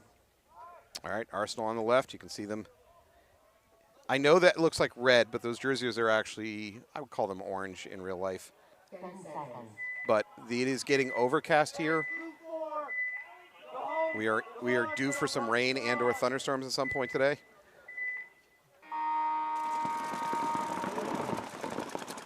I think we're going to get through the prelims no problem, but the playoffs is going to be sketch. All right, Invasion sends 2 up the middle to the brick. Piper goes up the middle of the brick for Invasion. Invasion's going to lose their home player. I think that's Caleb. Oh, and they get a flag out of it? I don't know. Because Ashton's taking a walk at the same time. Yeah.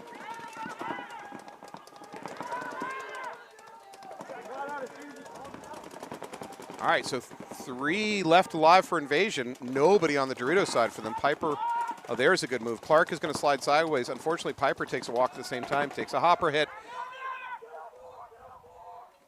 That leaves just Clark in this tower.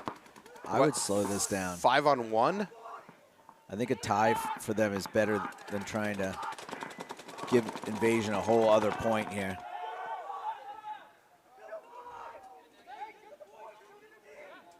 There you go. So Arsenal, barring some dirty hang or something, is going to tie this up. 2-2. 2 minutes on the clock. Point approved. David Tufts is informing us the thunderstorms have come through here, so you will probably get them. I don't know where Dave is right now, but... He's in D.C., I think? Is he? No, he had moved to one of the Carolinas, but he is thinking about moving back up to this area to be closer to family.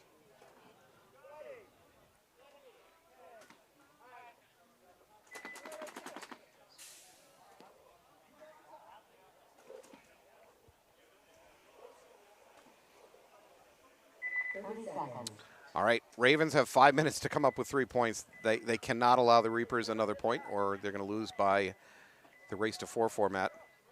Is that Pelkey is playing for, Cam Pelkey is playing for the Reapers? Yep. I would have expected to see him playing for Tauntauns. Same. Considering his dad is deep in that organization. Well, good to know there's no nepotism in the Tauntaun organization. You can learn a lesson from that, Anthony. Oh, that is a look of disgust. The Ravens player going into the snake is caught up. Oh. So does their middle brick player. 2 Ravens drop instantly. Now another, oh, they're down to 2 players left for the Ravens. It's just the home and the tower. Klempa is now up in a snake too. Actually, it's Richards is up. Phase. Yeah, this is, wow, this is Shark Week. Oh my God, 1 player left alive in the tower. Look away, people. It's about 5-on-1. You do not want to watch this. Children, please leave the room. There it is. It's over.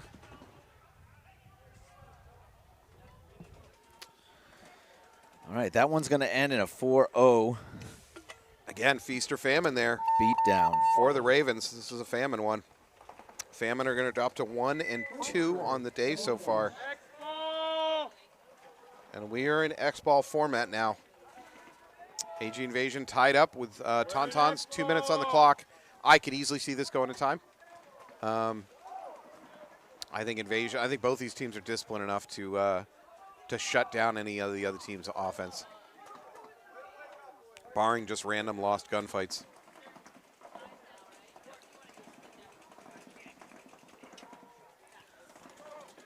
The next match will be committed star match, Massive Sack and Torque. Rebellion and AG Knights. Congratulations to the Tauntauns organization at a pro level. They've had their last event. I forget what they got, but it was pretty good. was it second, third place, something like that? No, I think they were like 5th or 6th. Oh, well, congratulations Yeah, anyways. they made the playoffs. They're winners just for playing. 10 seconds. I'm trying to hype them up. Yeah, Uprising came in 2nd. Impact won. The Russians came in 3rd or 4th. All right, Invasion, conservative breakout, still doubled up at home.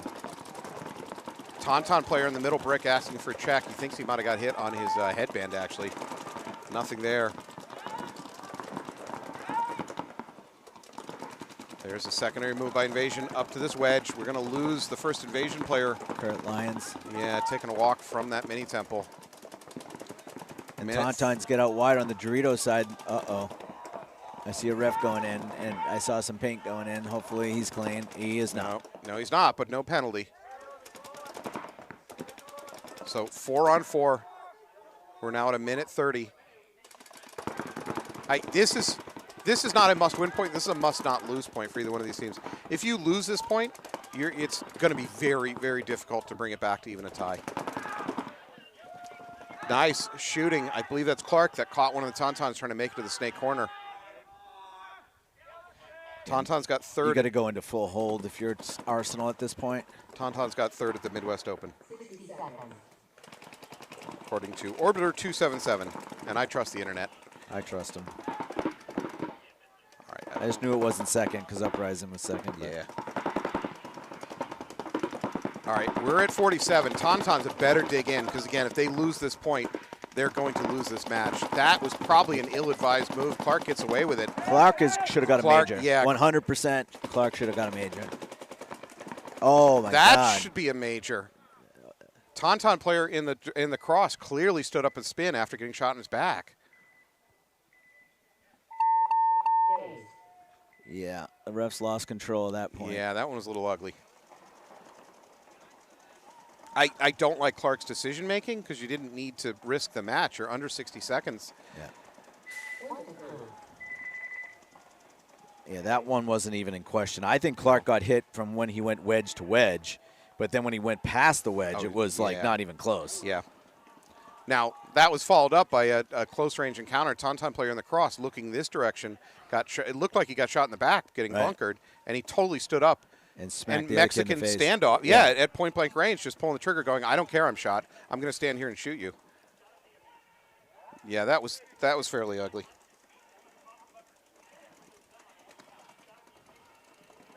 Well, that was one of many. Yeah, Pelkey is arguing that it should have been major because he believes the Invasion player left his feet going over the top of that cross. He may have. That may have happened, but your player also should have gotten a major for getting shot in the back and then standing up, turning around, and just point-blank shooting. Let's all just agree to erase the last 5 minutes from our collective conscious. 1 minute. All right, well, like we talked about for Tauntauns, they're now in a nearly unwinnable situation with 24 seconds on the clock, down by 1 point. The 1 point's not much, but they're going to call a timeout. Try to discuss this. Discuss. Yeah.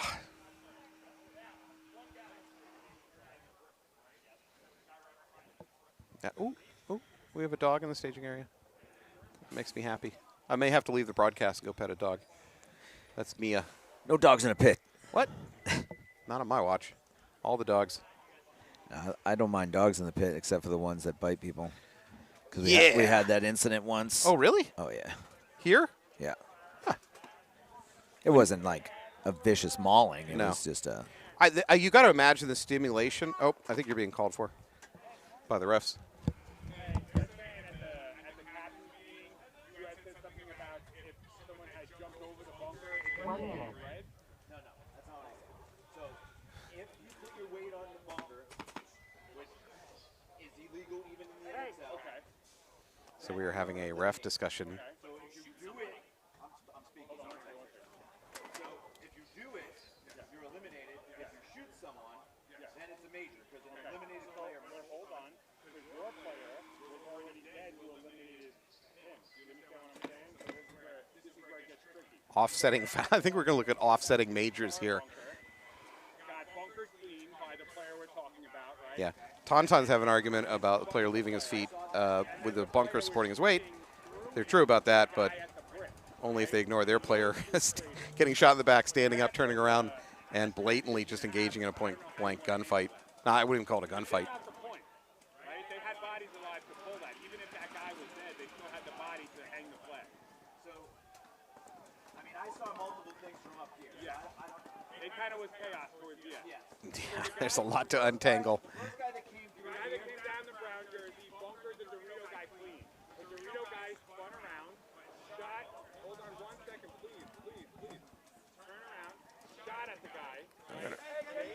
Well, they're discussing that shenanigans. I'll take a look at scores. So the guy that bunkered him was still alive, and he was shooting past him at the guy in the brick, and they traded. So Storm currently up 3-1 in their other match.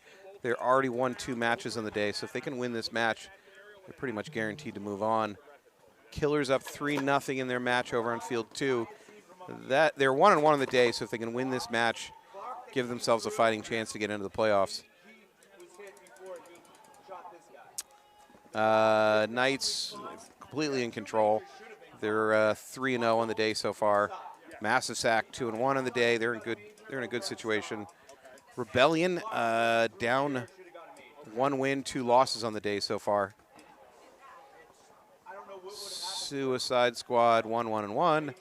That's pretty much the same as what we saw before. Mech 13 1-2. Torque 2 losses and a tie. They're essentially out of the playoffs. And then Humble, Humble has lost 3 matches so far, so they're certainly out of the playoffs. Trainwreck 0-2 on the day, and they're currently down 0-3 on the match over in field 2. I think that was against OG Killers, not OJ Killers, which is a completely different story.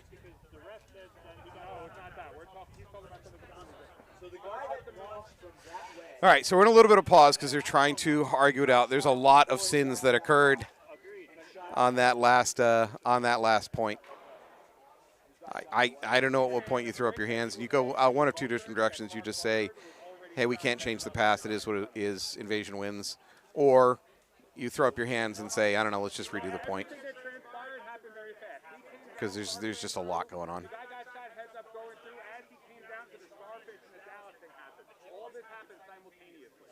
So on your screen, bottom right, a lot of hand movement. That's Chris Straza, our head ref for the day. You can't see on the screen with him discussing with Anthony. And just off screen, you see Dan Pelkey, the coach of Tauntauns, who is trying to argue his case in this.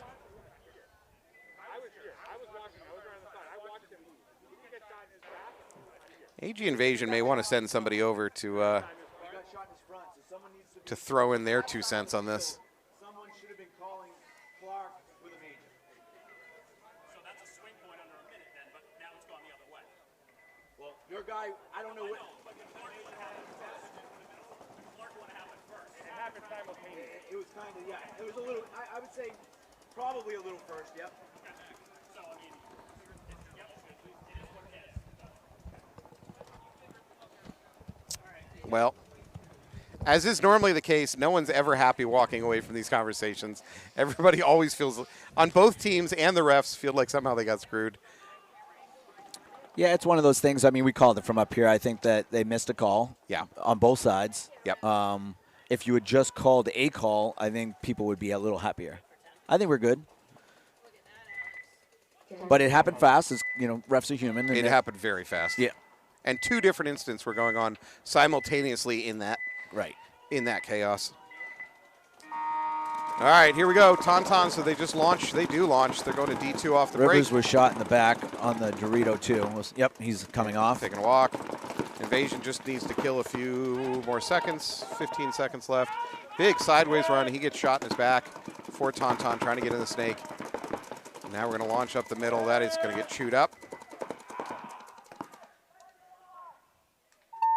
Yeah, I mean, for Tauntauns, the odds of that working with 24 seconds was extremely small. All right. Well, that was spicy. Yep. Go get some milk from the fridge because that one got a little bit spicy. All right. We are going to go to Invasion definitely showed some weaknesses there, though. At the end, they were not self-control. as strong as the 2-0. They started really control. They didn't have self-control. They had players go rogue and do some kind of not great stuff. Yeah. They're lucky they didn't get burned by it. Right. All right. All right, we got committed matches coming up. Massive Sack Torque and Rebellion Knights. So we'll be right back. Thank you.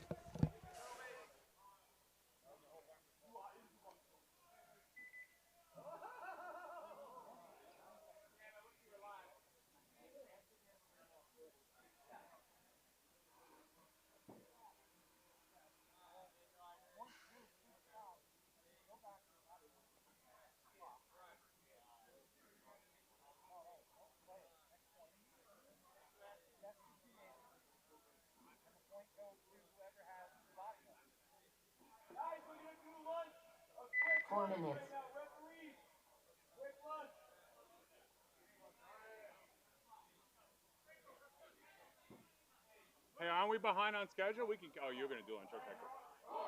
Somebody told me like you're 40 minutes behind.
Cheeto one guy gets on me, I have to keep my head down and I can't really do shit. I can't even like look on the wire because if he's dropping painters, I have to like.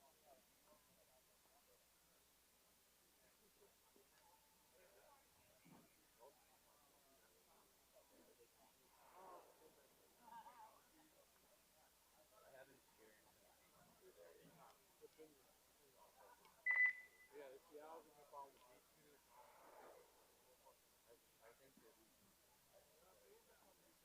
dude, so I think that beach maybe together that taller houses.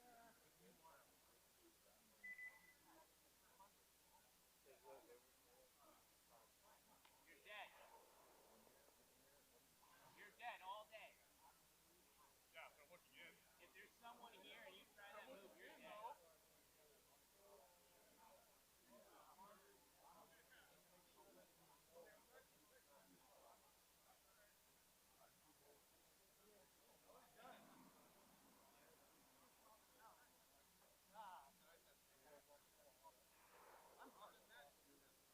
I think we just brought in the rain. I'm way too erect. I'll tell you this, I'm way less soft than I was before. I think I'm gonna play this bunker. I'm going here off the break. Get him out! Get him out! On the level.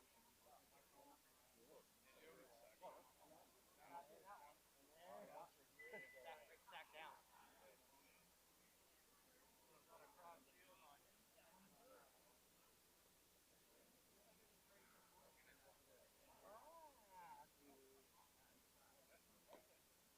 Just like kindergarten.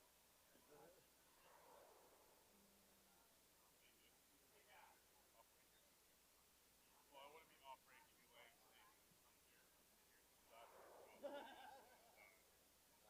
What?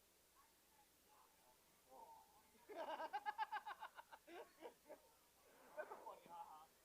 Usually, yeah.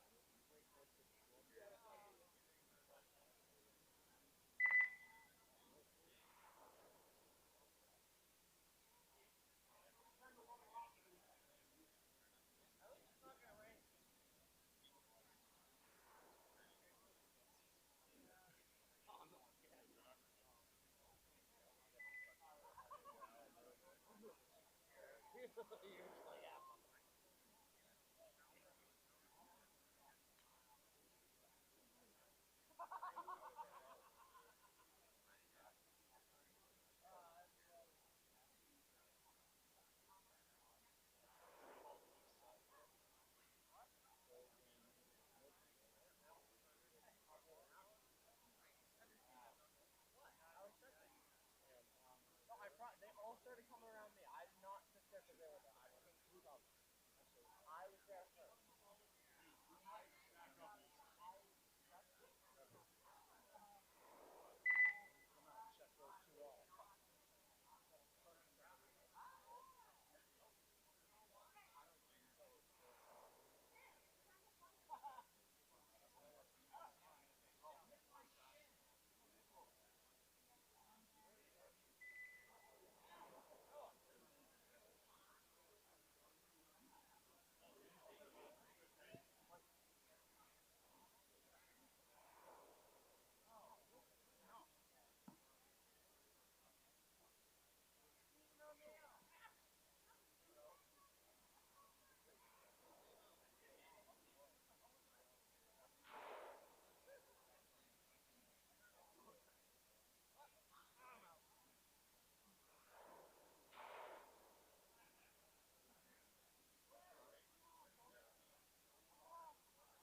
Lori, is Ant up there?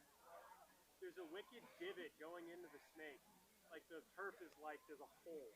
I don't know if he knows about it. On this side, yeah.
5 minutes.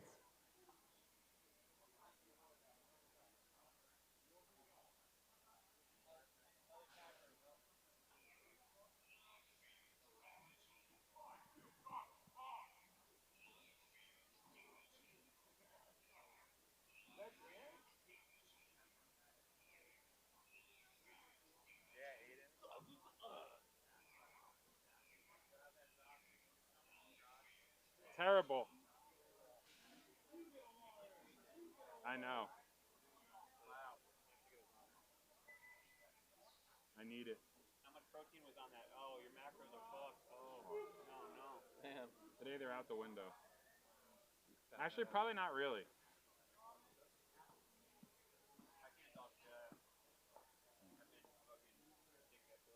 Really?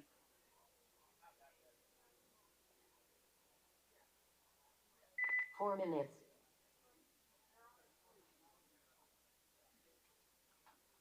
3 minutes. I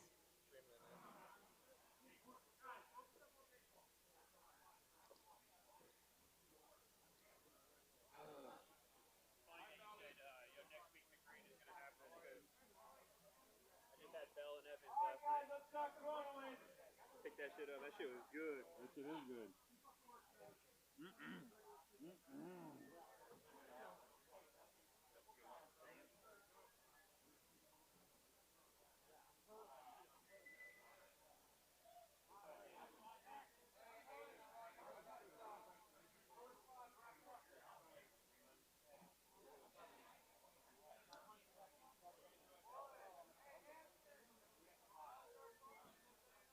Hey, let's go! Live field! Live field! Yo, put your 2 mask minutes. on!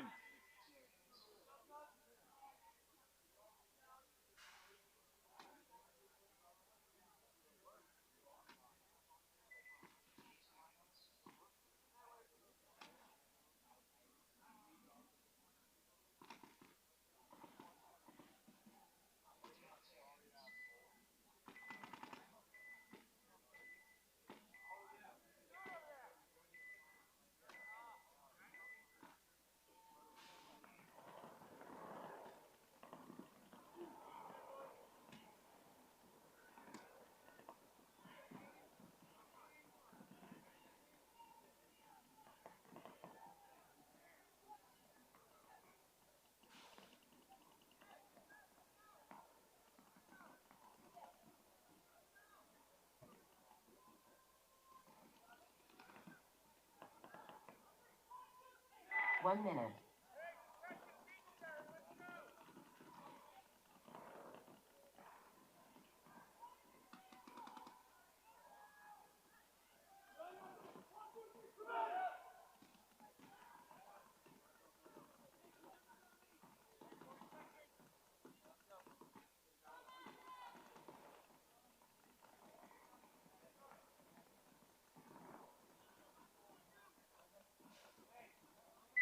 Seconds.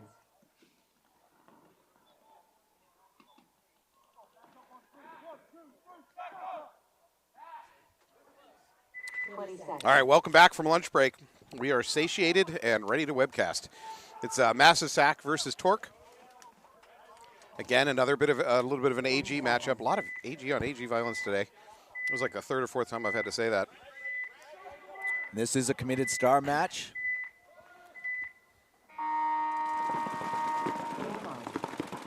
Sack with a bit of a pocket play. I should say that for both teams.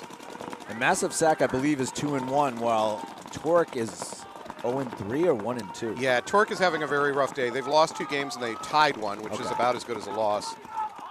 Massive Sack is 2-1. So Massive Sack would like to win this one and guarantee themselves in the playoffs. Although 2-2 might still get you in with 8 teams moving on to 16. Covey slips over. Yeah, he gets right through a gun that really was assigned to stop exactly that move.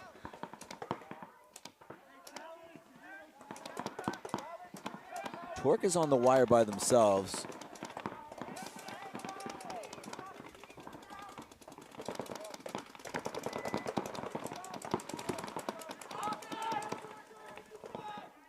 think we might be having hopper problems for the massive stack player playing that brick in the middle. He's pulling it off. Yep, he's going to surgery. He's scrubbing up and going into the OR. Everyone pray for that hopper. It's gotten pretty quiet. So still 5-on-5. We're over a minute into this match. No deaths. You're right. There's not a lot of talking. Both teams have kind of settled down.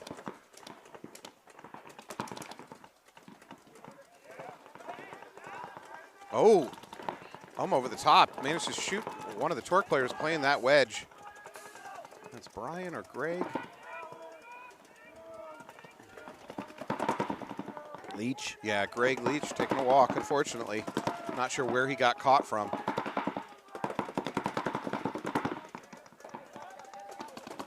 Now we're going to lose another player for Torque off that back line. Covey went from the inside snake to outside snake, and now is in the snake 40. I don't think he has a direct, oh, he does have a direct line of sight with that cross. That cross is going to take a walk. This is falling apart for Torque. There's just not much left. Yeah. I'd be okay with a concession here. Yeah. Well, we've talked about it before as a coach. Sometimes maybe just put a clock on this and say, if I'm the Torque coach, I'll give them a few seconds to see if they can come up with something. And if it just looks like a slow grind away my last two players, then I'm going to towel out. Yeah, there's an attempt to move out to the snake corner. It's not going to work. You definitely should towel out now. There it is.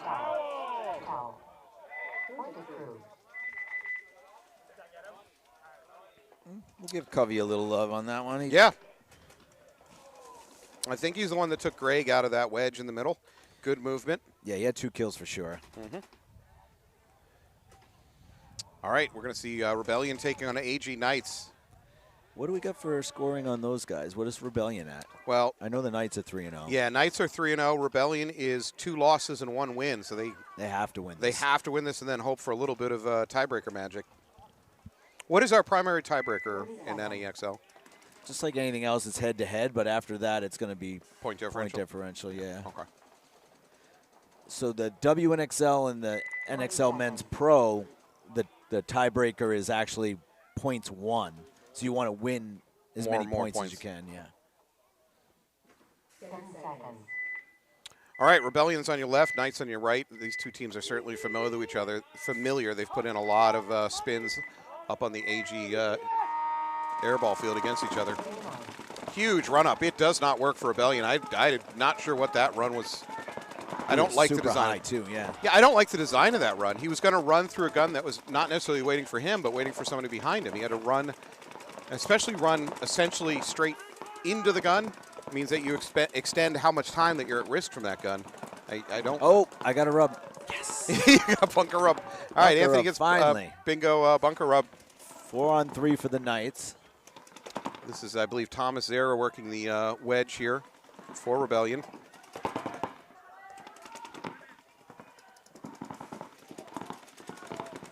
He's going to have to watch that hopper. Rebellion makes it to Dorito corner. They still have home. Dorito corner. They're going to lose Thomas in that wedge in the middle. Again, it was his hopper. Yeah, I called it. That was good shooting there. I think that's Carter Buxton in the corner. So 2 players left alive for Rebellion. They've got home and they've got Dorito corner. Uh-oh. And a running ref, never a good sign. That leaves just 1 player left alive for Rebellion in home. He's got a shot on his face, doesn't he? That's his face shot? On the face. Jesus. All right, well, that did not go Rebellion's way. Again, I'm going to say I didn't like the design of that breakout. You have bunker up too or no? Yeah, up there. I do. Lovely. So you're saying there's a chance. Yeah, I'm out of paint or opponents at the same bunker away from victory. I'm stunned you haven't won on out of paint. I'm stunned that nobody's run out of paint. I told you it's not as big a factor as people think. 4 pods. I guess not. No. Yeah, we had a dirty hang, but it happened before we started playing bingo. Yeah, it happened in like the first match or second match. Mind your P's and Q's there, production man. Yeah, yeah. You stay behind the behind the camera. 20 seconds. I will ruin you in this business. All right, Torque rolling back out. Torque on your left, massive sack on your right. Sack up by 1 point. You're going to give him the best sheet and everything. I know you, Alex. Yeah, he tried to rig it for me. All right, here we go. Tyler Gonzalez out to the snake corner. Torque attempts a big run out to D1. It does not work. They're going to lose that player. They do think they got to snake corner clean, though. So Torque essentially just spread across the back. Now they move up the middle to that brick. Massive sack, one of those teams that likes to double the home and then go out. And as you say that, Trevor Hart moving from that home bunker up to that mini temple. I think that mini temple's primary role is to serve as a staging point to get into the cross. I think that's where you're going to see Trevor go here in a minute. Is this Covey into snake 1 for massive sack? If massive sack makes the playoffs, which they probably will, they're definitely going to have to throw in some plays to get out wide. Yeah, to change up their breakout. Yeah, because if teams run to the Dorito 1 and wrap, they're going to get stuck in that pocket pretty easily. Covey makes a nice bounce over the snake beam into the outside snake 1. There it is, Trevor. Trevor Hart makes that bump from the mini temple up to that cross, kind of as we expected.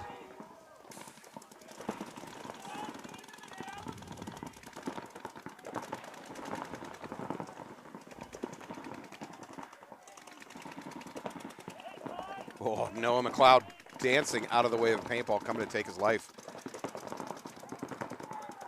Covey's got this guy lined up at the brick. We'll see.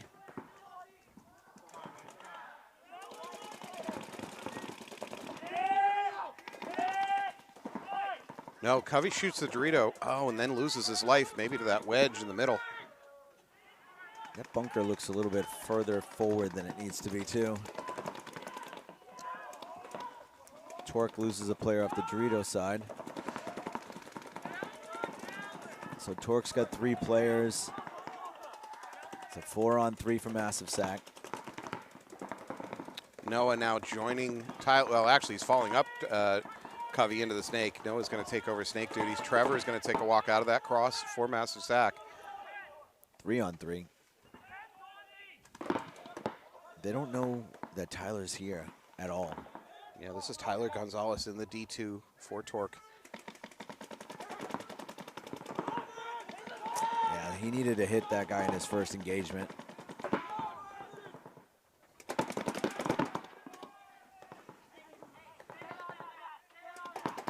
Good communication by Noah instructing his teammate in the brick to stay on that snake. Unfortunately, he doesn't do it at the right time. No, he does. Tyler gets clipped in the pack trying to make that crawl up to their side of the 50 on the snake. Give Noah McLeod a little bit of credit for that kill. He kept the gun on that just the right time. Torque loses a battle down the line, so it's 3-on-1 now. It's just this player in the center, and that's a concession. And Jake Morrill's seen enough. He's going to towel out of that one. Rough day for Torque. They look good so far this year, but something about this layout or something is just not working for them today.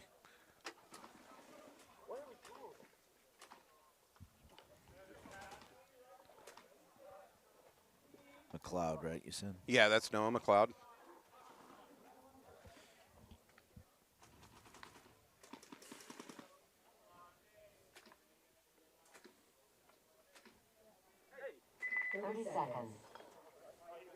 All right, Rebellion Knights back out on the field. Knights with a convincing first point. Rebellion's going to try something different. I really hope they don't try that same run out. I think what they were trying to do, and I specifically the snake run, they were trying some kind of a weird, I don't know, slight dog leg and then run basically straight at the snake, which means that player was running right through a gun that was likely aiming at the standing mini brick. Where's Byron? Wasn't he on this squad? I believe so. Neves just took one in the leg. Let's see if the ref sees it. And the ref see it. All right, 5 alive for the Knights. The spread across the back. They do have inside snake 1.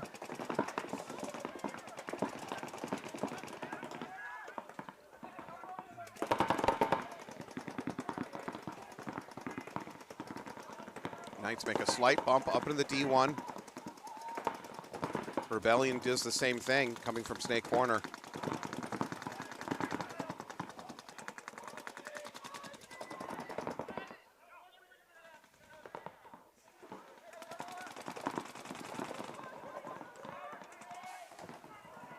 5-on-4 body advantage for AG Knights.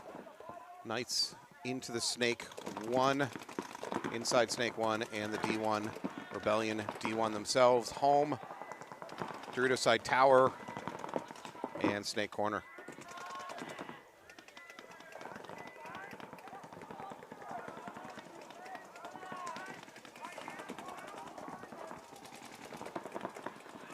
Unfortunately, a gun a little bit wasted. I believe the Snake corner for Rebellion is putting their paint on the opposite Dorito corner. There's nothing there.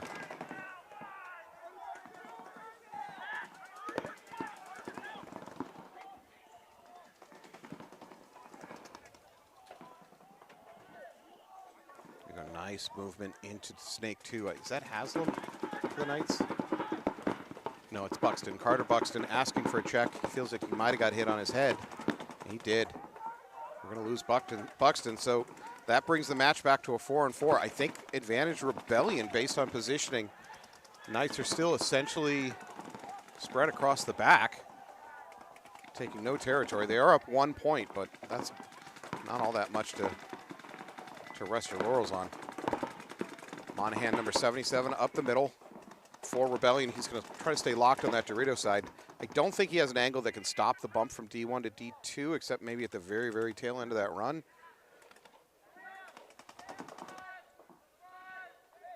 Knights refill the Snake. That should put Monahan at risk. If the Knights can get here and look cross, they should get a free kill on Monahan's butt pack. And Dorito, with the Dorito gone, he's going to be able to really live in there. So 4-on-3 for Knights now as Haslam looks at Monahan. Yeah, can he see? Is that can directly between Haslam and Monahan? I think it is. He's got no vision on Monahan, so I take it back. No free kill for you, sir. He's going to have to engage in a gunfight down the tape. Oh, yeah, now Monahan knows. Now he's going to decide. He's going to try to launch. I don't think this is going to work. That's overshooting. Yeah, Monahan panicked a little bit there. Oh, yeah, for sure. If he had tucked back in, he could have made a gunfight out of it. Instead, he decided to launch.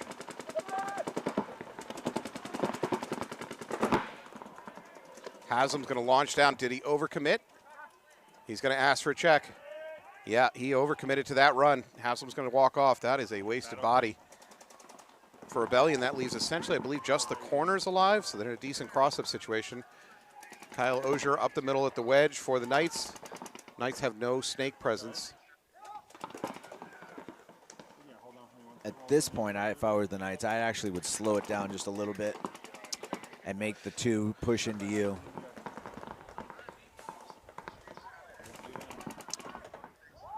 You just want to see somebody run out of paint. I know how you play. Oh, that would be nice too. Yeah, I see the games you're playing. Games within a game. Speaking of, I think Ozier has 1 pod left on him.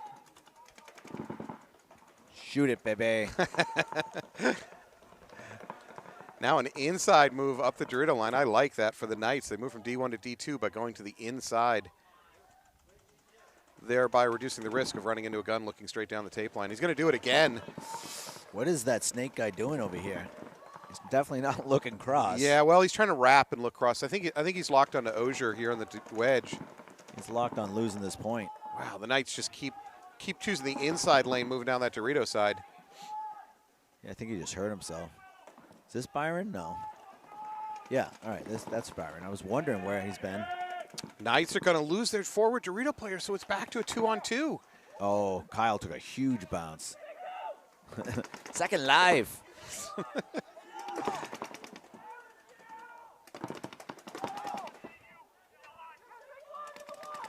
All right, Byron gets into the outside Snake 1. I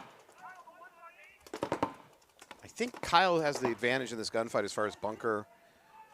As far as which bunker I'd rather fight out. I say that, and Kyle gets shot. That's my bad. 1-on-1. 1-on-1.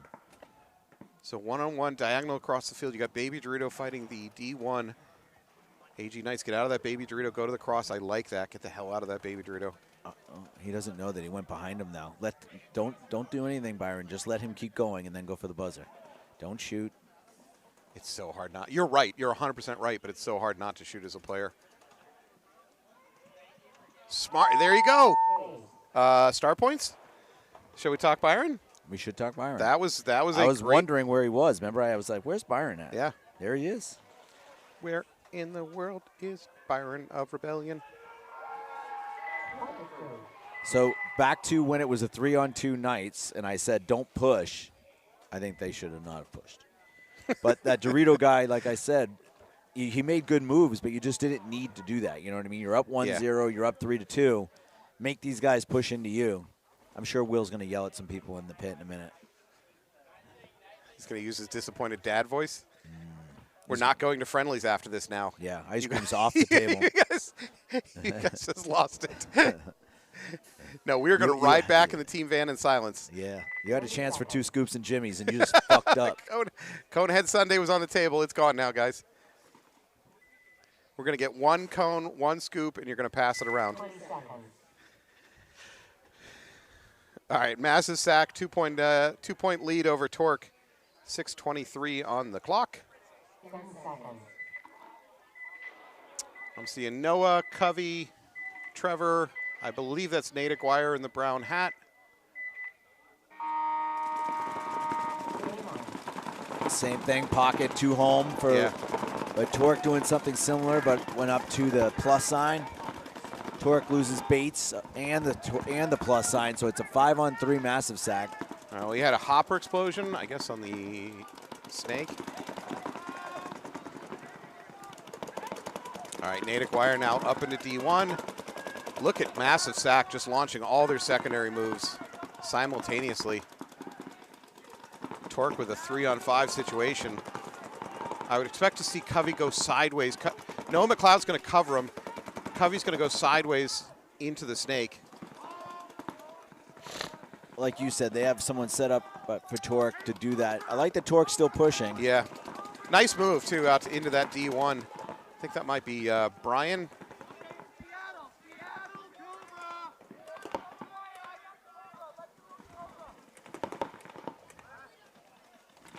No, that's John Senecal into the snake for Torque.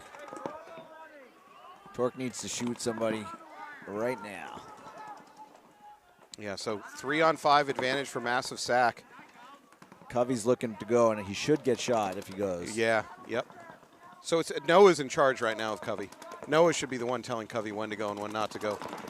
Covey, you can tell he's getting a little bit antsy. He doesn't want to stay here this long. If Senecal could shoot at McLeod, then McLeod can't wrap and shoot at this guy in the wedge, and Covey can't go. That leaves a 2-on-1 on the other side. Well, McLeod to put a stream on that wedge needs to wrap himself, and I don't think he can safely do that. He can't. He can right now because Senecal's looking cross. But yeah, I see what you're saying. I don't like Senecal looking cross right here. I'd rather have the Dorito 1 look cross. But as a player, if you're Noah McLeod's cleats, it feels very risky to make that wrap. I agree. Especially when you're up on the scoreboard and you're up bodies right now. Yeah, we're at 4 minutes, 15 seconds, give or take. Yeah, this is definitely not part of Covey's plan to be still stuck in this mini temple this deep into this point.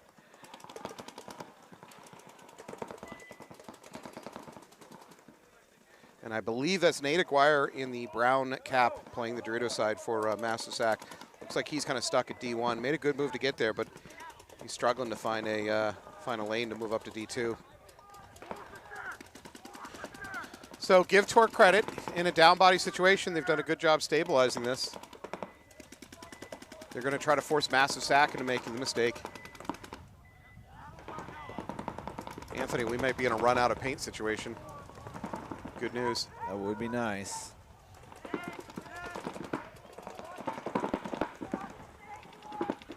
Wind is picking up here in Maynard. Speaking to a storm probably coming. A little bit of rain coming down, I'm being told. There's Covey making that bounce. He should not have been able to get there. Got there. However, we're going to lose our player in the middle for Torque. John Senecal does make it to Snake 2, but not unseen. He's coming over the top. Don't do that, man. Not when you're down a bunch of bodies. Coming over the top is a recipe for death. John did a great job that game, moving around, trying to keep working with his teammate, but overcommitted to that last gunfight. There's Nate Aguirre moving up the middle, trying to finish this off for Massive Sack. There's a towel out. 5 bodies alive for Massive Sack. So yeah. Good controlled game out of them, too. Very nice control. It wasn't chaotic. Yeah. It speaks to a team that's maturing a bit in terms of how they play. There's better communication, better coordination. You're writing down Aguirre? Which one? There's 2. The one with the brown beanie. That's Troy. All right, Rebellion Knights knotted up, 1-1, 5 minutes on the clock. Yep. On the shoulders of Byron. 20 seconds.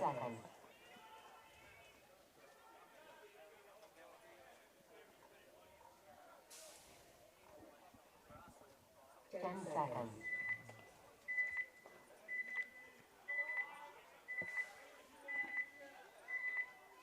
All right, Rebellion on your left, Knights on your right. Rebellion spreading to the corner. Wow. Delayed move up the middle by Thomas Zaris. Knights get wide, right across the back, 5 across. So Rebellion mostly mirrored that break out. They chose slightly differently by sending Thomas up the middle.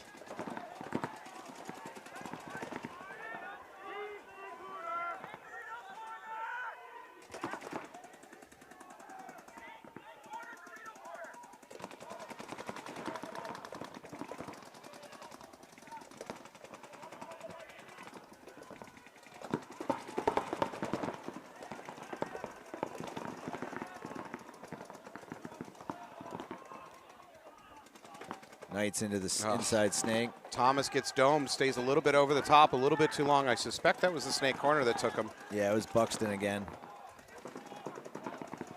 So now for Rebellion, they're down by a body, and they're just in a line across the back, and they're basically going to require good shooting and Knights making a mistake. There's the mistake that they needed. Knights home is going to get a minor, getting the snake corner pulled out with him. The word is incredulous. He is incredulous, but he got a penalty. All right, 3 bodies left alive for Knights. 4-on-3 advantage suddenly for Rebellion. However, Rebellion, again, doesn't have great positioning. They're just kind of spread across that back line. By having the snake corner, though, they're making it so Haslam can't wrap. True. Haslam now is going to wrap, look on the inside wrap. He's going to lock into that tower. He misses the first shot. He may have stayed out too long. He did stay out too long. He's going to get picked up. Haslam's going to take a walk. That leaves just 2 bodies left alive for Knights. About a minute ago, they were up at a 5-on-4 advantage, and suddenly it's 4-on-2 disadvantage. So penalties will do. I think Will give this another 30, 40 seconds. Do you think Will is just giving it time for his voice to recover from yelling at them after last point? Yeah. All right, Byron back up into Snake. Snake 2, does he catch the Dorito? Oh, the Dorito wow. might have a hit on his head. What a shot. Yeah, great shot. He domed the Dorito from cross field. Byron doing some work. It's the Byron and Buxton game going back and forth here. It's their world. We're just living in it. So Rebellion with 2-2, I think will move on. Because where do they stand now? Aren't they in? So let's take a look at the scoreboard. Rebellion, if they go 2-2, I mean, if they can win this match, they will be 2-2 on the day. They are most likely moving on. How many are we taking into playoffs? Top 4 in each big bracket. So right now they're in decent position to move into the playoffs. And if they can win this match, they're pretty much locked into the playoffs. Nice. Yeah, Massive Sack is probably going to win this. They're going to go to 3-1 on the day. They're definitely staying in the playoffs. Suicide Squad is on the envelope. They're 1-1-1. I suspect they're playing on the other field right now. I don't know what's going on with that. Oh, sorry. All right, Suicide Squad just lost 2-1 on the other field. They may have just got bounced out of the playoffs. Oh, Torque player going to the 4 got hit. Massive Sack a little bit scrunched into the double up at home. Oh, we're going to lose our home player for Torque and maybe a penalty to boot. I don't know whether that was a penalty situation or Torque just lost 2 players at the same time. No, it is a minor. Sack had a minor as well. Oh, boy. So I think it's a 3-on-2. So 3-on-1. 3-on-1. He's still moving forward, though. God bless his Torque player. Don't tell me the odds. I'm moving forward. I'm crossing the 50. Is this Greg Leach? Hey, he's going to launch. That is Greg Leach, DGA fuck. Oops, DGAF is what I meant to say. Wow.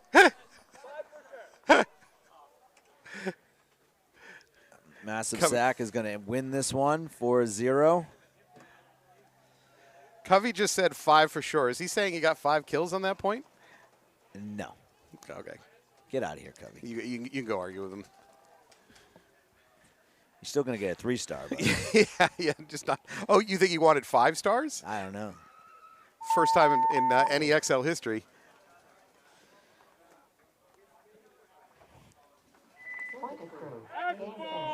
All right, we are in X ball now, which means Rebellion Knights game is the only one still on the slate for this match. Massive Sack moving on with a 4-0, nothing over Torque. Torque, a very rough day for them. I'm going to try to avoid Jake Morrell for the rest of the day because he's not going to be happy. He is coaching Torque today. He definitely had different expectations. All right, Rebellion with a 2-1 advantage over Knights, 2 minutes, 48 seconds. Then we have Invasion, Havoc, Trainwreck, and Ravens are the next set, and that'll be the last set of prelims. All right, Mike Barney. On one hand, thank you. On the other hand, I'm going to get in some legal trouble at some point for this. I want to be clear, I had nothing to do with that graffiti. I was not involved in it. I did not approve of it. I was not aware of it before it happened. I mean, I'm not disagreeing with it. Obviously, it's the right thing to it's the right thing to do, but I didn't do it. I have an alibi. All right, a little player change for the Knights. Leach is in. Oh, no. Left early, I think. The Knight player coming off from the snake corner might have left early. Would you say that was a false start death? Maybe. Let's confirm it. I don't know for sure. Okay. Oh, an attempted run out to snake corner leads to death for another Knights player coming from home. He just ran right through a stream waiting for him. Rebellion taking control at this point. They got 2 minutes, 20 seconds to tie this up. I thought they were up. I'm sorry, you're right. The Rebellion is up 2-1. Yeah, I think they're going to chill and make have them push into them 3-on-5.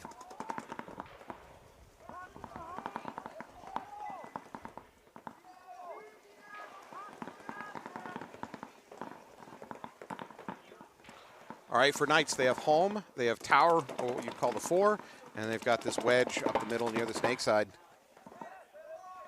Obviously, this wedge is probably their best offensive position, either to win a gunfight or to catch a snake bump. Now he's going to wrap, try to look at that standing mini brick. Rebellion now into D1. We're now at 1:30. Yeah, you were correct. This is definitely time for Rebellion to just fill up some sandbags and bunker in. And Knights are not in a good. Their only attacking position is this wedge up the middle. They got home. They got snake tower. That's in no position to attack with 1:15 on the clock. Yeah, I don't know who this is for Knights playing the wedge, but he is correctly identifying the situation. He's saying we got to do something 1 minute. That is James Haslam. James at least has his eye on the game. Knows what's going on. Yeah, whoever's in that back center really needs to get up here.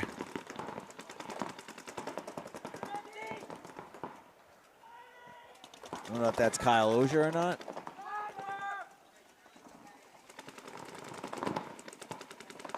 Oh, another Knight leaving.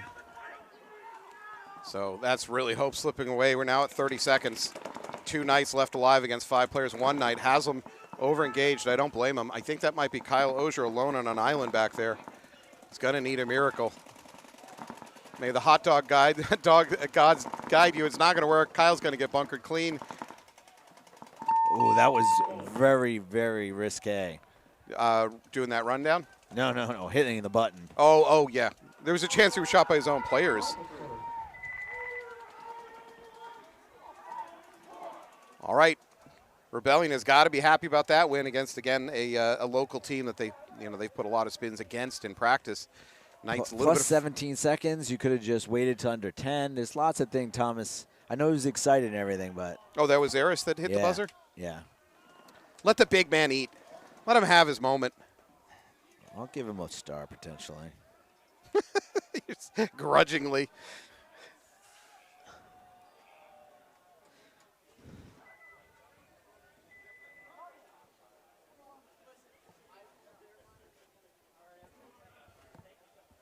All right, well, we're going to have about a minute 15 of downtime, waiting for them to take back the field again for a 17-second point.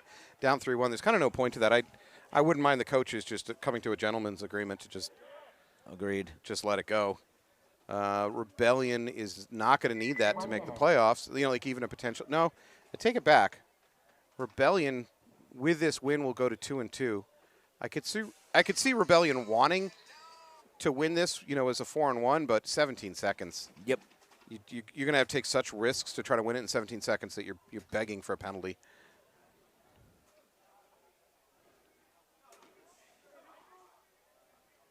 They only have 2 pods maybe on their back, so they might be going for it. Count the pods. 30 seconds. For the Knights, to be honest, they're in the playoffs already. Yeah. They'd sure love to have some momentum going into the playoffs, but this is not a make or break game for them.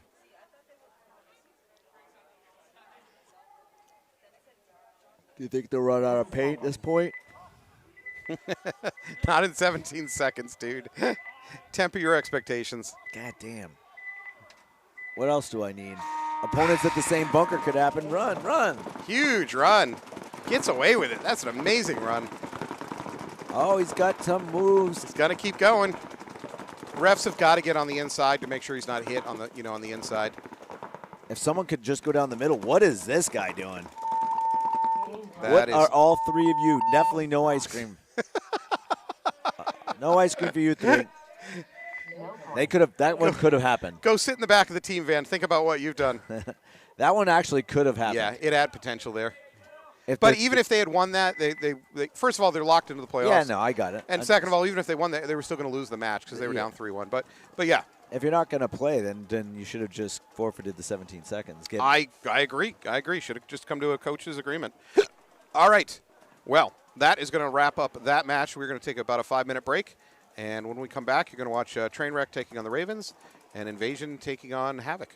Thanks for joining us here in Maynard. We'll see you in a few.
2 minutes. Live field.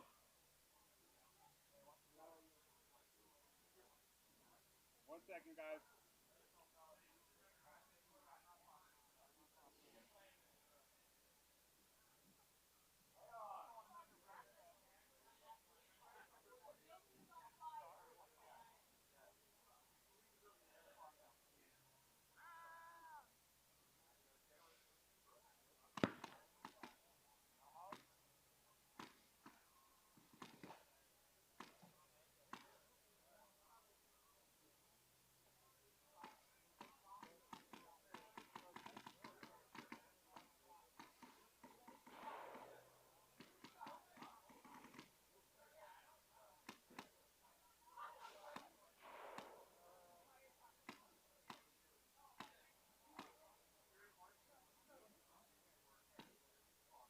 One minute.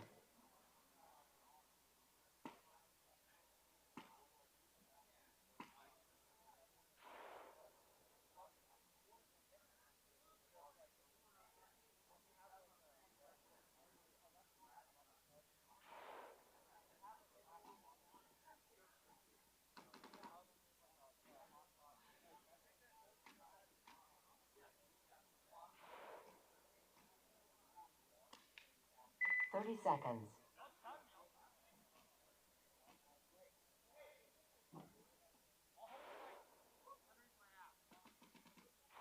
$20 seconds.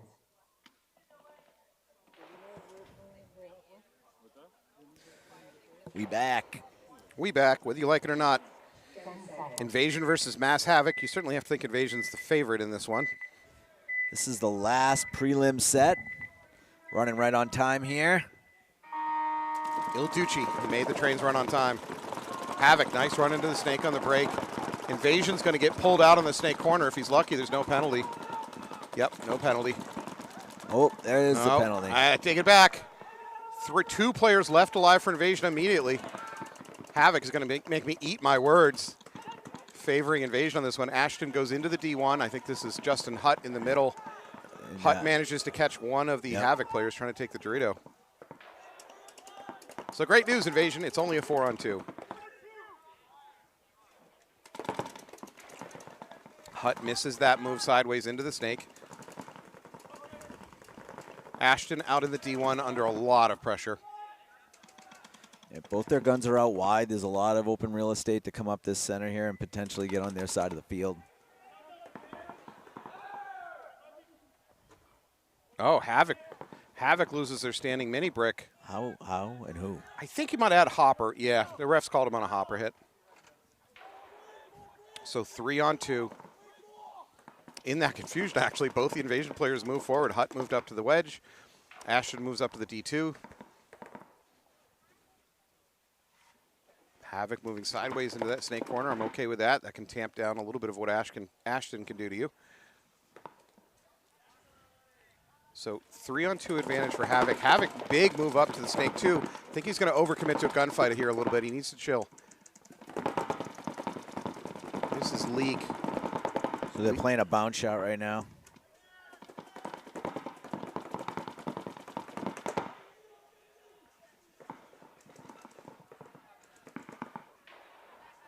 So for Havoc, you got two guns on that Dorito side locked onto Ashton in the D1.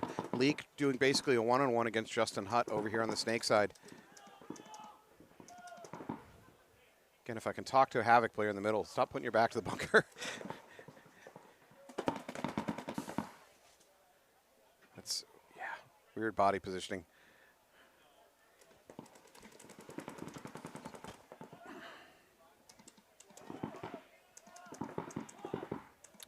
Hutt and Ashton are not talking to each other. Ooh, the Leak attempts a run through. Is he going to trade? Hutt's asking for a check. Hutt is clean. I think he took a bounce off the arm. At the same time, Ashton picks up the Havoc player trying to move forward to the wedge. So it's suddenly a 2-on-1 advantage of Invasion. Hutt's going to get pulled, so it's a 1-on-1. Hutt's probably a little lucky he didn't get a penalty there by staying in. So Ashton in a 1-on-1 with the last Havoc player. The last Havoc player is scanning, looking for anything. He doesn't trust that it's a 1-on-1. I don't really blame him. Ash is going to take the inside. You might call that running the highway. I might call that running the highway because it's on my bingo board. If he bunkers him, I'll give it to you. Okay. I thought, well, here we go. Come on, keep going, keep going. Highway. Inside. Come on, Ash. You can do it. I believe in you. The smart thing to do for Ash right now is to, pod trick. 100% pod trick. Not effective. It's going highway. He's running highway. He technically shot him straight up, though. Okay. But pod trick is definitely pod trick is 100%. That just happened. I don't think it was effective. No. Yeah, when you see the pod go by, that doesn't work. I had pod trick. All right. Pod trick going up. Thank you so much, Ashton. Almost had run the highway, too. You could, and then you could just trip it. You would have trip and fall for the win. Imagine you excited. All in one. He trips, he falls, and you're all excited. The kid gets hurt. I yes, won bingo. They're carrying him off the field, but I don't care. That's awesome. Yeah. Pod theft just occurred, so Ashton threw his pod on a pod trick, totally ineffective. The other player picked up the pod and stole it. Hang on a second. Hey, a player earlier today walking to start box saw a full pod on the ground, picked it up, and played with 5 pods. What's Ash's last name? Provost. Provost, that's right. Ashton Provost. P-R-O-V. Yeah, you got it. There you go. All right, Trainwreck versus Ravens. Ravens a little bit late to the box, but they're there.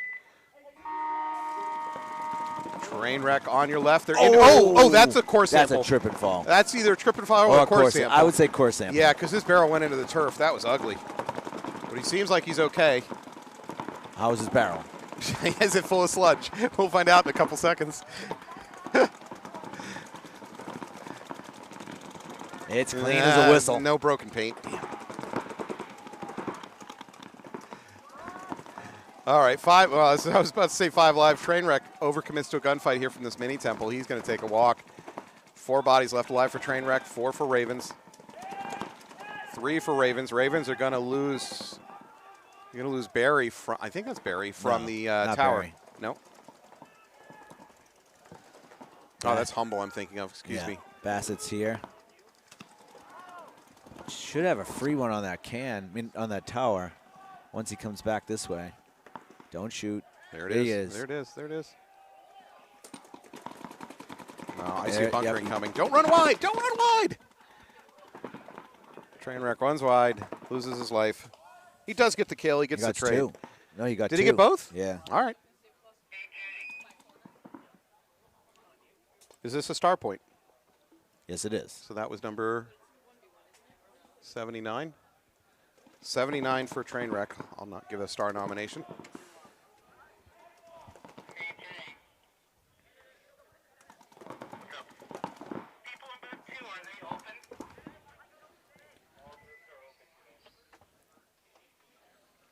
All right, so a 2-on-1 in favor of Trainwreck right now. Ravens player is in that cross. Not a horrible bunker to fight out from, as long as he doesn't go over the top too much. I don't think Trainwreck is 100% either on the kill count or on the position, because you can see their Dorito corner player over there on a pogo stick trying to figure out what he's looking against. Oh, and they managed to win that gunfight with the last Raven player, so advantage Trainwreck. Trainwreck is going to pick up the first point in this match, 1-0 with about 9:44 on the clock. Meanwhile, bingo. What do we got? What do we got? I can't find those opponents. Core sample. Core sample. I got core sample. Oh, I'm a bad bunkering away from winning this thing. Anthony, this would be the greatest collapse in bingo history if you don't win this today. Bad bunkering. Could happen. They'll be talking about this on ESPN tonight. If you Did you see on ESPN they had marble racing? No. They literally are dropping marbles down this freaking thing. I've seen marble racing on YouTube, and with good announcers, it's kind of entertaining. No, it's not. It's pure nonsense. It's 100% nonsense. It's not. But how that makes it to ESPN, I don't know. Hey, ESPN has mascot racing occasionally, so. Marble racing. All right. And production cost is low. I bet Marble Racing does better numbers than our webcast. Oh wait, I watched it in a bar, so. All right, Havoc on your left, Invasion on your right. Invasion with a huge come from behind win on that first point. Invasion loses another player out of the corner though. And another one, Piper or someone here would have got a penalty. Ref was on the way. Is Invasion not taking this seriously enough? They're playing real sloppy. I mean, again, to be fair, I think they're moving on kind of no matter what. Yeah, they are.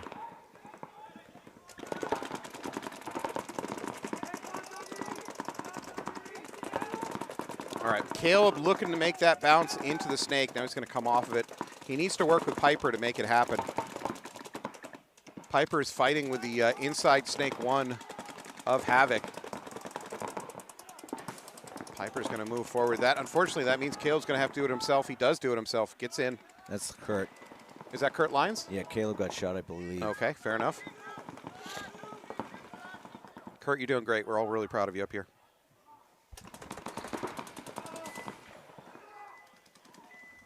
Get out. Yep, Piper takes out that Dorito corner. Oh, they're going to lose Ash over there on the Dorito side, so it just leaves Piper and Kurt in a 2-on-4. However, the last point they won on a 2-on-4. Yeah, they were in better spots, though. Like, right now, the brick should just launch and just bunker Piper. There's nothing he could do to stop it. Yeah, I think you're right. There's kind of a lane. I mean, he'd have to pop the top, potentially. Right. That's about it. He'd have to have some kind of sick ESP. Oh, Kurt tries to make a move forward. He gets domed. Piper. Oh, Piper's killing everybody. Well, not everybody, because it's a 2-on-1. Piper's going to launch. Everybody, I said. Did he? Oh, my God. Ooh. Piper's got a hit on his left leg, so this is going to be a no point. Ooh, I don't know. How did he get shot in the left? If he did, then I think it should have been a major on Piper. Look, in every single exchange of fire, someone got shot first. There's no question about that. I don't know. And I'm not saying this to defend Piper. I think he probably did play on with a hit. Because I don't think that last player looked at him. No.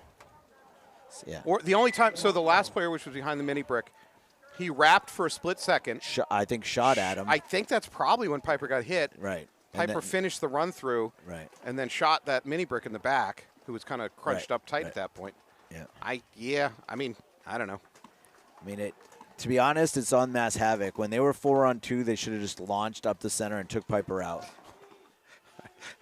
Steve Choppa McRoberts, back in the day, ESPN2 had the Domino Championships. Half the show was bleeped out. Domino, motherfucker. Yeah, I was about to say. Steve, I'm not going to say it, but why don't you go ahead and tell me what some of the sponsors were for the Domino Championships? Why is break time 2 minutes timeouts? We want to kill everyone on this place. How are you calling a timeout at 9:44? Alex, you have control of the scoreboard. Can you shave these timeouts down to maybe 15 seconds? Or just ask them why they're calling them. Or put the 2 minutes on the clock, but speed up the clock. So it just moves like 15% faster than it should. They'll never notice. 1 minute. Yeah, nothing happens. Better yet, make it shock them. Yeah. It just gives them an electrocution up their arm or something. All right, we got Ravens on one side, and we got Trainwreck on the other. Mahoney's waving to me. Well, that's nice. Yeah, I like Mahoney. One of the few players that's not completely feral. I thought you were going to say one of the small people that like you. No. You've got plenty of small people. You guys kind of form like a small people union. But do they like me? I don't know. All right, still waiting after a timeout used at 9:55, 9:44. All right, here we go. Ravens on your left. You can see them in the black and white jerseys. Trainwreck on your right. Trainwreck maybe a little bit false start or a late start by his teammates. Can't tell which. Ravens into the snake on the break. 5 alive for Ravens. No Dorito presence for the Ravens. No Dorito presence for either team at the moment.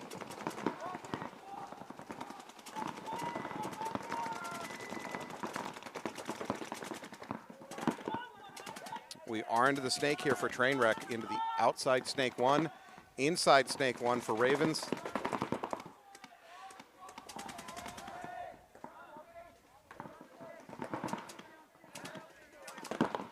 Trainwreck Snake player is just going to stay locked onto that snake corner. If he can win this gunfight, he can make his bump forward clean. However, we're going to lose a Raven player from the Dorito side. Ravens are doubled up at the brick. They're the inside snake and the snake corner, nothing on the Dorito side. Trainwreck may have sensed that. They've moved to the baby Dorito.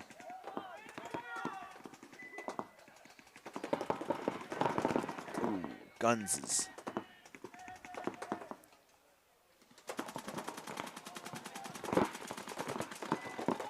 Medina now up into snake 2 for the Ravens. Looks cross. He tried to catch that Dorito diver, did not catch him.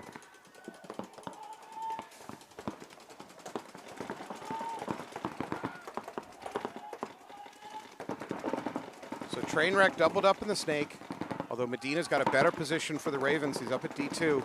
No, Medina gets clipped as soon as I say that. He's going to take a walk, giving a lot of control to the snake to Trainwreck, who need to take advantage of it.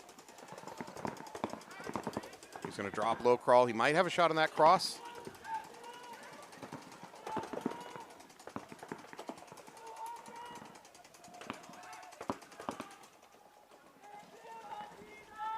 So for this Trainwreck player in snake, and we talk about this all the time, he can't miss that first shot, and he misses that first shot. So now the cross is aware of his presence.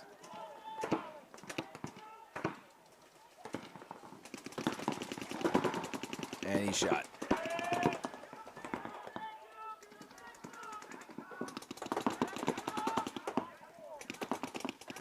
Trainwreck responds by taking that wedge.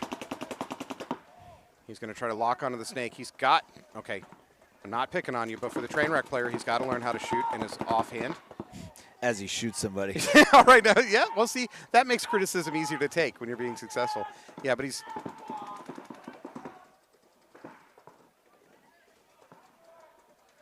Well, Coburn's going to get a check from the refs. Coburn's going to launch. Does he catch the Dorito? He does catch the Dorito. I saw a shoulder hit. He's got to go.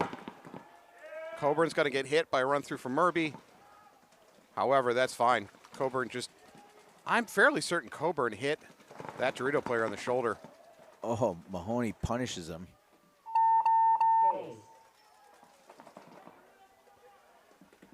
Trainwreck player sneaks in through the snake side when no one's paying attention, hits the buzzer. All right, did we forget to get the... no, we did get the core sample. Never mind. Getting a little excited here. Little excited.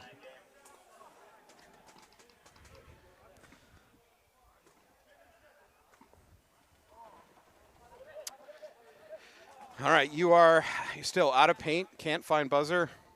We'll win you this thing. And opponent's at same bunker. Will that win you it?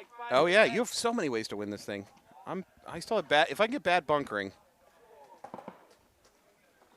and we define that as going to bunker something that's either empty or just the wrong decision, and you get shot for it. Not just there's nobody there, but something bad results in that decision making.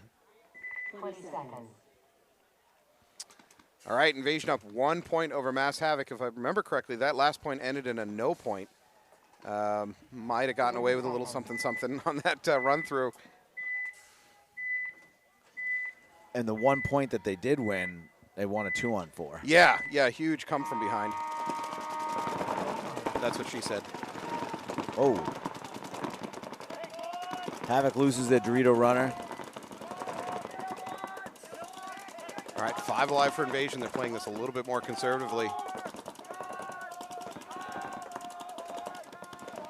Ashton Provost with a big run out to that D1 for Invasion.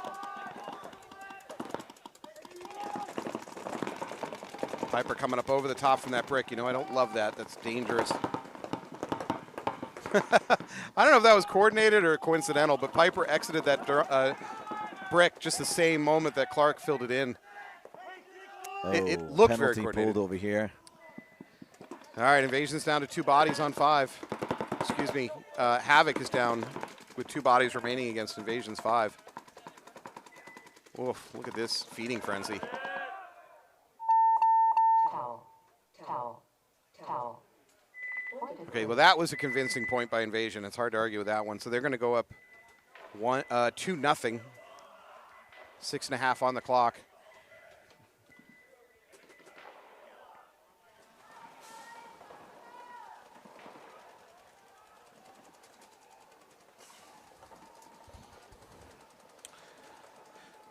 All right, taking a look at the scoreboard real quick. I think our bracket 2 is done. So bracket 2, it looks like Massive Sack, first overall in that bracket. They're going to move on with a 3-1 record. AG Knights also a 3-1 record. They're going to come in to the playoffs. We got Rebellion with a 2-2 record moving on, and Raiders moving on with a 1 tie, 2 wins, and 1 loss. Suicide Squad losing that last match 1-2, bounced them out of the playoffs. That's a tough pill to swallow. My Raiders came in. Your Raiders prediction came through. Boom. Late to box. Yes. Do we have late to box? Yeah, that was late to box. Is he going to try to play? Late to box doesn't win me. Just makes me have another way of winning. Yeah. Was the late to box on Trainwreck? Yeah. I didn't see anybody leave. There's no train wreck people left except the home right now. No, I mean I didn't see the sequence of events that you're calling late to the box. So I'll trust you. He never made it to the box. The 5th guy never made it. Okay. All right. I'll concede that one. Doesn't matter. It didn't get me anything except now I need shooting sludge to win. I can win 4 ways. It's gonna make my comeback even more dramatic. You don't have late to box? No. I hope you're enjoying your 28-3 lead, sir. Oh. Yes, I'm invoking the Patriots Falcons.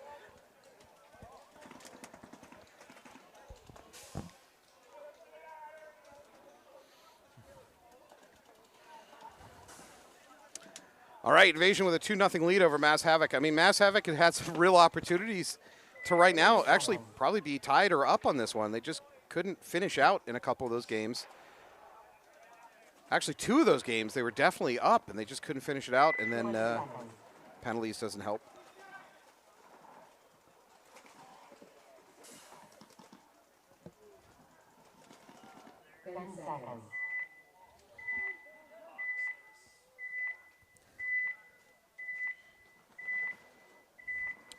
Trainwreck on your left. Trainwreck with a straight run into the snake. It works. Invasion does not pick it up. Invasion's going to lose one of their players up the middle. Why do you always call Mass Havoc train wreck? Do I? Yeah. Train Havoc? No. Mass Wreck? I don't know. Excuse me. So Havoc. Provost takes the D1. So 5-on-4 advantage right now for Havoc. Havoc gets into the D1. Looks like Piper working up the middle again. He's going to get out to that wedge. Does not go unseen, though. Sludge. Shooting sludge? Where we got? Oh, we just squeegeed. I couldn't see if I need to see it actually shooting sludge. We'll have another opportunity here.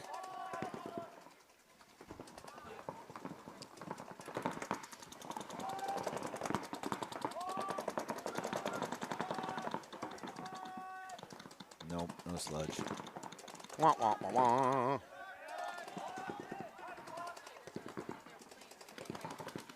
All right, again, Havoc up 5-4 bodies, but it doesn't feel like it.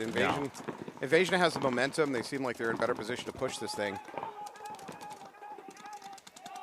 Into the snake goes Invasion. Samuelson takes a bounce to the chest. How do you get a bounce off the sternum?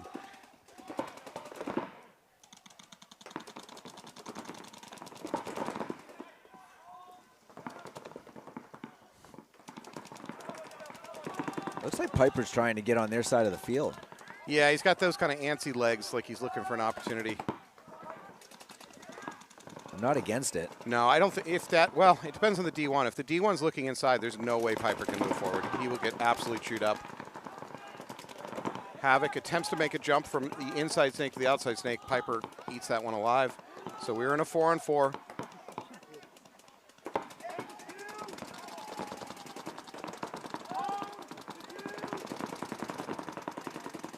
So Havoc player behind the standing box has got to be careful. He's looks like he's willing to step way out to get a shot on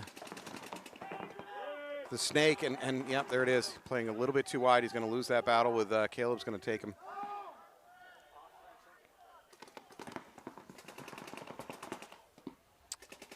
So now 4-on-3 advantage for Havoc. For Invasion.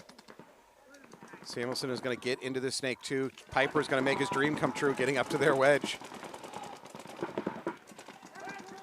I think Caleb just shot over Piper, taking out that Dorito. Yep. Gogged him from crossfield. So we just have the tower and the home left alive for Havoc. Piper moving forward again. Caleb. Ooh, that last Havoc player. I could call that overshooting. Yep. Yeah. Towel. Point approved. All right, Invasion is going to go 3-0 with 2 minutes, 30 seconds left on the clock. That is probably game over. I mean, the game's supposed to go on, but let's be honest. Yeah.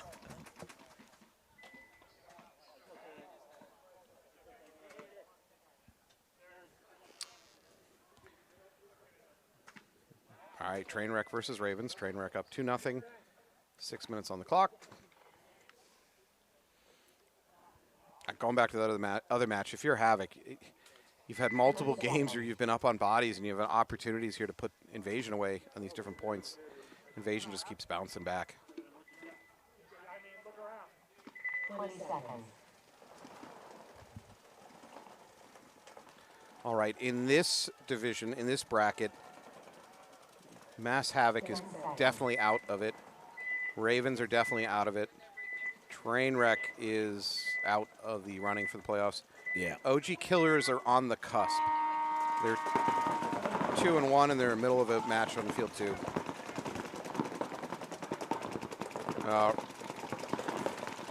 Yeah, ref is going to pull a penalty on. Oh, ref just got shot up his butt.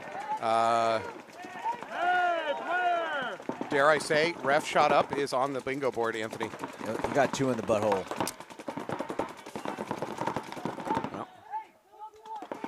Yeah, there's a GOG hit for a Ravens player, probably overcommitted, doubled up that snake. That didn't work. Bassett's going to remain alive. Is it just Mahoney? I believe that is just the last player left alive in the Dorito corner for Trainwreck. Not so much anymore.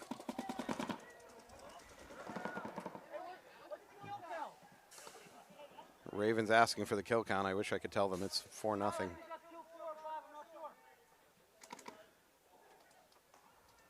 Time is not critical. They can take their time figuring it out. There's still 5 on the clock. They're going to. Why would you towel?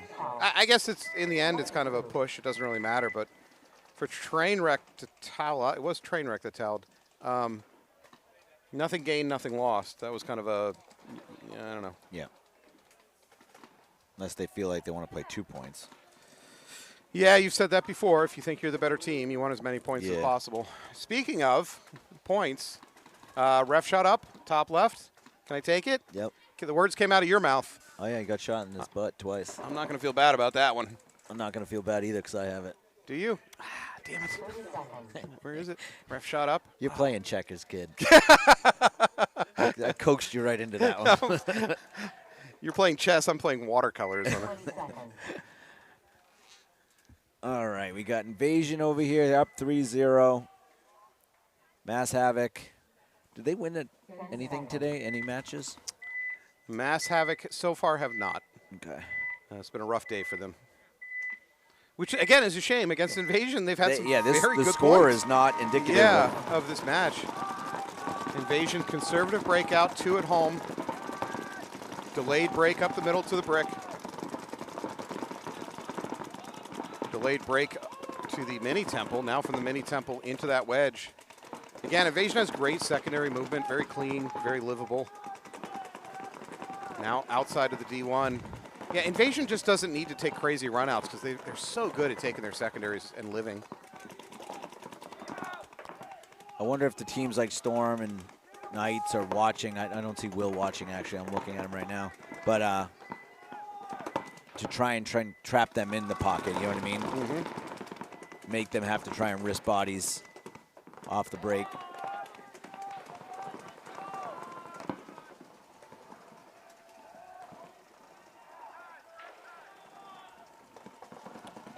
Dorito for Havoc getting a check. He's clean.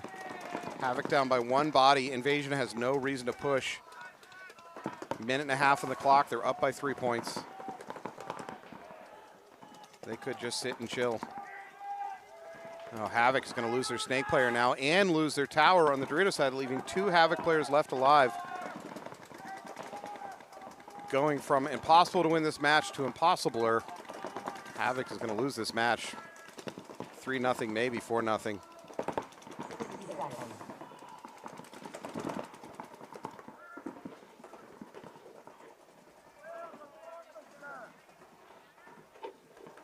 Justin Hutt moving up to the wedge. He's going to look cross, try to slow down any crazy last-second runs. Dorito walk, that's it. They might have, yep, Invasion could finish this out 4-0. And it looks like that's exactly what they're going to do. I got Piper, I think, as the 3-star for this match. What do you think? Or Provost? Provost, I think, had more effective bumps later in the match as far as the effect they had on the match. Provost, and this isn't necessarily his fault, he died on the run out at least once or twice. Am I thinking this match or a previous match? I don't remember. I might be thinking a previous match. I think it's a toss-up. We'll do Piper then. And we'll give 2 to Provost. Is Piper getting a pity star? No. I thought he was effective. All right. We have Trainwreck and Ravens tied up 2-2 with 5 minutes on the clock. We are now in Xbox. We're now in X-ball on this match. So immediately after each point, there's going to be a 2-minute downtime. Both teams have to get back on the field. And right after this match, we're going to go into playoffs. So it'll be a quarterfinal round happening on both fields. And then the winners will move on to a semifinal round only on field 1. So you guys will get a lot of coverage. Wall-to-wall coverage here at the NEXL Superdome. The Maynard Super Sports Center. 10 seconds. All right. If you're coaching these teams, what do? Go conservative? 2-2 with 5 minutes on the clock? No, I think you actually got to send it. I like the break up from Trainwreck. Actually, both teams fairly aggressive. Ravens take the Snake 2 off the break. It's Medina. I don't think they picked up on it for Trainwreck. Trainwreck loses their Snake, but also... Oh, Medina over. Medina kind of over gunfight. However, Trainwreck is going to lose their Dorito player. This has been a messy opening to this.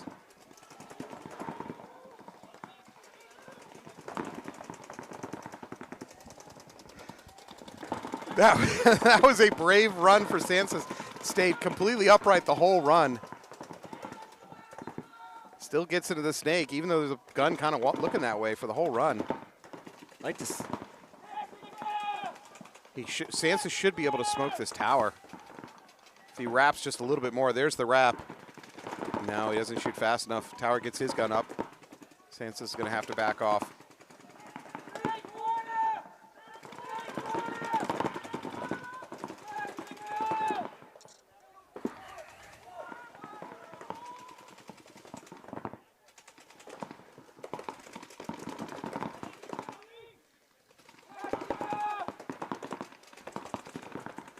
Tower is going to take a walk for Trainwreck. They're going to lose their tower on the back line. Yeah, that Ravens Dorito players shot the Snake, shot out that tower. The Vice is getting a little bit tighter in Trainwreck. They only have 2 players left in a 2-on-4 situation. They're up the middle in the brick, and they've got the Snake corner. Snake corner is fighting over the top, which makes me nervous.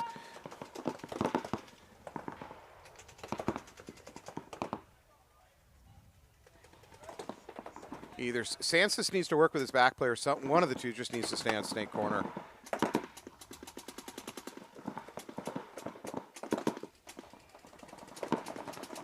Ravens now out into the D2. This brick for Trainwreck is fully locked onto that D2.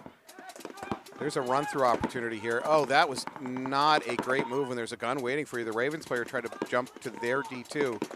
Got blown up for it. Yeah, Trainwreck player that did a good job shooting out the Dorito move, dove into the what they're calling the Xbox or the cross, and then with a gun on him, he decides to come up and engage in a gunfight with a gun that's already shooting at him. So he's going to take a walk, leaving 1 player left alive for Trainwreck in the Snake corner. I would, if I were Trainwreck crew, I would towel. I speak it and it happens. Point approved. What do they call that? Like manifesting? I just manifested that towel. Yeah, or this whole thing is scripted. Thanks, Alex. Don't lift the curtain to how this thing runs. We're never going to get our betting market up off the ground if they find out they were scripting all these games.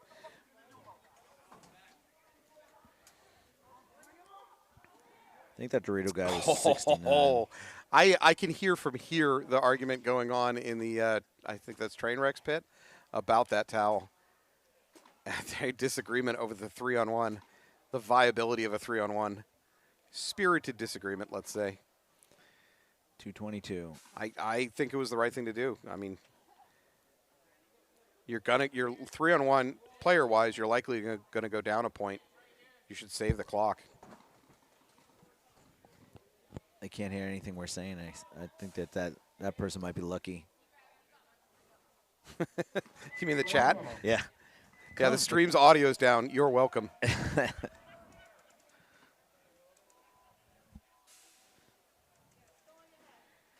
The end of this month, be on the lookout. We're going to have a big sale coming out on ProFlex Builder. 250 hours sale at the end of the month to cap off 250 years of USA.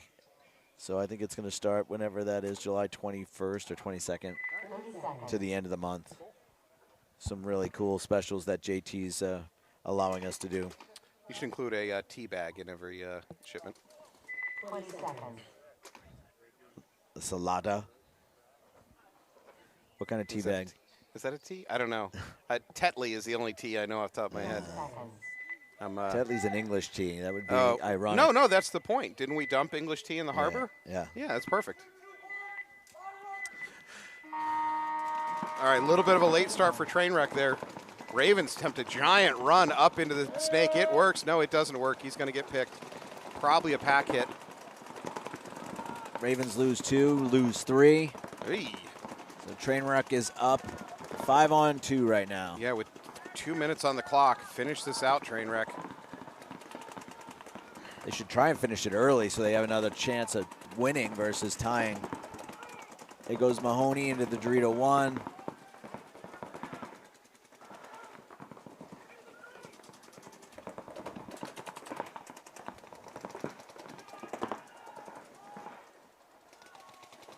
Oh, Mahoney, bad death.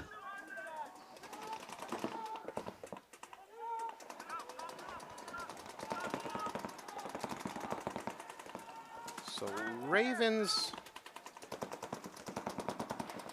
have a chance at playoffs here. If Ravens can win this match, no, I take it back. Looks like Reapers finished their match out 4-0, so they're moving. They're 2-2. Yeah, I think Ravens. Unfortunately, I think both these teams are now. They don't know it yet, but I think they just got eliminated due to happenstance over on field 2 out of their vision. Ravens are up 1, and they're just brought a 5-on-2 back to a 2-on-2. Trainwreck crew has 45 seconds. They got to get off their knees. At 40 seconds, if I'm a coach, I do not want to see a single knee on turf. If a player has any knees on turf, it pretty much tells me he's not going to try to win this thing. 30 seconds. Good communication. He's got 3 kills, 4 kills. Let's get looking for some stars right here, Mr. Wow. Ravens. Yeah. Ravens doing a very good job putting away this match. We're at 5 seconds.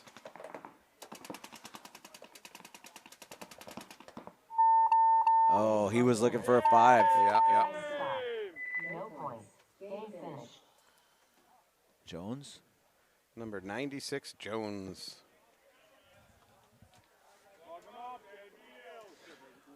All right, well, that is going to wrap up that match. You have Boston Ravens over Trainwreck 3-2, and you had AG Invasions handling Mass Havoc 4-0, despite Mass Havoc putting together some very good points. They just couldn't close it out. We are going to take a break. When we come back, playoff time? Playoff time. Playoffs, baby. All right, don't go anywhere.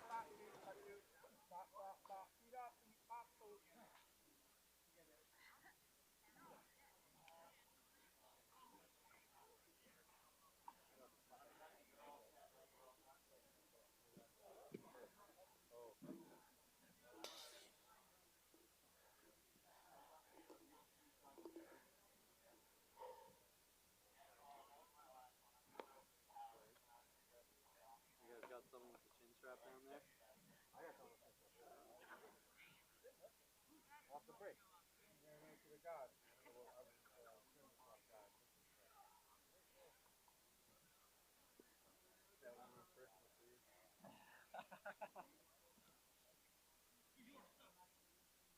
I had to call someone for leaving early. Oh, that last one. Yeah. I haven't seen any good like ones.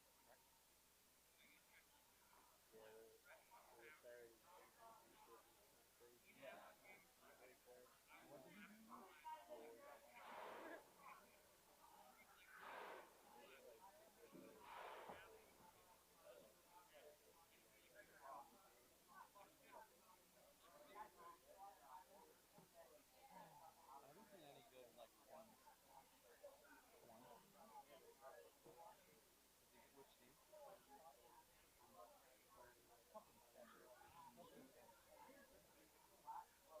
Oh, that one. Really? The only time I saw him was up here and he was playing the front. Dude, he told me that he got here at 3 a.m. Like he left his house at 9 p.m. yesterday and got here at 3 a.m. From where? I don't know. I didn't. It was like 4 seconds ago at the point. I was like, what the? I'm gonna go get my water. I'll be right back. You going to the car? Yeah.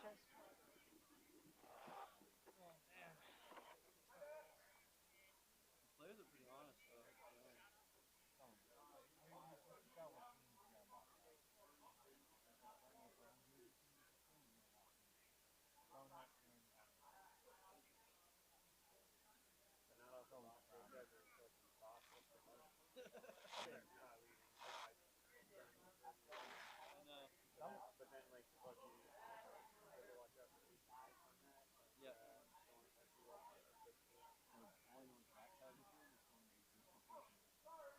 Yeah. I thought you might. What did you say? I said that. I don't mean that bad. I'm just saying that is. I think you, Dan, and JC. It's like a fucking Suki Gucci firework. So the one point, right? So the 5 in the quarter. He's calling him out to catch it. He just calls him out. And I'm like, he was shooting. Fucking nice. Throw him. I know. He's like, yo, man, throw him. Point hitting center. And never catch it. I'm like, if I pull like this with a hit with a thing, it's gonna pull their last player. Yeah. And I was like, I just a one-on-one. Yeah. And that turned into hitting pod throw. Oh, cool. So I was like, I'm kind of glad I didn't throw it. Yeah. The pod trick at the end. Dude, that was hilarious. I thought it was funny though. It didn't even work. The guy just was like, "Why is there a pod in my bunker right now?" And then he took it after he lost. He took the pod.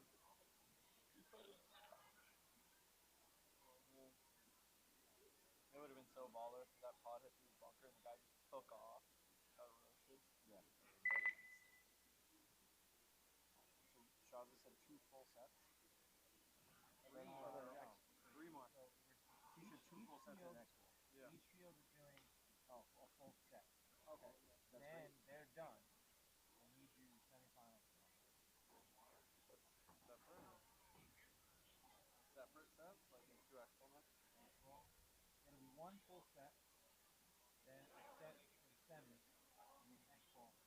So it was 8 teams go. On field 1, New England Storm and the Raiders. And AG Invasion and the Reapers. On field 2, the Knights and Rebellion. Followed by Magnus Sack and Tauntaun Arsenal. Say it again. We didn't hear you. Can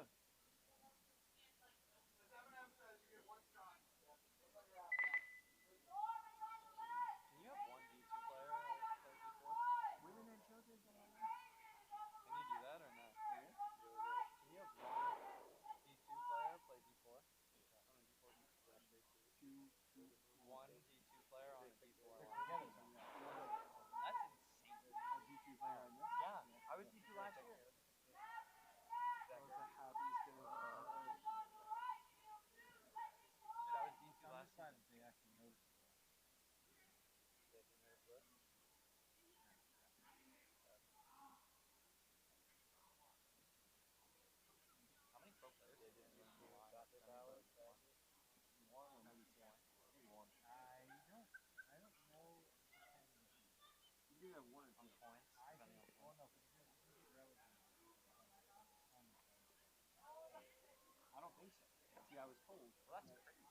I was misinformed, but it was Christ telling me.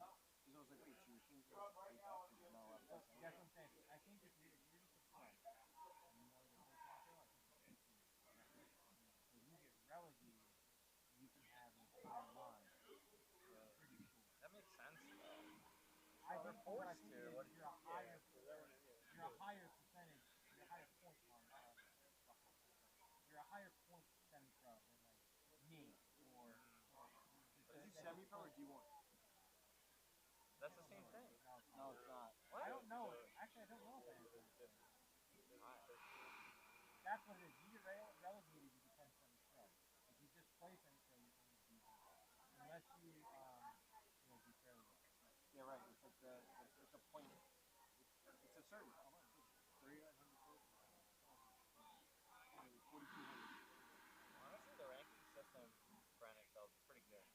It's pretty solid for like how disorganized the sport is. It's the only thing they get right. They do really get it right.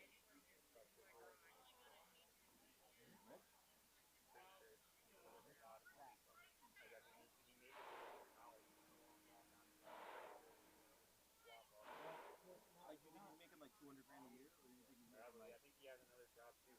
Yeah, but he wasn't the only creator. Like the scoreboards that we use, that was a guy named Alex Potato. What a name. God, that's a fucking name. His actual name? I'm pretty sure. Wow. Alex Potato. He did the scoreboard. Rail just did the ranking. Rail wasn't even the only one on the ranking. When I was in high school. Why do you have to do that? Talking about Frank. On the left. Talking about Frank. Leaders on the right. Nation on my left. Reapers on my right. Field 2. Light rebellion. Shit is fucking left. I'm gonna go through the phone. I'm like, I would have sat him too. Can't do that. We almost came back. Imagine if you let me do it earlier. No, that wasn't the thing. Brent was shooting. That wasn't the point. I know he shot him. He shot him every point. That's the point. I was going to go there and make sure he got out. Brent did lay it on him a few times. No, we were getting it. But the point that I was trying to make was you can't do it from 75 feet away. You got to do it from you. Because then he's going to be like, oh, if I go for it again, I don't know. He's going to go to the apple. And he's going to go to the apple, or he's going to go home and stay. That is all we need. He was not there. Johnny took a lot of time. Yeah, one thing we didn't take into account. I understand what you're saying. These cars, there was a team. I don't Now, give a fuck. no, I'm trying to be fair. 5 minutes. That's what I kept saying. They're kids. Like if you're playing like Wrecking Crew's kids too, but if you're playing Wrecking Crew will continue to go there and just continue to get fucked up. They know Rob will fucking murder. Yeah. Like what you were saying would not work. Or like P-Mob or any P-Mob, of same those thing. P-Mob was just all there. It would have worked against Wrecking Crew. I don't think it would have worked against Team. Or maybe it would have had to be different against Team. Yo, it sucks so bad because our team is not bad. We're not bad. We just every single time, like the point, the tournament before, 0.25 margin. If we fucking touch a buzzer one more time, we're fucked. This thing fucking, we all. No, me and fucking McGrady blew a point too. Yeah, if we won that point, I was in the last point. All I had to do was sit. You just made the last mistake. You made the last mistake. That's the most important one. You made the last one. Everyone else did that. But in that, you're talking about demolition. 4 minutes. In Texas demo, me and McGrady had a miscommunication, and either one of us could have solved the problem, and either one of us solved the problem. We fucked that up. When you figuring down on all these? Fucking asshole. It's all good. Yo, listen, I'm gonna say something now. I said this to Christ, and he said, "Oh, you didn't see the photos and what?" Honestly, I'm telling you right now, this is fucking bad. Right now, it seems like we have to go through these growing pains because we Let's go, guys! Long Raiders! Once we just, like it's all of a sudden going to happen where like all of a sudden everything's firing on all cylinders and things are going good, and then it's gonna stay that way. Like once we fucking like we're still going down the runway. Once we take off, oh fuck, this team's good. It's like this team is especially good. We just have to get to that point and not like break up before. You know what I'm saying? Yeah. If it never has an opportunity to get We're gonna have guess what? 3 We're gonna minutes. have another tournament. Hopefully it's not second. We're gonna have even if it's the rest of the year and it just doesn't go well. I'm telling you, this thing is going to take off. This team is good, and we have all the teams. We got dominant. Every team's not. We just keep fucking doing this shit, and once it takes off, it's not gonna be like we do good at an event. It's gonna be like we're just a contender.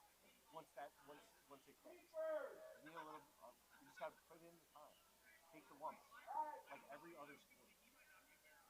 The only team that ever fucking walk in the league and do well is Vegas Golden Knights. I can't name another team in any other sport, right? Yeah. This is a new everything.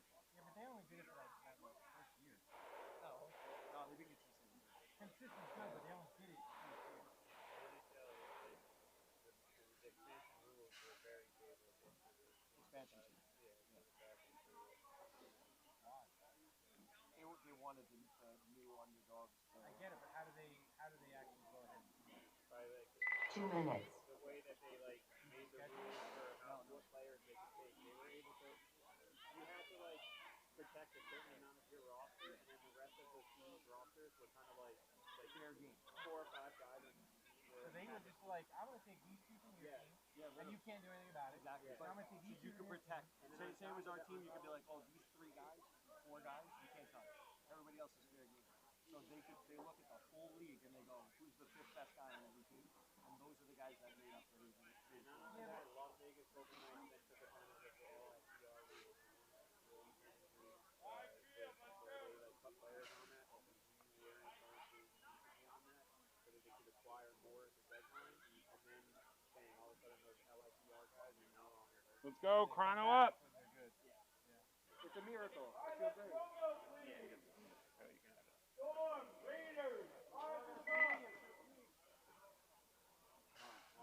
Getting your steps in there, bud. I'm not. I'm fucking sitting in that chair. Yo,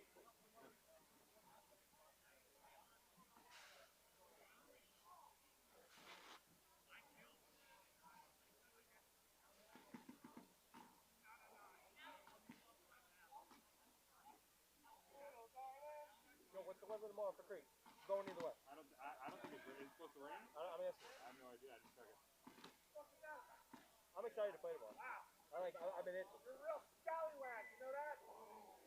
Christopher? You scallywag. Why? You stole the dog's chair. Also, I can't let you do this because I'm your friend. You have to take your mask off, brother. Why?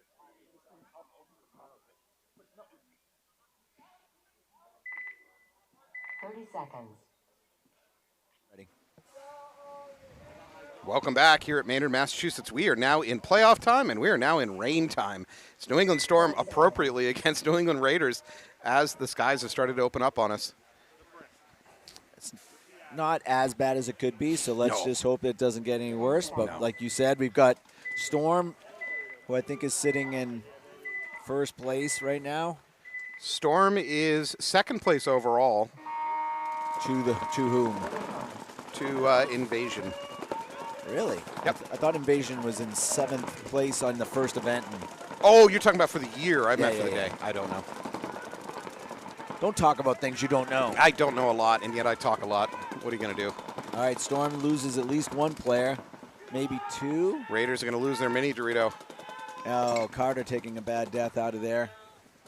So now Storm is up 4-on-2, or 3-on-2. I can't find. So we have 3 Raiders left, I believe.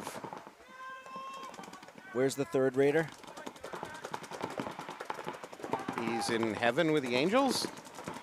I don't see him. All right, so it's a 3-on-2. No, 3-on-1. We're going to lose our wedge player. Yeah.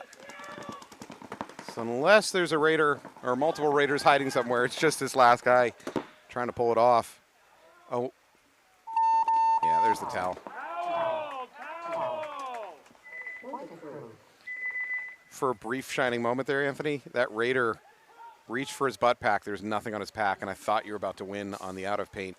How is he out of paint already? And then he picked up a pot off the ground. No, he had a full pot on the ground in front of him. So, never mind. But for a moment, you had a chance.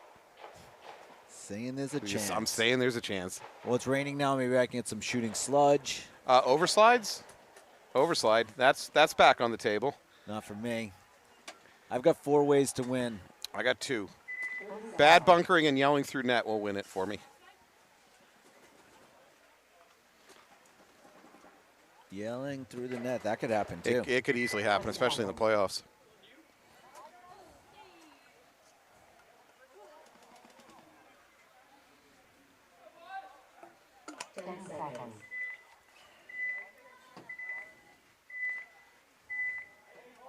All right, Invasion on your left, Reapers on your right.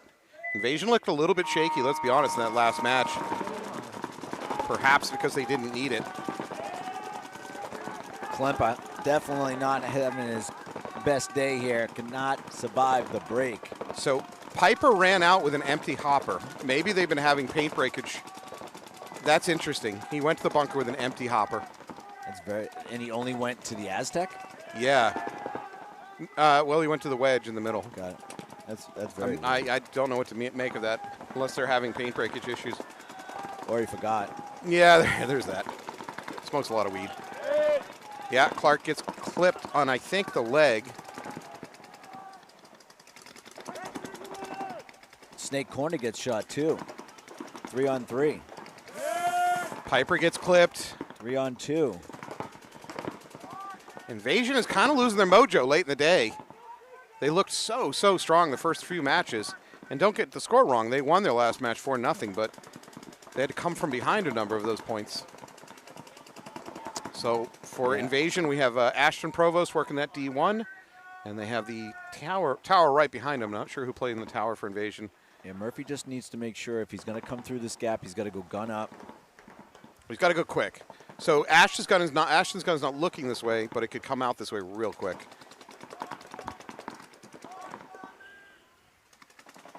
Oh. There it is. Good move by Murphy. We're going to get a check on that Invasion player. He's clean, getting into that standing brick. Ashton is at risk for Murphy. He doesn't know it yet. Nobody knows that Murphy's up the middle in that wedge. If Murphy chooses... Nice. Murphy's... That should be a free kill. Yeah. Fight. Murphy finishing it out. Murphy playing really well. Number 7. He's had a good tournament, actually. He Yeah. got some stars. He did some run-through action earlier, if I'm not mistaken.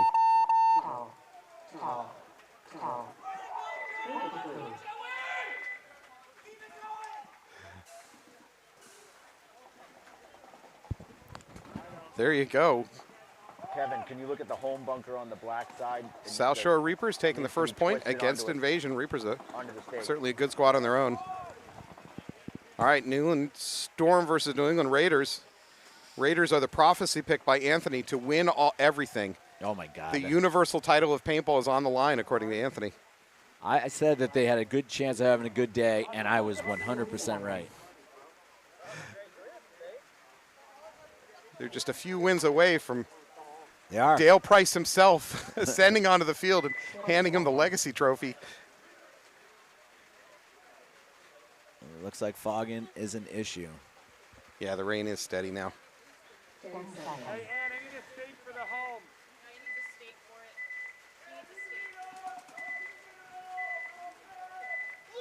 All right, Raiders on your left, down a point against Storm. Raiders take a hopper hit going to that mini brick, so he's going to take a walk down immediately 4-on-5 against Storm. I'd say Storm's had the best off the break shooting. 100%. Hurley taking a walk, so 5-on-3 for Storm.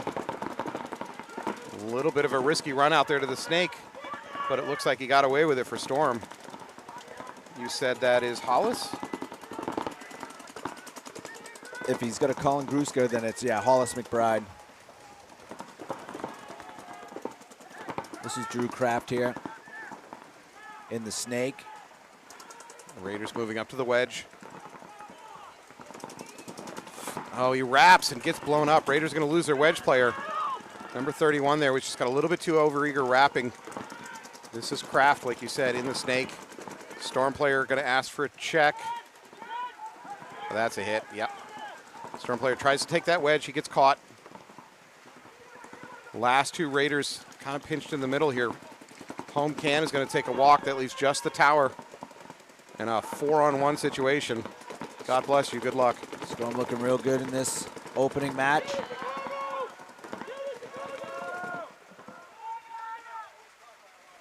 Storm is going to win this thing. Go up 2-0 on the match. They're going to have about 9.5 on the clock.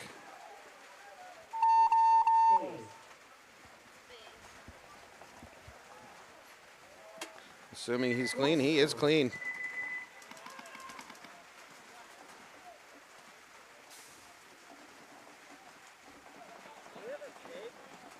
we have an extra steak? We need another steak. Kevin, I need you on the field, please. It's the home bunker on the top side. Thank you.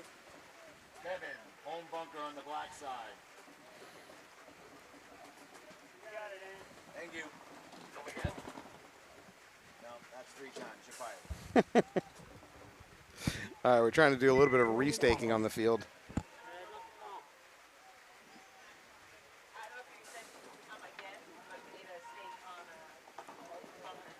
We got it. All right, Invasion will be on your right. South Shore Reapers with a 1-point lead on your left. 10 on the clock. 10 seconds.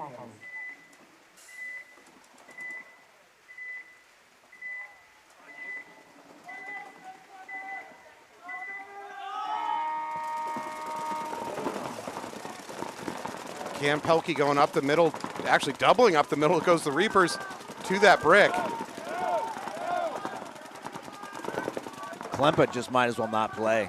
He's just, well, is that on him or on his coach? I don't know, but he's just got way too much bad mojo. And this point's over. Reapers take a penalty. Minor flag thrown on the Reapers.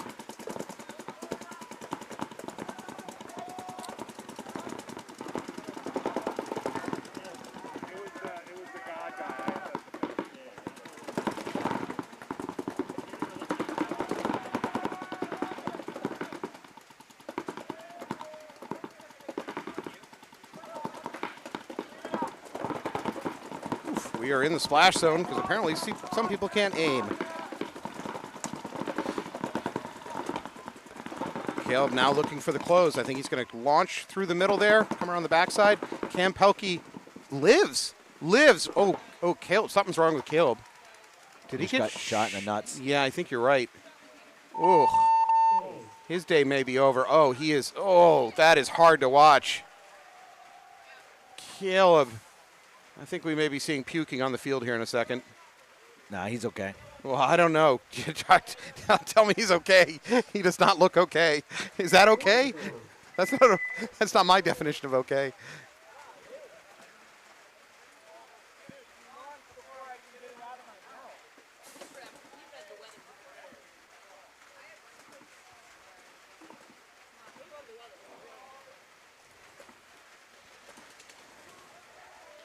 All right, so Invasion coming back, tying it up 1-1. Still about 9 minutes on the clock, so a lot of match left to be played. On the other side, you have Storm with a 2-0 advantage. Again, with the rain coming down, you kind of think that Storm certainly has the titular advantage. Ah, nice word. Thank you. Nobody knows what it means. It means title. Their name is Storm. They're playing in the rain. I know what it means. That's right. We got to hand out coloring books to our viewers. Just, you know. Dial it down a little bit. Okay. Paintball, good. Thank you, watch. Happy you here. How we doing? Now you're just mocking us.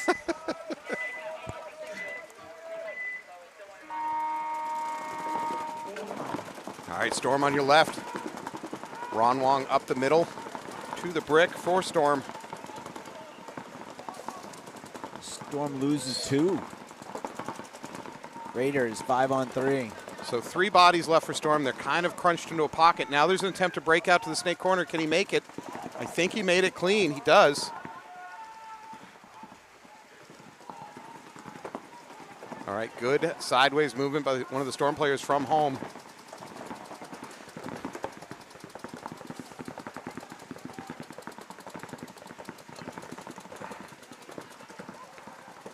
Raiders now into the snake. Good presence by the Raiders up the middle. I say that. Nope, the Raider player in the snake is going to get shot. It might be on the hopper. Yeah. Oh, I don't know about that one. On the inside of his hopper, he had rub, but on the outside of the hopper, it looked like there might have been a hit. I reffed this for a lot of years. A lot of years. All right, so Raiders doing a good push now, moving up the Dorito side. They're at the D2, which is essentially at the 45-yard line. They're at the wedge, the brick. Where is the fourth Raider? In the tower. Tower? There. I don't know how I didn't see that. Wedge is going to get a check. Yeah, nothing there. Bunker rub. Whoa! No, they're calling on his hopper. I think he might have got hit in the headband, in the head wrap. See on the outside left fringe of his head wrap? That's what the ref just checked. Oh, okay. I thought I saw it flip out of the way at that moment. Raiders crossing the 50 over on the Dorito side, tightening this vise a little bit. Yeah, this is going to be a gun battle between Jace and Carter right now. See who wins this. Ron Wong is now looking over. Jace goes out to the corner. Risky bump. He makes it. He's live in the corner. So good spread for... Well, that's a good move right here. Yeah. Ron Wong didn't see that. He couldn't see it looking through the wedge. Bartholomew can get a kill here on Ron. Oh, he does. First shot right into Ron's left wrist. Ugh. Ron is not happy. Pod dump, or hopper dump. And his speed feed came off. Pod dump? Well, hopper dump, and his speed feed fell off when he did it.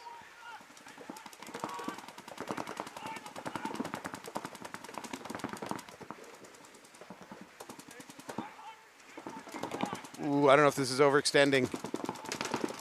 Nice. Double. That was a Malachi crunch, I believe.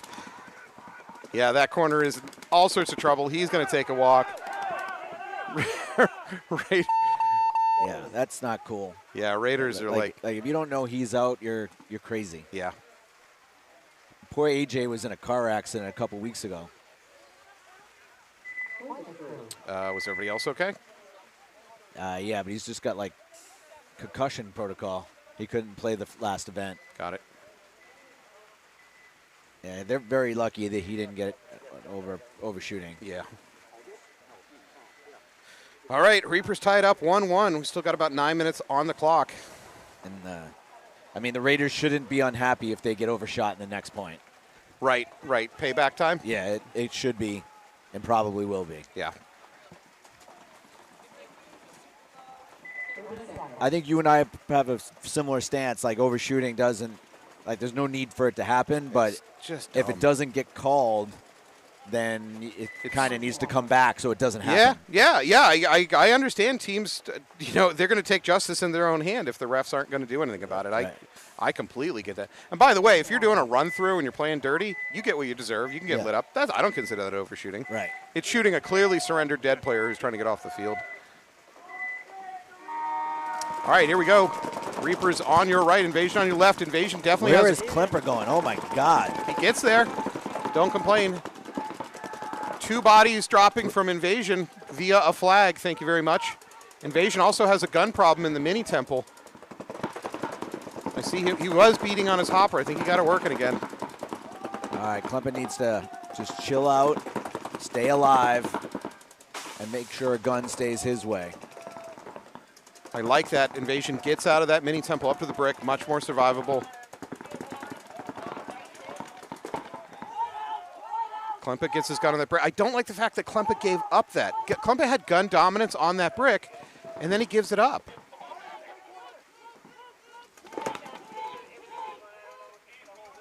That's Clark trying to make something happen for Invasion up the middle in that wedge.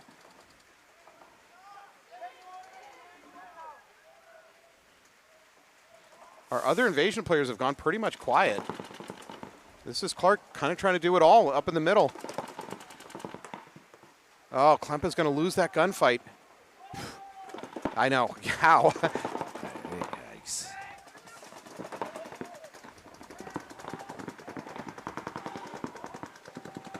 All right, we got 7.5 on the clock. Reaper still with a body advantage, but don't tell Invasion that because they're not acting like they're down a body. So for Invasion, they've got that middle brick, the wedge with Clark. I think that's Hutt playing the middle brick, and they also have the snake corner. All right, 2 bodies left alive for Invasion, just the brick and the wedge. So 4 on 2. Oh, I don't know. That was Richards got through. I don't know how Richards got through that gun waiting in that lane. Richards needs to chill a little bit. Don't overengage in gunfights. Yeah, instead he overengages in gunfights. No, he got it, and he lived to tell the tale. Hutt's going to take a walk. Richards, great close out there. Everything I said, he shoved back in my face. He shouldn't make that run to the snake. He makes it and lives. He shouldn't over-engage in a gunfight. He does, and he lives. And then he tries to launch down the tape. It shouldn't work. It does work. Making me look like a fool. I think what it was happening was his first ball accuracy was good, so he's just living behind his gun, you know what I mean?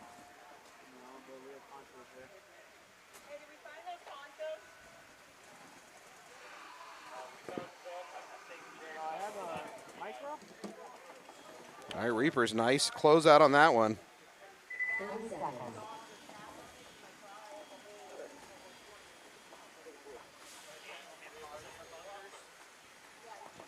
Two good matches going on right now, though, here in the playoffs. I mean, it should be, you know. In the playoffs, you're talking about nothing but the best teams, hopefully.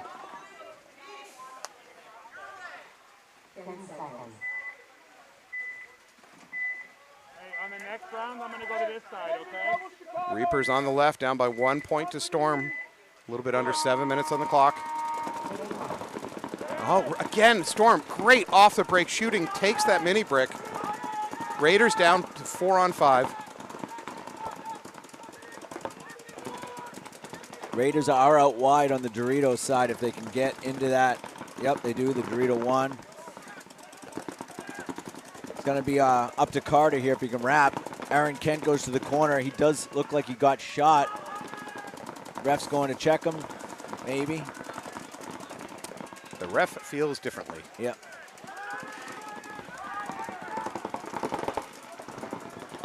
Crash into bunker. That's the thing. That definitely just happened. Might have poked a hole in it. We haven't even paid off these bunkers yet, guys. Now that's going to get a ref check. He's going to get pulled. Yeah, you got to hit on your shoulder, bud. You got to hit on your left shoulder. The ref dropped his red flag. He didn't throw it. So just to be clear, there's a red flag on the turf. That is not a penalty. Just kind of fell out of his pocket. So for Storm, they have a decent spread across the back and not a horrible defensive position. Yeah. We got both corners and the stand-up brick. Mini brick.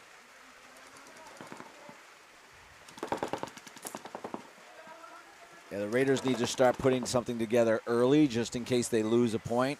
They can't wait 2-3 minutes to try and get something going here. So for the Raiders, I'm seeing D2, wedge, brick. Where is our fourth Raider? I think that's it. Carter was shot, and he was on the Dorito side, and then they got one killed off the break going to the... So 3 on 3.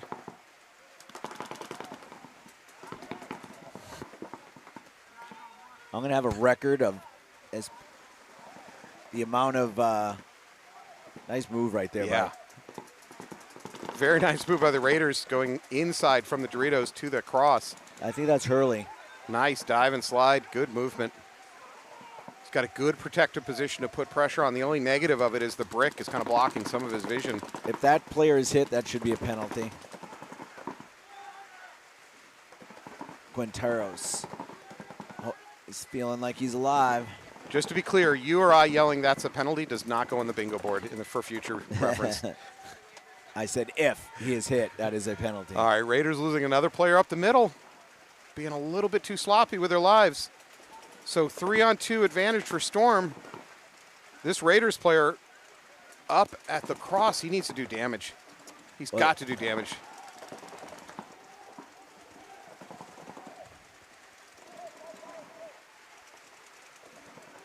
And he does. He takes out that corner. That's going to allow him to wrap the outside.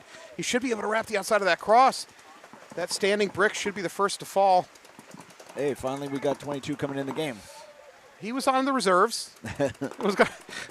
Keeping him fresh. He needs to stay alive, 22, just to give him something to shoot at here. Yeah. Hurley needs to start shooting some backs.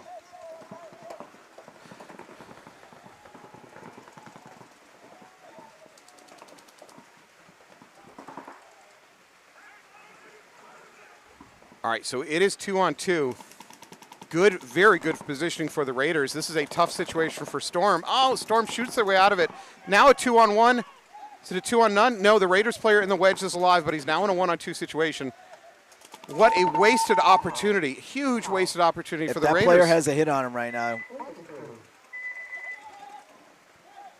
I think Kevin was hit the whole time. You think he got away with one? Yep. Leg? No, pack.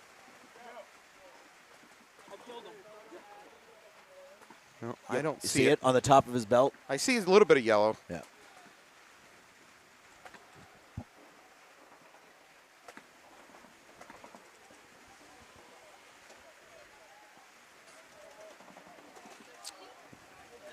All right, South Shore Reapers with a 2-1 advantage over Invasion. 30 seconds.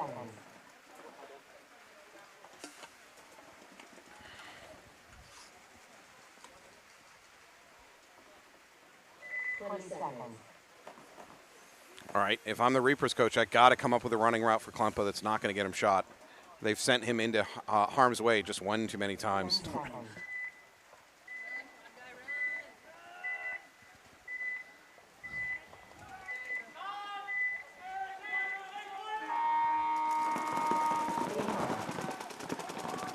Big run by Reapers. Reapers going to lose their brick. He's got a hopper hit. He does. Fortunately, he's going to get yanked without a penalty. Reapers do get into that cross. A little bit of a dogleg run out. Invasion does the same thing. They get into that cross themselves. Ashton goes into the D1. At the same time, Reapers are going to lose their tower. So 3 bodies alive for Reapers against 5 Invasion.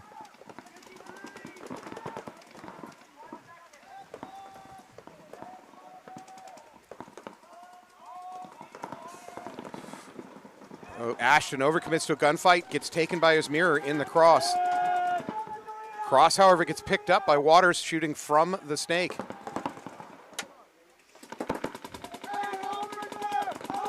So 2-on-4 advantage of AG Invasion. They just need to close this out. Reapers hoping for a bit of luck. Uh-oh. Anthony's going for the bingo board. I don't like this. I don't like this at all. Crash in a bunker. Yeah, that happened. Nothing else. What's the record for as many boxes without winning? That's a good question. We're getting there. All right, for Reapers, this is getting worse by the moment. Not a lot of incentive for their coach to towel out of it. You just let it play.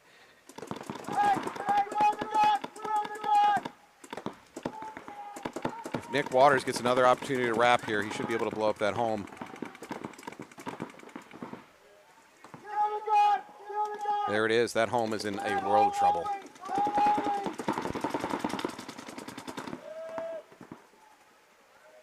Nice run through the middle by Clark. He went through low just in case the barrel was pointing out that he'd go under the barrel, would make it more evident that the barrel had to readjust to his direction, which could have drawn a penalty. I still don't like him hitting the buzzer without getting checked. Yeah, it's a little risky, especially in the playoffs. All right, so it looks like Invasion's going to tie this up 2-2. Back over to Storm Raiders. Raiders in a 1-3 hole with 3 minutes on the clock.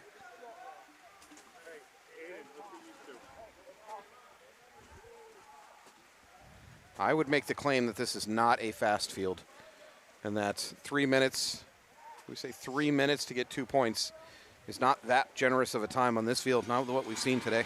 You do have overtime, so they got to get 2 minutes, True. 2 points in 3. True. But you can tell right away if they're trying. You don't have to take crazy, with 254, you don't have to take crazy things off the bat, but you have to take multiple quick bumps, get yourself up here. So you would think with a 4-pod limit, as time goes by, these teams better get better at how to finish out games in a hurry, right? How to get their aggression on the right timing, because you can't just sit and shoot forever. Speaking of sit and shoot forever, Storm with 2 bodies at home. Ron Wong bypasses the brick, goes to the wedge. Storm takes the walk. Yeah, Storm losing their home player. That little baby Dorito can get out, which he does not. He gets hit. Left hipped. Carter Peckinpah, a little anxious there. The chosen one. Yeah. Ref coming in for a check on the baby Dorito of the Raiders. He's going to call him clean. Not for long. Ron Juan's going to pick up that baby Dorito, send him walking. Yeah, the Raiders are just too one-dimensional once Carter is out. So 4-on-3 advantage for Storm. They're up 3-1. There's no reason to take any big risks here. Keep playing simple ball, and I guess until you start running out of paint.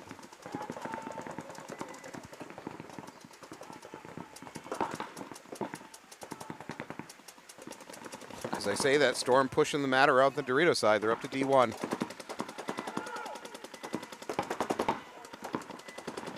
Ron Wong attempting the get him out strategy. Refs are not listening.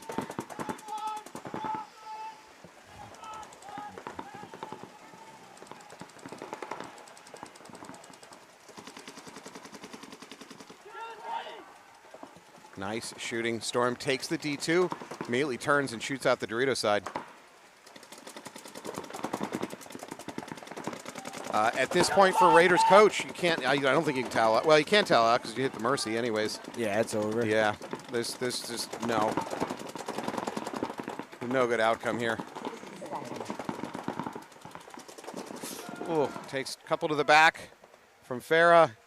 That is going to be it. New England Storm is going to win this one, hitting the 4-point, not called a mercy, race to 4. Assuming this is clean. They'll be going to the semis. Congratulations, Storm. You are moving on to the next round of the playoffs. You're going to come right back here to Field 1. We do not know your opponent yet.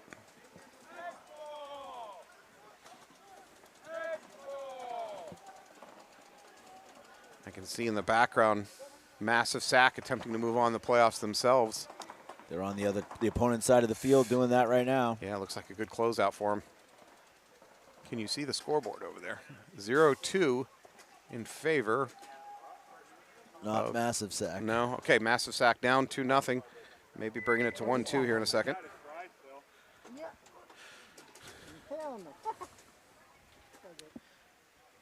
I think this goes without saying, but this is a huge momentum point here. Oh, God, yeah. Reapers were up 2-1. With an average time of about 2 minutes per point, this isn't the end of the match. Certainly whoever wins or loses this point, but like you said, huge momentum.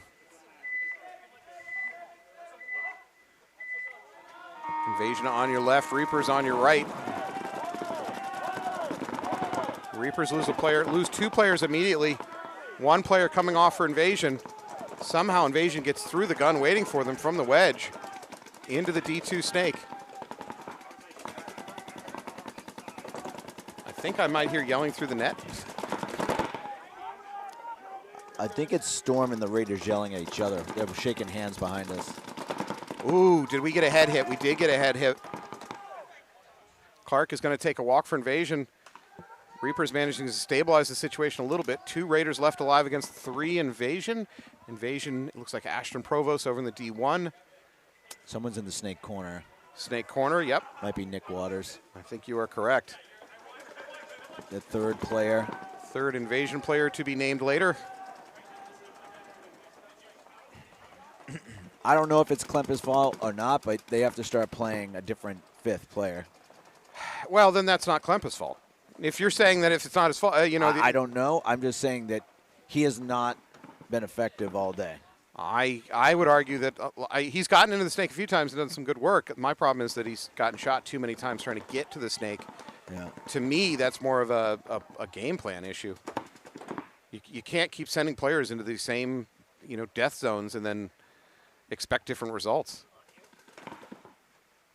Nunez here is in the wedge. 3 minutes left. Charlie Russo's over in that Dorito 1.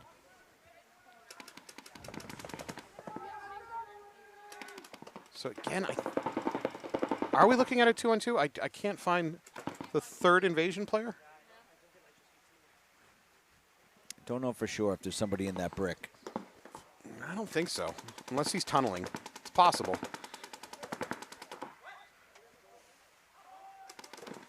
Oh, Ashton gets clipped. He's going to take a walk. That gives the advantage to the Raiders. Excuse me, Reapers. As long as Reapers connect. Ooh. That's enough for probably Kurt. Kurt towels out of that one. Charlie Russo doing some good work over there as well as putting some pressure on. Good point for him. I would say a good concession. 2:48 gives you plenty of time. There's no stress on getting a point. Yeah, you don't have to roll out a crazy game plan. Although I personally probably would have waited just like another 30 to see if the Reapers tried to push into it. You could catch something. Oh, they slow. were both dead. I'm sorry. Oh, I see. Okay. Who shot the snake corner then? Must have been the same guy. Charlie must have shot both of them. We'll give Russo credit. Because Munoz wasn't even shooting. Jeremy Salm. Oh, the sniper. We're breaking out all the old references Yeah. today. Look at all this. This is NEXL Classic, folks. We're breaking out old there's references. 16 spots, and I've got 4 left, 5 left that aren't filled in. Yeah. Opponents the same bunker. It's hard to believe that hasn't happened yet, but I can't remember it happening. Yeah. Pod dump. I mean, opponents at same bunker can't just be a bunkering. It has to be right on the other side. Yeah, at least a pause. And yeah. I thought you might have gotten yelling through net, but actually we both would have had it. You would have won. Would Listen, I? Oh, yeah. Oh, that's why you shut me down on that one. I didn't shut you down. I just thought that's what I heard. Alex, rewind the tape. Who do you think were actually yelling through the net? I thought I heard it coming from the left pit. I don't really know who it was, but I thought I heard yelling on the left pit. Of course, I'm hearing voices in my head these days, so. That's probable. I don't know what's going on. Hey, we need one more body. Ooh, Invasion's going out 4 bodies. 10 seconds. Bold move, Cotton. Let's see if this pays off. And hello to you, Mikhail Hyde. No, Invasion's got 5 in the box. 3 guns up for Invasion. Man, I don't like going to that Aztec. They're both going to it a lot. Reapers have a little bit of a gun problem in the middle of that mini temple. Provost gets out wide to the Dorito 1 first. Invasion again doing a good job making their secondaries. They're under the little bit of time pressure, nothing crazy. Klempa, oh boy, yeah, I'm sorry. Yeah, you might be right. Yeah, that's bad time. That's Klempa's fault. Bad timing trying to make the run. We're going to lose number 12 in the middle. It's over. And now the baby Dorito's taking a walk. There's a mini temple and a home. The mini temple's going to try to move into the brick. Does not make it. Home tries to make a move out. Does not make it. Clark just got hit. Clark 100% just got hit by his own team. And I hear laughing from their pits. I clearly heard Piper laughing at them shooting their own teammate. Does that count as yelling through the net? Mocking? Mocking through the net? You're mocking me. Are you mocking me? I do not like to be mocked. John Malkovich, Saturday Night Live? There's a skit. I don't remember that. Okay. I remember my cousin Vinny. No, Judge, I'm not mocking you. Are you mocking me with that freaking suit? The judge who was Fred, the actor was Fred. The Munsters? Yeah. What was his real name? I don't know. But his death in Pet Sematary really scarred my childhood. That guy, Fred Ward, maybe? It was rough. All right, Invasion with a good answer point there, bringing it back to 3-on-3, point-wise at least. 2 minutes left on the clock.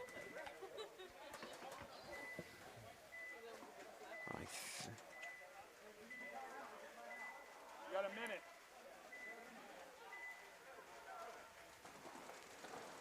152. You think we got overtime, or you think somebody wins in it? Fred Gwynn. Thank you, Murphy. Thank you, Dennis. Fred Gwynn. Pet Cemetery death. Ugh. It was rough. Sorry. What was the question? You think we go to overtime, or you think it's with a minute 52? No. I think this game. I think this will result in a point. I think the only way we go to overtime if it ends up 4-4. I feel like Invasion. I don't think they're going to get 2 points. I think that there's going to be a point scored in the next minute 52. The only way we get to tie if somehow the other team comes back in a 30-second-ish manner. And a timeout because everybody likes standing in the rain. So when I spoke to Eric thought this layout was going to be slow, and it certainly is playing way more points than any layout in the past. It's a mix. I think it's mostly faster, but we've also seen some matches go like 1-1 and 2-1, and Really? I don't yeah, remember that many. If you go back and look at the earlier, maybe on let's the see other if we field. can get scores. How do I get? Oh, prelims. So we had. Let's see here. 0-3s. I consider a 0-3 a relatively low game. 1-2, 1-2, 1-3, 1-2, 2-1. I don't know. If you don't, I don't know if you consider 3 points a low-scoring game. I would do. say 3 is on the low side. Yeah, there's a bunch of 0-3s here. 4 is average, and anything over 4 is above average. There's a bunch of 3-0 games, a bunch of them. I think 3-0 is not. It's not wildly slow, but because once you're up 3-0, you just sit. So yeah, you could say that. So 3-0, you can also characterize as 3-4 minute games on average. I think a 4 minute game's that's pretty slow. Well, there's always 1 point that's probably a no point. Yeah. So there is a 4th point. Yeah, that could be true. Could be true. All right, Invasion's going to lose their player immediately off the bat, trying to get to that mini temple.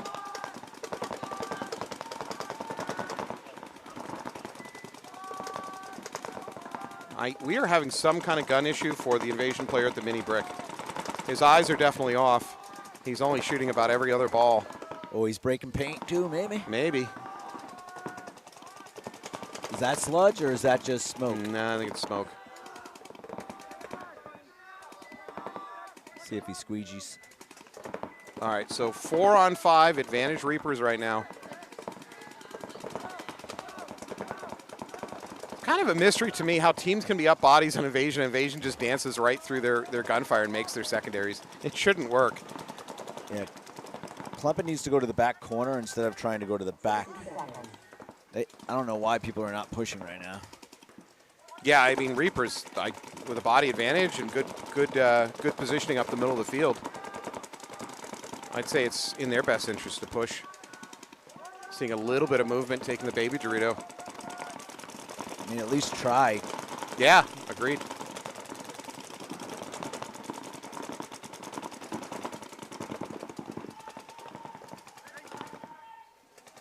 "30 seconds.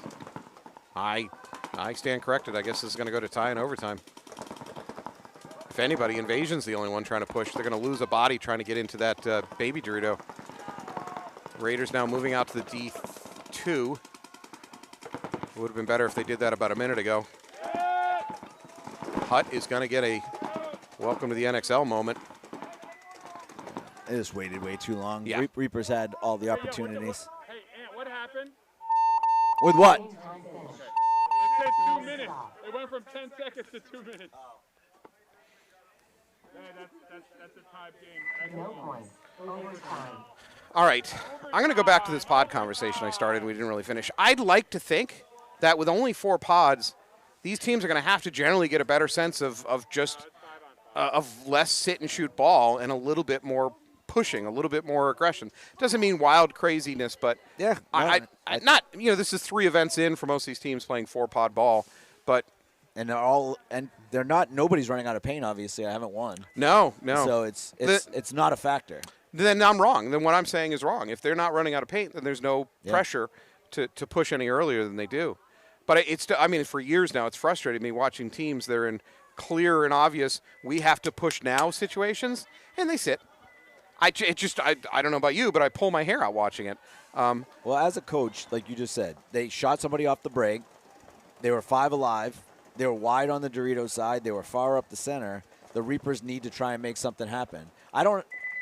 Maybe wait till 45 seconds. That way you know that they can't hang on you. Counterattack. But do something. Yeah. Now what happens if you lose a guy off the break in overtime and now, you had an opportunity. You never know when you're going to have an opportunity to win. You got to take it when you get it. So. Yep.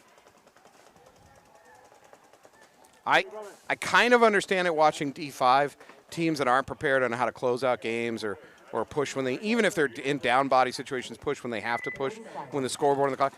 It frustrates me more when I watch D3 teams that don't figure it out. And good Lord, when I'm webcasting the semi-pro and I see teams that don't know how to, it's just like, what? How did you get here? How did you get here playing semi-pro? And when the score and the clock says you have to go, you just sit in your bunkers. I don't get it either. It just frustrates me.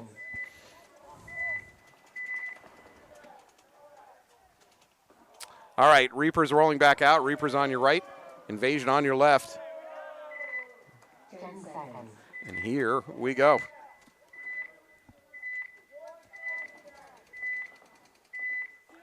Overtime point. Oh, Piper gets gogged. Yeah, Piper gets picked up immediately. 4 bodies for Invasion.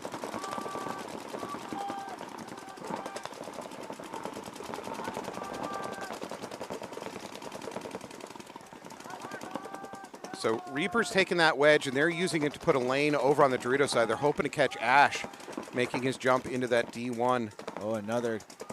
Kurt is very lucky that he didn't get called. Got shot in the barrel. Wow. Barrel Yep. hits never count. I wish they did.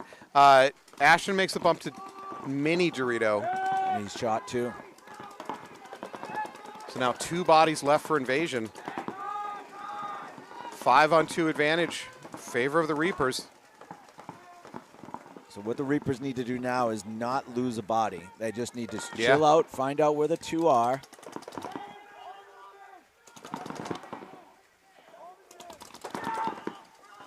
Yeah, a little bit of an overcommitment there by Klempa. It's going to lose his body doing it. Yeah, whoever's coaching over there just needs to get fired. Straight out fired. Middle of the season? You don't fire coaches in the middle of the season. Are you crazy? Well, come into my office. You're fired. Bring your playbook. Oh, playing way over the top for this Invasion player. I really don't love that. Seems very risky, especially in a down body situation. There it is, hitting his hopper. No one listens to me. You can't play over the top in a down body situation. Even on a even body situation, playing over the top of the bunker is just, you're not isolating a gunfight to 1-on-1. You're turning it into a 3-on-1 gunfight, and you're going to lose that. Oh, my God. 2 kills from the last player left alive for Invasion. Yeah, Samuelson's going to win this thing for him. I don't know. He's in a tough... No, he's going to drop back. I don't mind this drop back. So we got Dorito is hot over there. Dorito 1. AG Invasion Dorito 1 has been taken by the Reapers. They still... Reapers backs Dorito corner players got to get involved. He's way off. Oh. Is Caleb... He's out. Caleb's hit. He needs to get off field, or there's going to be, not that it matters penalty-wise now, but,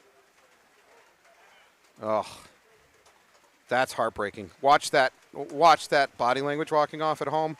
That's somebody who's really put a lot in today, and I think his heart's just broken.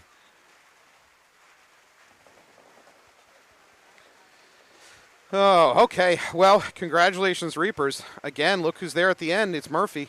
Murphy's had a very good day for the... Charlie Russo's had a good day, too. Yeah, Russo also. Yeah.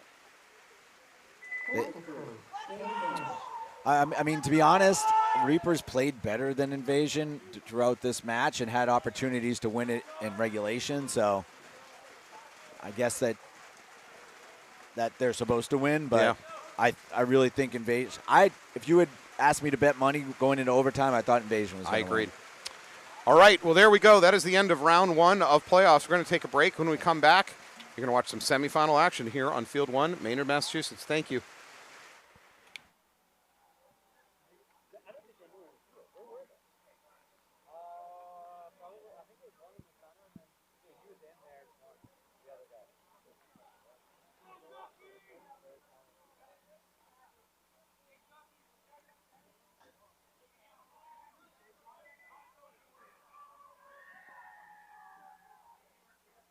Sounds like the other game just ended.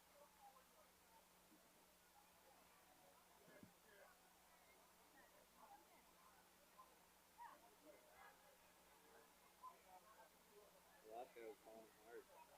Yeah. We got like 3 bodies with a 1-on-5. Yeah, these guys tried to give it away as hard as they could. Yeah. And the guy's like, home only, he's on me, and then tries to go from the guy, like that little Aztec to the snake. After he's like saying it's home only, and he's on him, and then he just goes and gets blasted by it, and then he gets the other guy at the same like thing. Yeah, yeah. Uh-oh. That was so bad, calling him out at the last. Like he got hit and then do a left. It hit his hand. left the smallest circle of paint, bro. And I was This is how it happens. yeah. Right? Like the smallest amount of paint, dude. He knew it too, but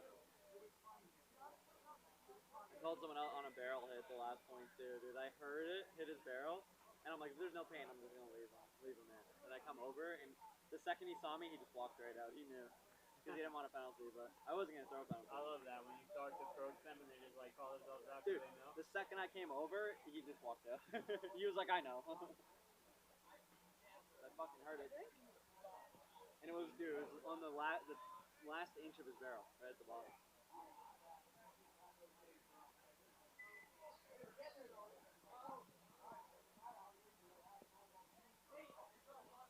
So that's my signature. If I ever get shot in like the barrel, even the hopper, when I'm running like off the break, and I don't see refs flying in on me, I always get someone to check my pack, and I just wipe my gun.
3 minutes.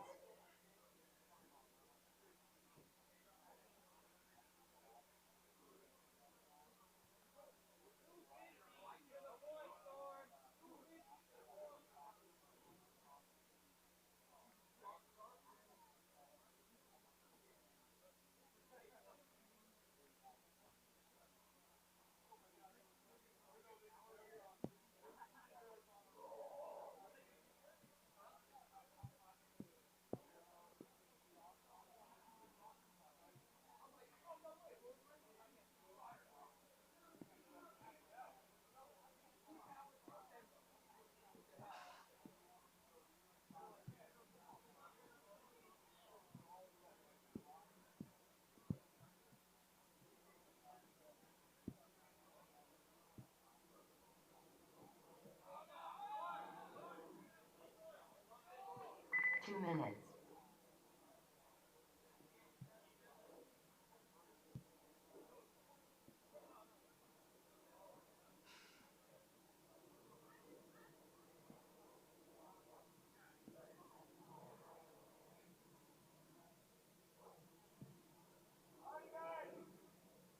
Five field. Let's start funneling. Five to the box.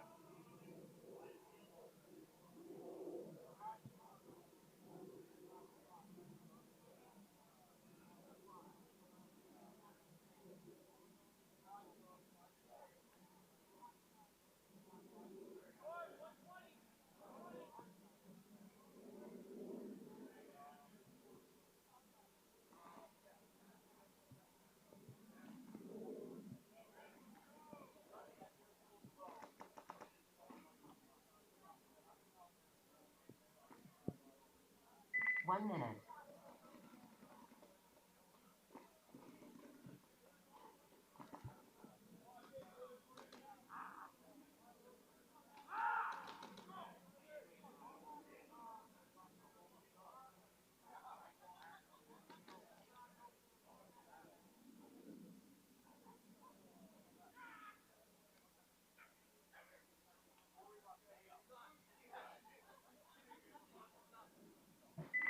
Seconds.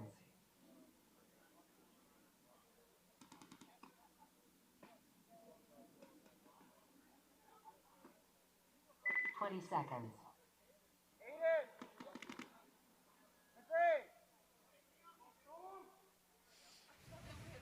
Welcome back to a very rainy Maynard, Massachusetts. We are here in the next round of the playoffs, about to watch Tauntauns taking on New England Storm. It came down for a bit. Now it's very much let up. Storm loses one off the break. Ron Wong up to that middle wedge right off the break.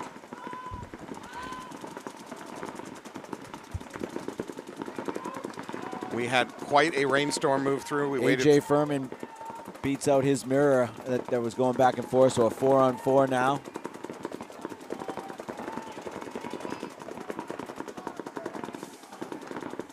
Rivers trying to get out to that Dorito corner. Looks like he's successful.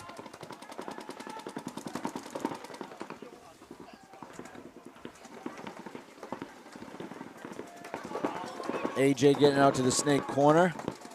So Storm essentially spread across the back. They really don't have a Dorito side presence either in the corner or in the Doritos. Ron Wong is the furthest upfield for Storm, playing that snake side wedge. Ron's going to lose a gun battle, though, to the Dorito side. That leaves 3 Storm players left alive. Jace tries to go into that baby Dorito. He does. Yeah, Rivers needs to make some moves down that side on that Dorito side against Jace while he's stuck in that baby Dorito.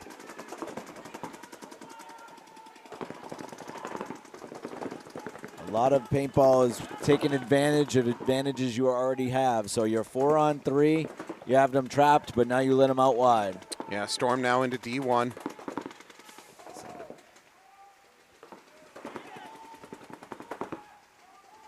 Actually, that's Seamers, I think, that's out there.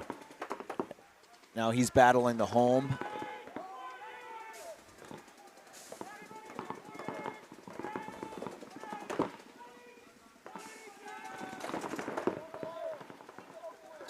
Yeah, I think this is Farmer over here. He doesn't want to be messing with AJ down the tape. There's no need. You're not gaining anything. You're not holding him from doing anything. You're just engaging in a 50-50 gunfight at best.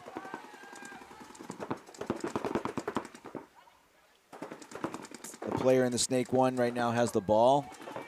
He's got to get up here into this snake and then put pressure on Jace across the field. So he's going to have to get past the home. The home gunner is what's trying to stop him from taking the snake. But the home gunner switches off to Dorito side. So there's his opportunity if he wants to make that bump.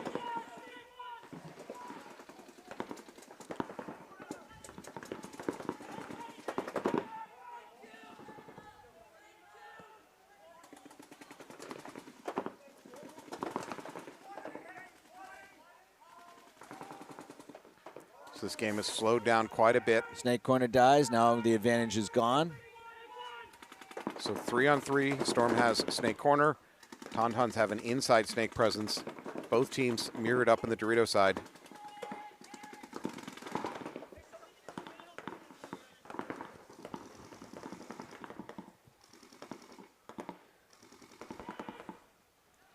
All right, Tauntaun makes a slight bump to the wedge. He's looking cross. He's trying to slow down any movement up the Dorito side. Advantage Storm here, just because they've got AJ on the field still. They got. If he's nobody's a really going to look, good playmaker. If nobody's going to look at the snake for the Storm, he's free to go. He can get into the snake 50 right now, or 40. Oh, does he have gun problems though? He's shaking his head. Yeah, he's pointing. Yeah, he's pointing Hopper down. So the snake player for Storm is Hopper down right now.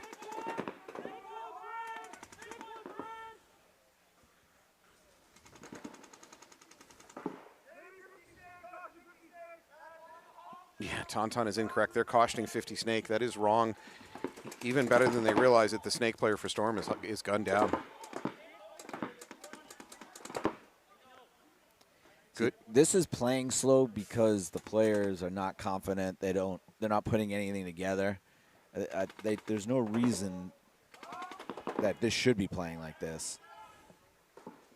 The home keeps flip-flopping, so as soon as you know where the gun is shooting, the other person, either Snake or Dorito, can move right now. I am not arguing that they shouldn't be playing it faster, but I would also throw in psychologically first point of this, halfway into the playoffs. Right. I understand teams get a little bit more cautious, so I'm not shocked by this kind of slow play. Oh, you're going to lose our Tauntaun over the Dorito side. Is this player 86 for Tauntaun's wearing on a jersey that says Ohio? D-Ho. I'm going to pretend it's Ohio, and I approve. So a 4-on-3 turns onto a 2-on-3. Well, kind of 2-on-3. Again, the snake player for Storm has no functioning gun. So a 4-on-2 turns into a 2-on-2, yeah, which is even worse. With a phantom third player. You're making my point. Yeah, yeah. All right, Storm now moving up the middle to the brick from home. So that leaves D1, middle brick, and kind of a non-functioning snake player. Although, honestly, for the Storm snake player, I've said it before, if you're gunned down, you should be moving. You should be doing something, draw fire. Like, just sitting there not getting shot at is not helping your team. Is he out of paint? Is that what he's doing?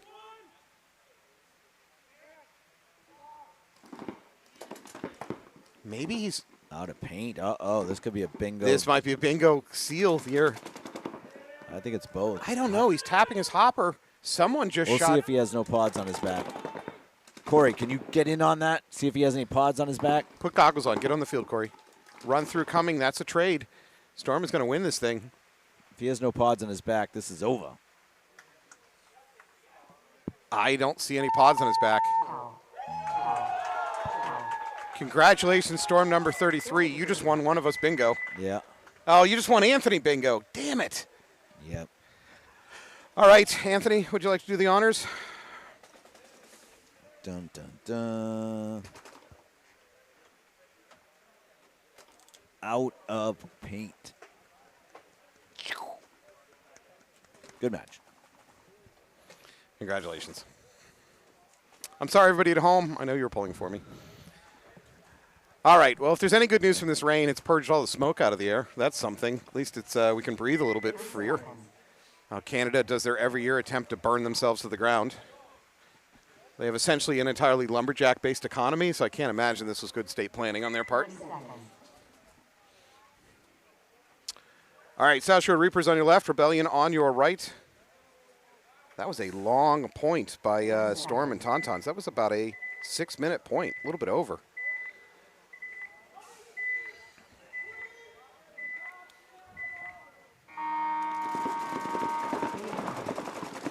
All right, Reapers do their kind of patented dogleg run out to that cross. Ooh, I think, did we get a hopper clipped for the Reapers in that mini temple? Maybe not. Brian Richards. Ooh, I don't know. I would assume this is Byron. It's in the snake corner.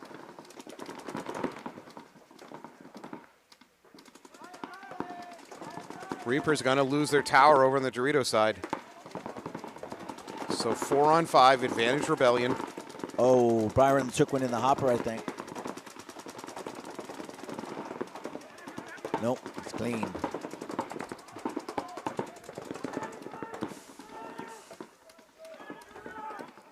It may very well be Rub, but there's something on top of the hopper of the Reaper player there in the mini temple. He's not aware of it because it's not like he's trying to wipe it off or anything. Oh, Reapers attempt to take that tower. It fails. They lose another body, so 3 bodies left alive for Reapers. Rebellion just playing pocket, total pocket. Oh, is that a sticker? That's a big old sticker on the top of the hopper there for Richards. Should be a kill coming out to this corner. Oh, didn't look up fast enough. Yeah, I think Thomas got right through what should have been a lane from Richards. So Rebellion with a 5-on-3 body advantage, but Richards has now put the field kind of on his back. He's up in that 50-ish Dorito area. The Reapers are fine if they can just get one inside kill from Richards right now. There it is. Nobody on Rebellion had communicated Richards' position. Thomas comes right out into a gun waiting for him. He should have the tower as well next.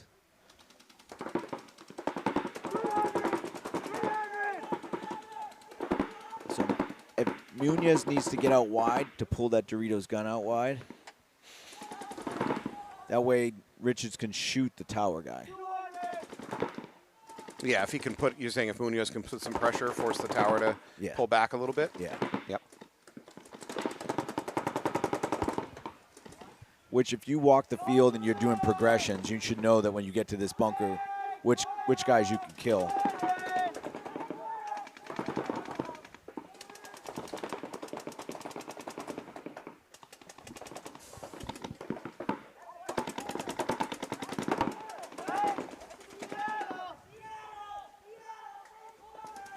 So again, Rebellion is up bodies, but it just doesn't feel like it. Yeah, agreed. Rebellion, did that pocket play, which got him some kills, but it just makes it feel like there's no momentum going for him. I mean, a single kill can completely change everything, but right now, yeah, Rebellion's Dorito 1 player is really just concentrating on trying to shoot Brian here. Yeah. There we go, Munoz. That's the play that needed to try. You say that. That's all right. I mean, they were gonna lose if they didn't get out wide there anyway. Yeah. All right, so that leaves just a couple Reapers left. I believe we've got both inside Snake and Richards at the 50. Is there another Reaper? No, that's it. So 2-on-4.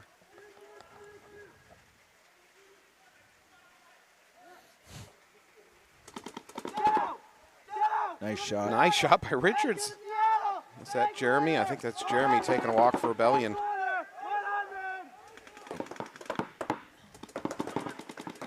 He can shoot the tower. I don't know how he's not shooting the tower. What are you're going to stay over the top like that? Oof, that's so risky. I know. What is the tower doing for Rebellion?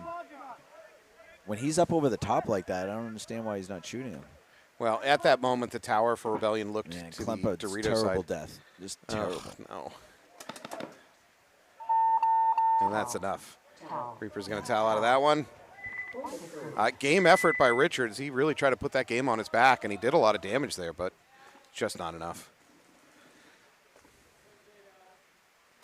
Wow, Dennis Murphy pulling out the Monty Python references.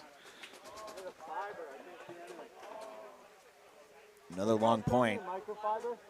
Yeah, about a 4-minute, 15-second point. Does anybody have a microfiber? Right. Can you throw me one? 30 seconds. Thank you. Now I can see. 20 seconds. All right, Arsenal Storm. Storm up by 1 point, about 6 minutes on the clock. I can't believe that we're going to see another 6-minute point out of these guys. 10 seconds. It's got to be a little faster than that. So Storm so far today has done some spectacular off-the-break shooting. Let's see if they can they were not able to do that first point against Tauntauns. Let's see if they can do it this time. No, it looks like 5 alive for Tauntauns. Ron Juan's taking a walk. So 5-on-4 advantage for Tauntauns. Tauntauns doubled up at that brick. They get out of the home double up to the tower. So I definitely call this pocket play, but it's not like Storm has any better of a spread at the moment. Although, basing on body language, I feel like the Storm brick player is looking to make his bump into the snake. He's going to try to get gun dominance and make the jump. Good move by Jace there. Yeah. Oh, Drew Kraft taking a walk. 5-on-3 right now for Arsenal. Huge sideways move by That was good Storm. zone control. Yeah. 5-on-2 now for Arsenal. So Arsenal has been kind of pocket play. They're starting to move out now with a huge body advantage of 5-on-2, but mostly it was just an early game sit and shoot and win gunfights. Catch players on the move, and here we are, 5-on-2. This little cross that Storm has right here is not terrible. Storm again going to try the same crossfield run and its same result. Yeah. Definition of crazy. That is it. That should be kill 5. Yeah, Tauntaun's going to walk this one in. Yeah, you just watched another one of your teammates try to make the same run to the snake corner and get blown up, and you choose to do the same thing. From further away. Yeah, from further away.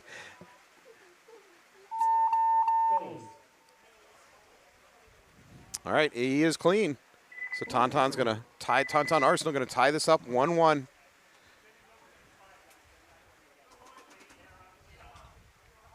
All right, Rebellion with a slim 1-point advantage over the Reapers.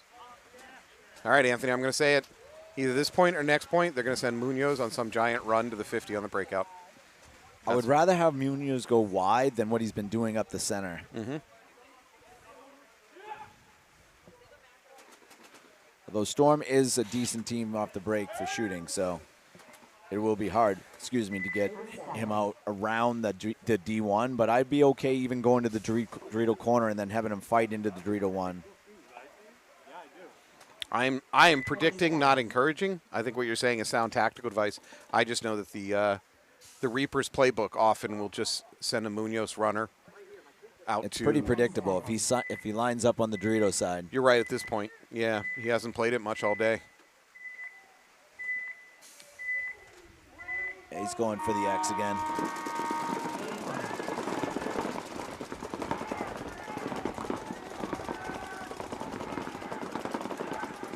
All right, we are currently... Jeremy's lucky he didn't get a penalty right there. 4 alive for Rebellion, still doubled up at home.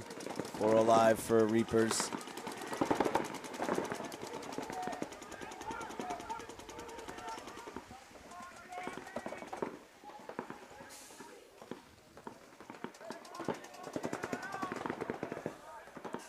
And that is Richards dead. 4 Reapers. That's a big kill for Rebellion.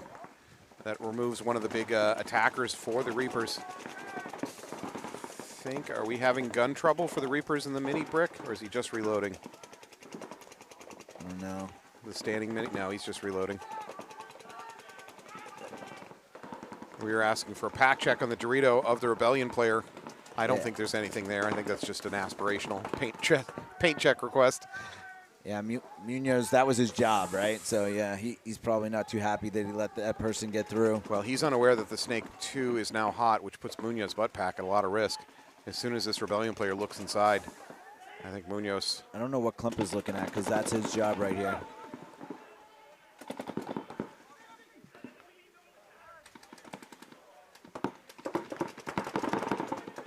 Klempa now moving forward into the Snake 1. D1 has also been taken by the Reapers. Oh, we are going to lose our Snake player for Rebellion. That's Byron. That's a big loss for Rebellion. Yeah, That's the really only attacker. The fact that the ref kind of wandered over and saw what they thought was a hit, pulled him out, he's maybe lucky he didn't get a penalty, because generally speaking, if a ref doesn't see the hit occur and sees it later, it's generally going to be a penalty. Klempa going to make his bump, gets in clean. Should have a free kill on that tower. Even the Dorito, really. Yeah, you got to make that shot.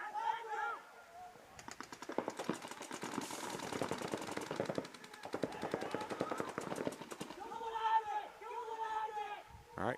Klempa manages to kill that D1. Now the tower is at risk. Klempa's going to switch to looking down the tape line. He's going to wrap a little bit. That's a little bit dangerous. Munoz has managed to cross the 50. He's on their side in their brick. He's hiding on the right side shadow of the brick. Klempa should see this guy right here in the tower right now. Let's see if Munoz launches. Munoz launches. Should be a free kill. He's going on the outside. Wait. Come on, guys. Don't walk. You never know how much time you're going to need. I don't know. There's a jog. Will you settle for a jog? Munoz looks clean. He could have went ahead and hit the buzzer. He's going to wait for Russo to do it. Russo's going to get a quick check. Thumbs up. They are clean, and they bring it back to a 1-1 tie. 4 minutes, 36 seconds left on the clock. Again, slow points here in the playoffs. That was a good point by Klempa. Anthony grudgingly concedes. I want him to do well. He's a good dude. It's hard not to root for him.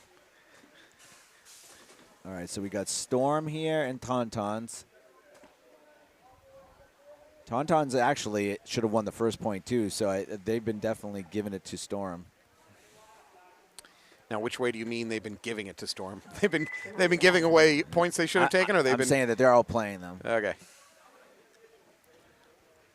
All right, so 1-1 with 4 minutes on the clock. Looks like Moldari's might be in right now instead of Jace, so they might be trying to take some ground on that Dorito side. 10 seconds. I mean, 4 minutes, I wouldn't be utterly shocked if this goes to overtime. I sounds stupid, but I could see that happening.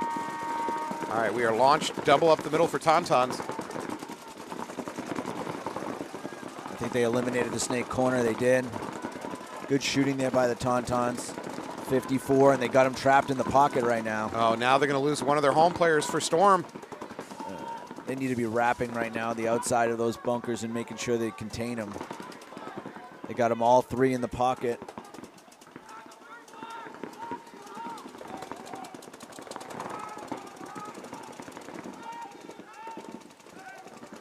They let him get out wide. Yeah, they absolutely did. It's just crazy. Tauntauns 5 alive. Nobody's even shooting the Snake corner. Dorito corner. Wow, look at the Storm player still pushing up the middle, even down points. I like it. That's a good move right here by Moldari. Telling your coach, don't buzzer me yet. Yeah. Cross gets a check. He's going to take a walk. Nobody knows where he is. Nobody's got containment. He's coming through. He's going to get him clean. He should. Oh, no, there's going to be a major thrown on Storm. Storm is going to lose their last 2 points. And there's a towel out. That's a... I mean, we couldn't see the front side of his body, but I guess he had a hit on him when he went around that brick. The ref that threw the flag saw the other side of the body that Anthony and I didn't have vision on. Hey, we were going to pull the bodies for the major and they toweled. How do we handle that? What, did they have enough to do it? They had this guy. Taz, was he the only one left? They had 2 left.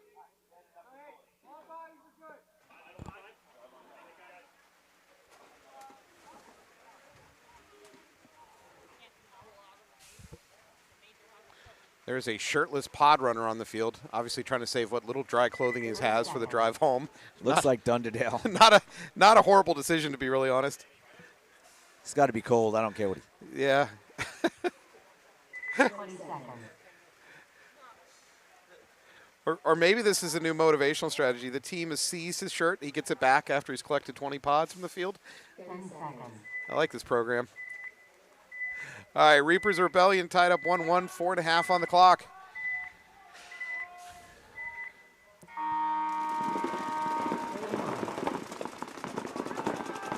Ooh, we might have lost a Reaper in the middle at that mini temple. He's asking for a check. I think he's hit. I think he's hit on his left shoulder. He is. So 4 bodies left alive for Reapers. Munoz up the middle to the wedge. Still 5 alive here for Rebellion. Byron's been playing really well. He's just constantly putting pressure on teams. Mm-hmm.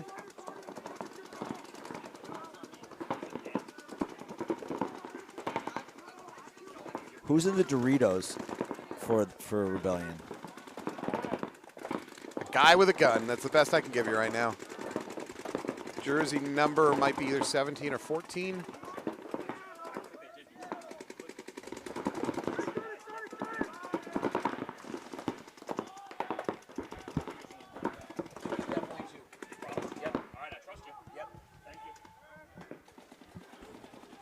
All right, Reaper's making some of their secondary moves. They're into the baby Dorito under a terrific amount of pressure. That may be his last stop. For Munoz, there's a lot of paint on his right knee, but I genuinely think that happened when he slid in on his belly.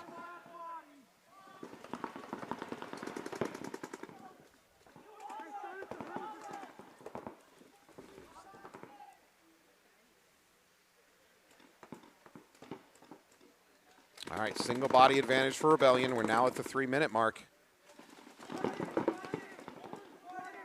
Reapers make their move into D1. Reapers down the body, but they're the ones still pushing matters.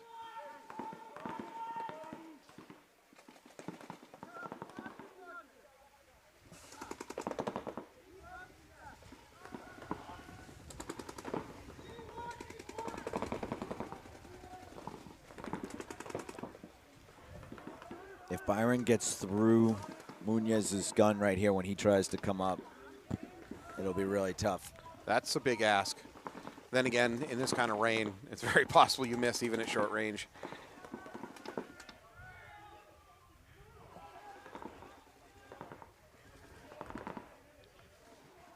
There's a move up the middle. I think that's Jeremy Neves of Rebellion taking the brick. I like to see Rebellion a little bit more aggressive while they have the body advantage right now. Don't wait until go to overtime. Yeah, we're now at 2 minutes. So 2.5 minutes off the clock since the start of this point. Where is the fourth one? Is he in the stand-up cake? Nope, he's in the snake one. All right. Jeremy's looking to probe here and try to go through. He backed off. The Dorito 1 player needs to be looking inside because you've got 2 guys doing the same job with that Dorito tower and the Dorito. Thomas is going to move from home to that stand-up mini brick.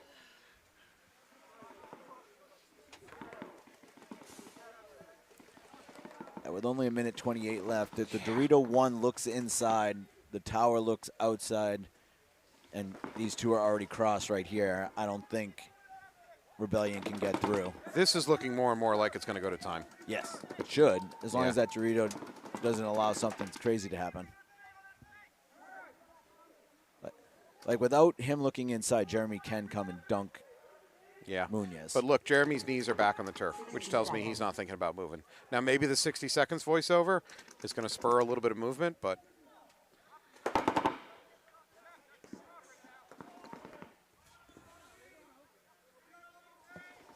I don't see either team looking to roll the dice. Nope.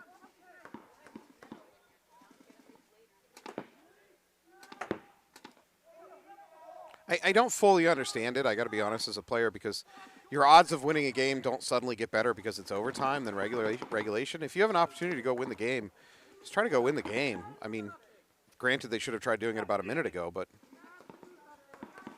like there's nothing magical. There's no advantage gained for either team in overtime. So I don't understand why teams are so eager to play it out to overtime. Well, yeah. I mean, I wouldn't push if I was the Reapers. Well- They're not wide on the Snake side with it when Rebellion is, and they're up a body. So I would rather just reset, go to overtime. But we talked about this earlier, and I've seen a lot of teams do it. At a certain time, you can attack. As long as you don't get a major, you can attack. And even if the attack gets ground up, there's not enough time for the other team to counter. So, 30 seconds, just start throwing your body. What difference does it make? Well, Rebellion should have done that with at least a minute left. I agree. Absolutely. The Reapers, I would have probably been fine. Well, if I'm the Reapers and in that body situation, I'm still going to do it, but I'm going to wait a little bit later. Maybe I wait for 20 seconds instead of 45 seconds or something. There's some mathematical formula, but I don't know. Teams seem to think getting to overtime somehow. I don't know. You're still a bad break away from losing the tournament. Yeah, I agree. I'm not saying it's worse going to overtime, but there's just nothing magical about trying to get to overtime.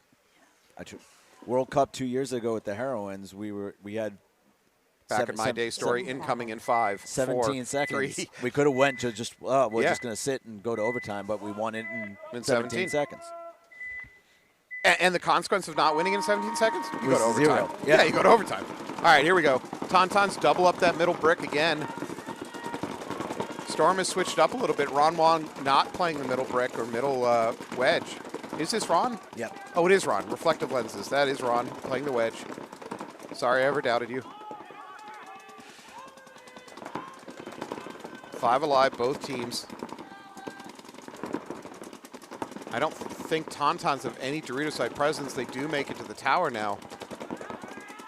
Where is their 5th guy? In the X? Well, they doubled up the brick.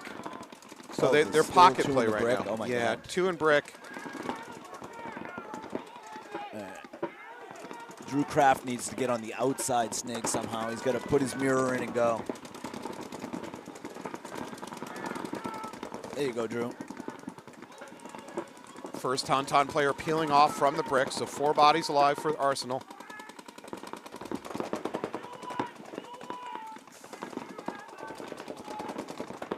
Ron Wong keeps dropping his gun and looking at it as if there's something going on. He might be having some intermittent gun problems.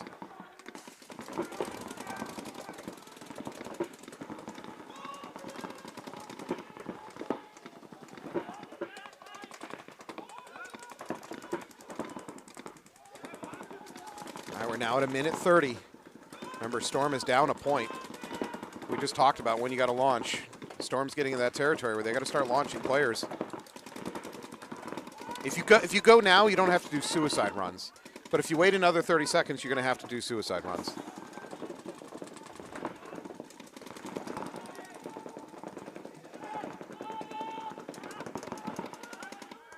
This is where they really need zone control of the Tauntauns. They got to make sure guys are not all looking this way. Like right now, you have 3 people looking this way. Yeah, Storm recognizing the 1 minute, but I still don't see anybody moving. Storm players are at least on their feet. They have the opportunity to move forward. Tauntauns are the one moving forward. They get to the D1. Ron, inside. No, not outside. Inside. Ron Wong is out of... He's going to be out of paint. He doesn't have anything on his back. He's going to have to launch. 35 seconds. Oh, no. That was not a good move. There goes Wong.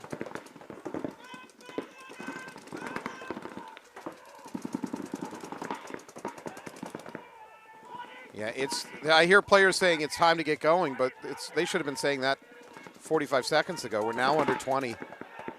These guys are not crossed up either. Storm throws away a body over on the Dorito side, going up the middle. He gets blown up. He's going for something. Yeah, Tauntauns are trying to flip the game into a point their way. They don't need a point differential to win to move on to the playoffs. That was crazy to hit that buzzer, but yeah, that didn't make any sense. He must have known he was clean. That's good. That's some self-confidence. Congrats, Tauntauns. Let's go back to what I was saying a minute ago, which at a minute 20, you can launch without having to be just wildly stupid and the odds getting low. But if you're waiting until 30 seconds, then you have no choice but to just do stupid runs. Yeah. So okay, let's say you're going to wait to 30 seconds to do stupid runs, then you better all do them at the same time. Because if you're doing it one by one, all you're going to do is get chewed up. Then no good comes of it. Bad. Yeah, plus, Ron waited till he had no paint. Hey, at least Ron went. I mean, Ron was the first one to launch. I agree with you. He waited. Now, he did trade. He at least traded a body, so, you know. And I think you could have got 2 because the Dorito guy wasn't cross. Well, which was my whole problem with why that Dorito 1 has to look inside is Ron can't come through. He should not have been able to get nobody. through. Yeah. So, but when I say they should all launch together, so Ron launches, trades a body. Great. And what more importantly, guns turned on him that didn't need to turn on him. That was an opportunity for his teammates to do something, and they didn't do it. All right. Overtime. To go to the finals. Rebellion, South Shore Reapers. Reapers on your left. Looks like 5 alive for the Reapers. They're going to make a delayed move up to the brick. No, they bypass the brick into the wedge. Looks like Rebellion is a bit more conservative on their breakout. Jeremy Neves up the middle for Rebellion. Thomas there to take a late launch up to that brick. Is he hitting his leg? Or it could be a squeeze, or is it a squeegee tucked into his? Oh, it might be. You're right. Yeah. I owe Thomas Mantoni for throwing a penalty on me for having a squeegee. Oh. he threw a minor on me because he saw a rubber squeegee flex in my pants. Why was Thomas Mantoni ever reffing? It was Fox 4 days. Oh, wow. I'm not mad. He was trying to do his job. I appreciate him at least trying to do his job.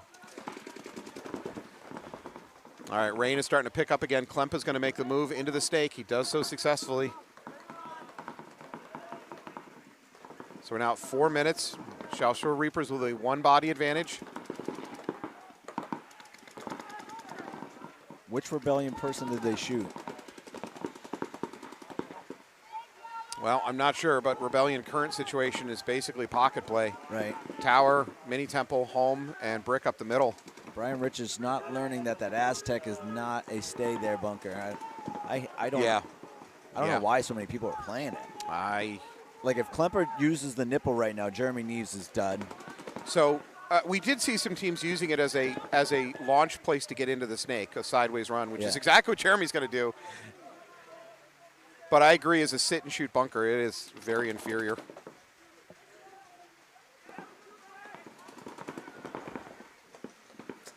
All right. We're in danger of going to one-on-ones. Yeah, we're at 3 minutes now. Home is... we lose the home player there for Rebellion. Klemper dies, has a bad death there. So back to 3-on-3.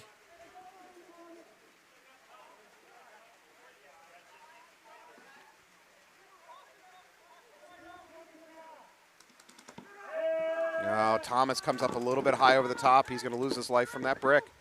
For Rebellion, that leaves Jeremy Neves, and I'm not sure who work in the tower on the other side of him.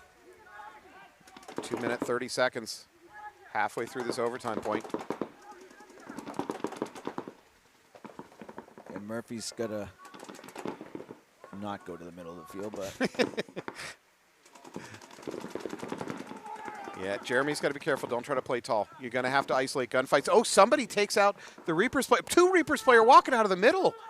Had to be the Dorito side. You just can't. They lined each other up. Wow. What a swing. Yeah, that was really bad play. 2 minutes on the clock. I believe it's a 2-on-1. Neves now hunting. Dorito 1 in play for Reapers. Yeah, and he has no idea that he's going to get shot.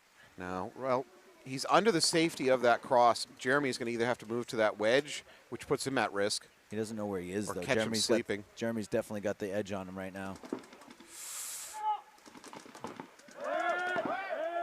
Yep, hopper hit. Jeremy takes him on the hopper. Jeremy Neves is going to be the playoff hero for Rebellion. You got a minute.